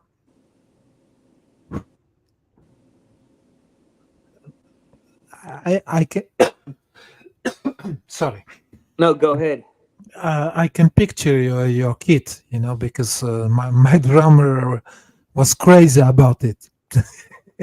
Really, so many pieces. It took more time to build his kit than all the rest of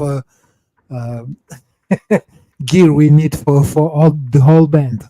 So, most of the time, I just played a 7-piece, double bass, double floor tom, double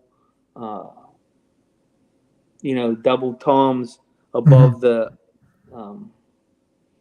bass drums and a snare. Yep. But once people seen what I had, they wanted me to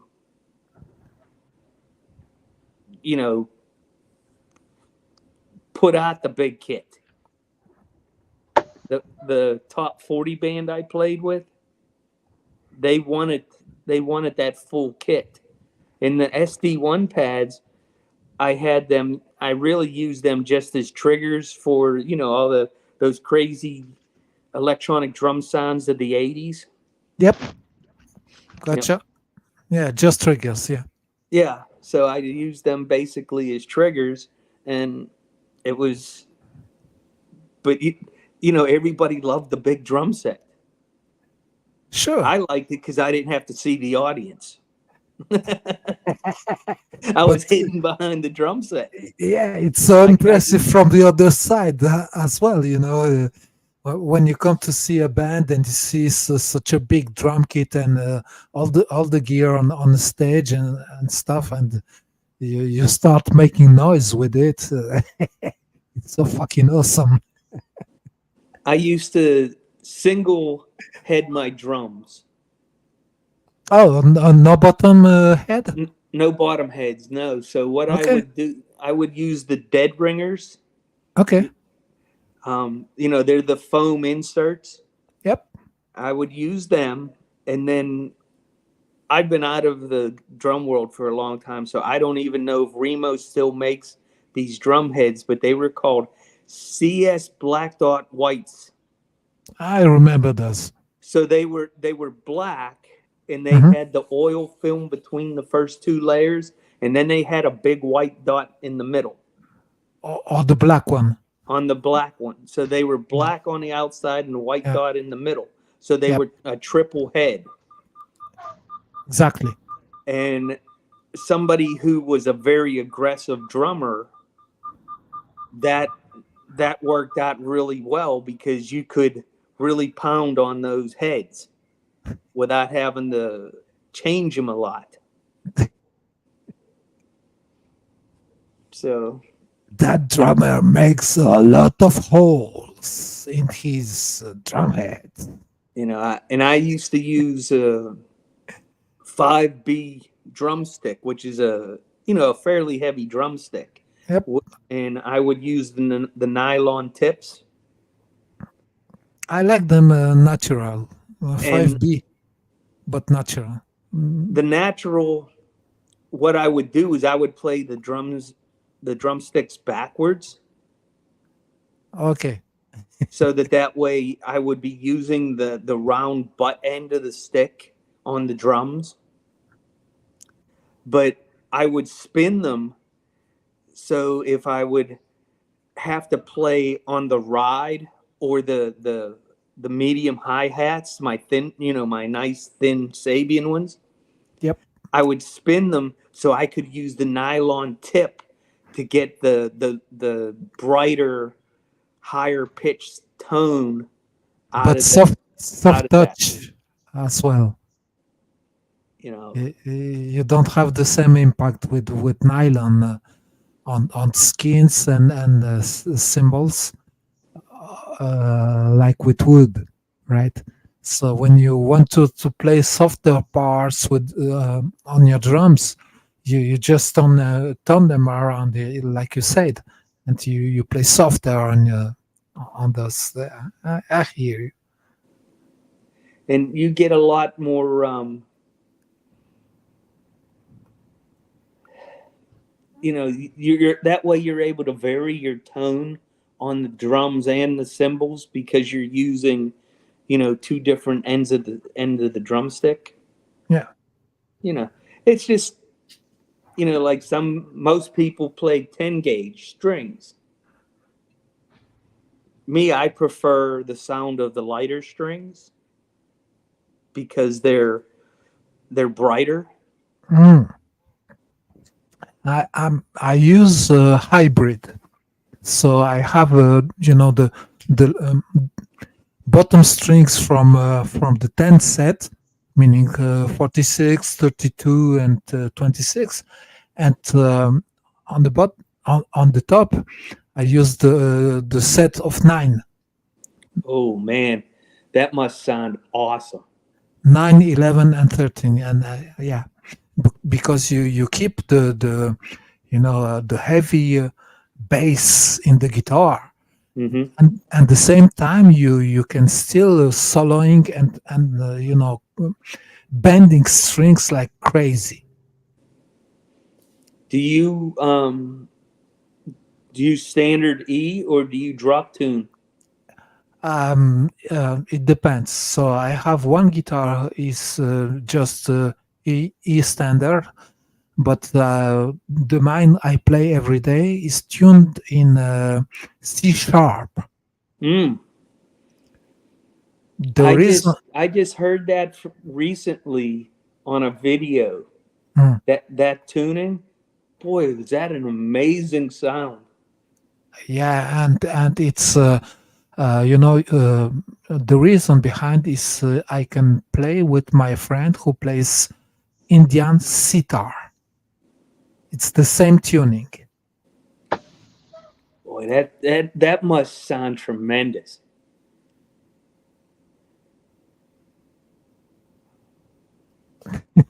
Yeah, I like the I even though I don't play, I prefer the sound of the lighter gauge strings for the high strings because they're so clear. Yeah.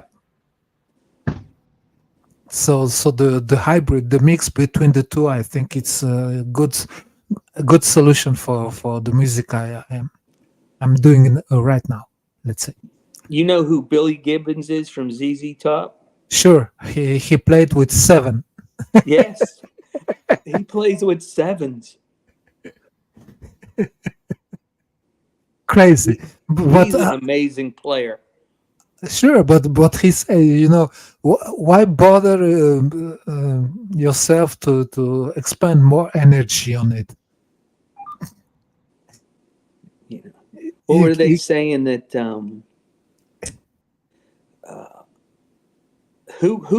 I forget who's one of them plays a 13 set of strings. I'm like, oh my gosh, that's got to be hard to bend, or you got some really strong hands. Steve Ray played with 12, I think. Jeff Beck is the one that played with the 13s. Oh shit, man. Well, this one is also one of those unique players. Nobody played like Jeff Beck. Nope.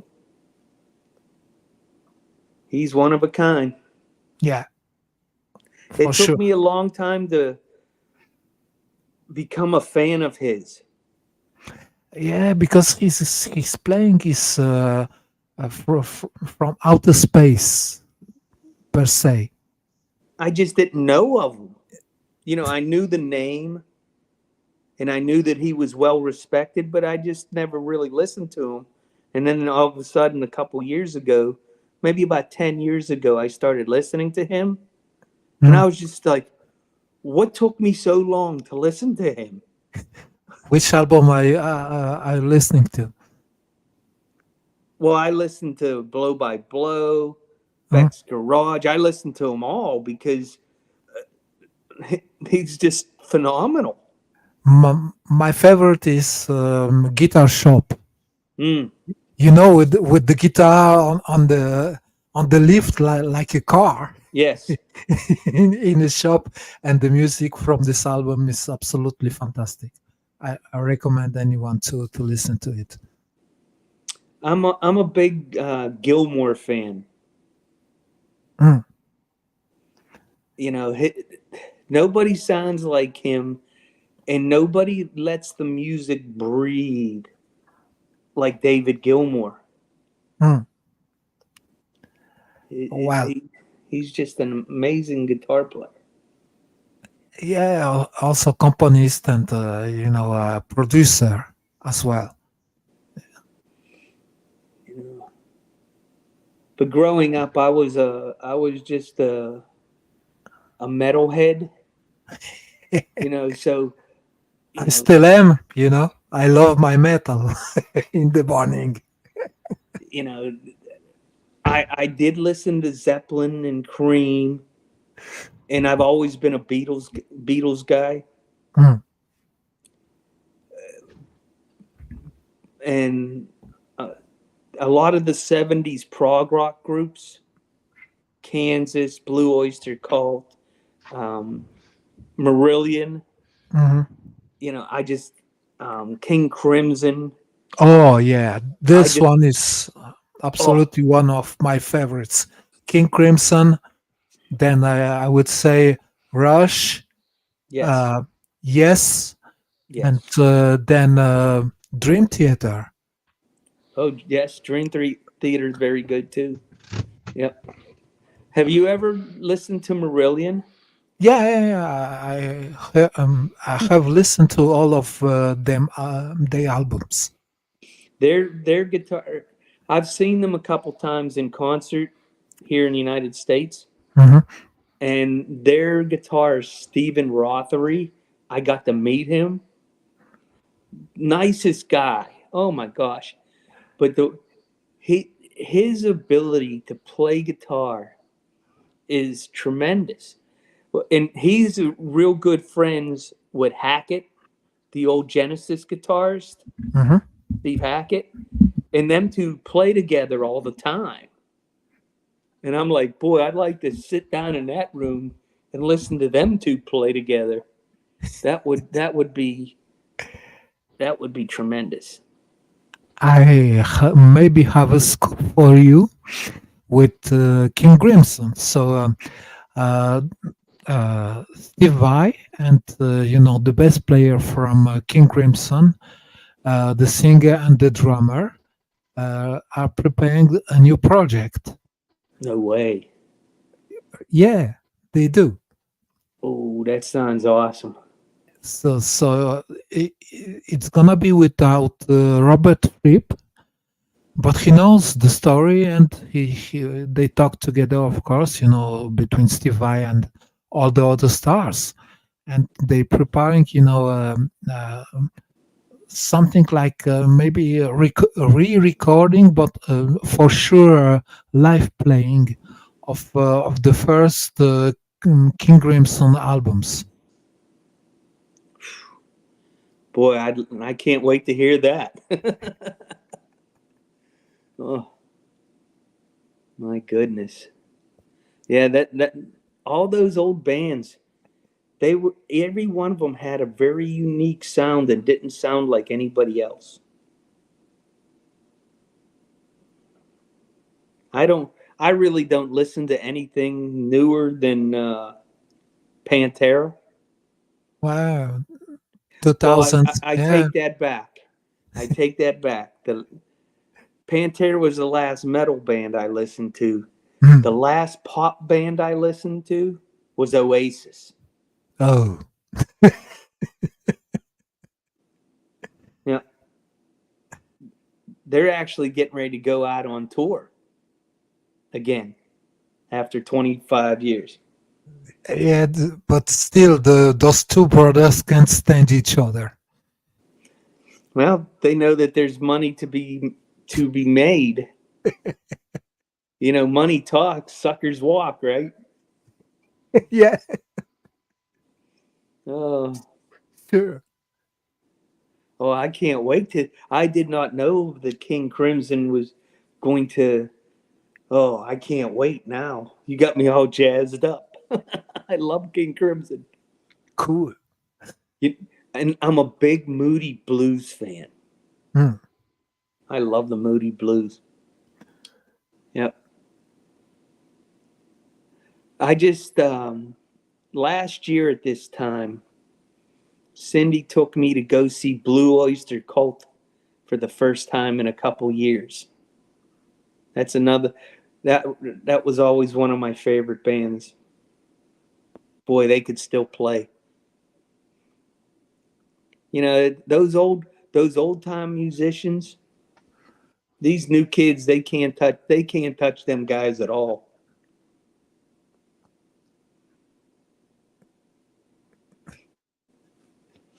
You guys hear me? Hey, Brandon. Brandon, yeah. Where I'm going to stop for the night. You're gonna handle it. You roboting. And one bar. So And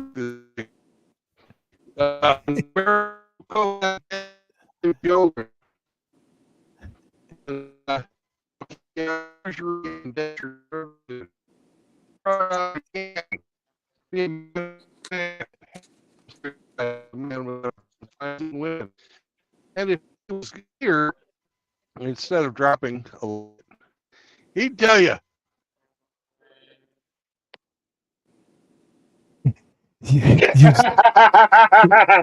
I think we lost Brandon. Yeah, he was roboting badly. He was saying if Hemi were here, he would tell you, and then he dropped. Don't break your fucking girlfriend around here. Well, I will see you gentlemen tomorrow. If you can hear us, Brandon, have a good night, sir. And it was a pleasure talking to you, Brother Seraphim. It It's was great a pleasure talking for to you, me. Aro. Yeah, sure. So you Yeah, guys it's all have a good. good Good night, evening. Grinch. And Good night, Seraphim. good night. Good night, John everyone. Boy. Take care. Take care. brothers. Oh, he's back.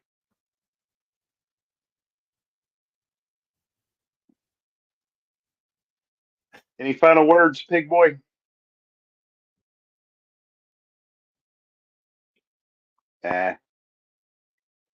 He's struggling.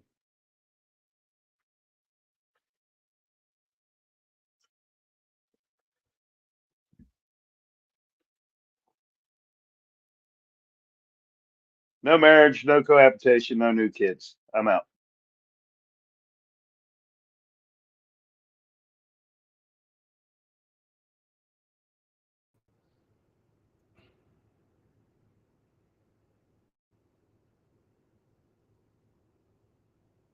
I don't know if you guys can hear me or not. Nobody's talking. Emmy's muted. And I got shit for signal. Well, So if you can hear me, that's great. If not, I'll catch you all on the road again tomorrow. Bye.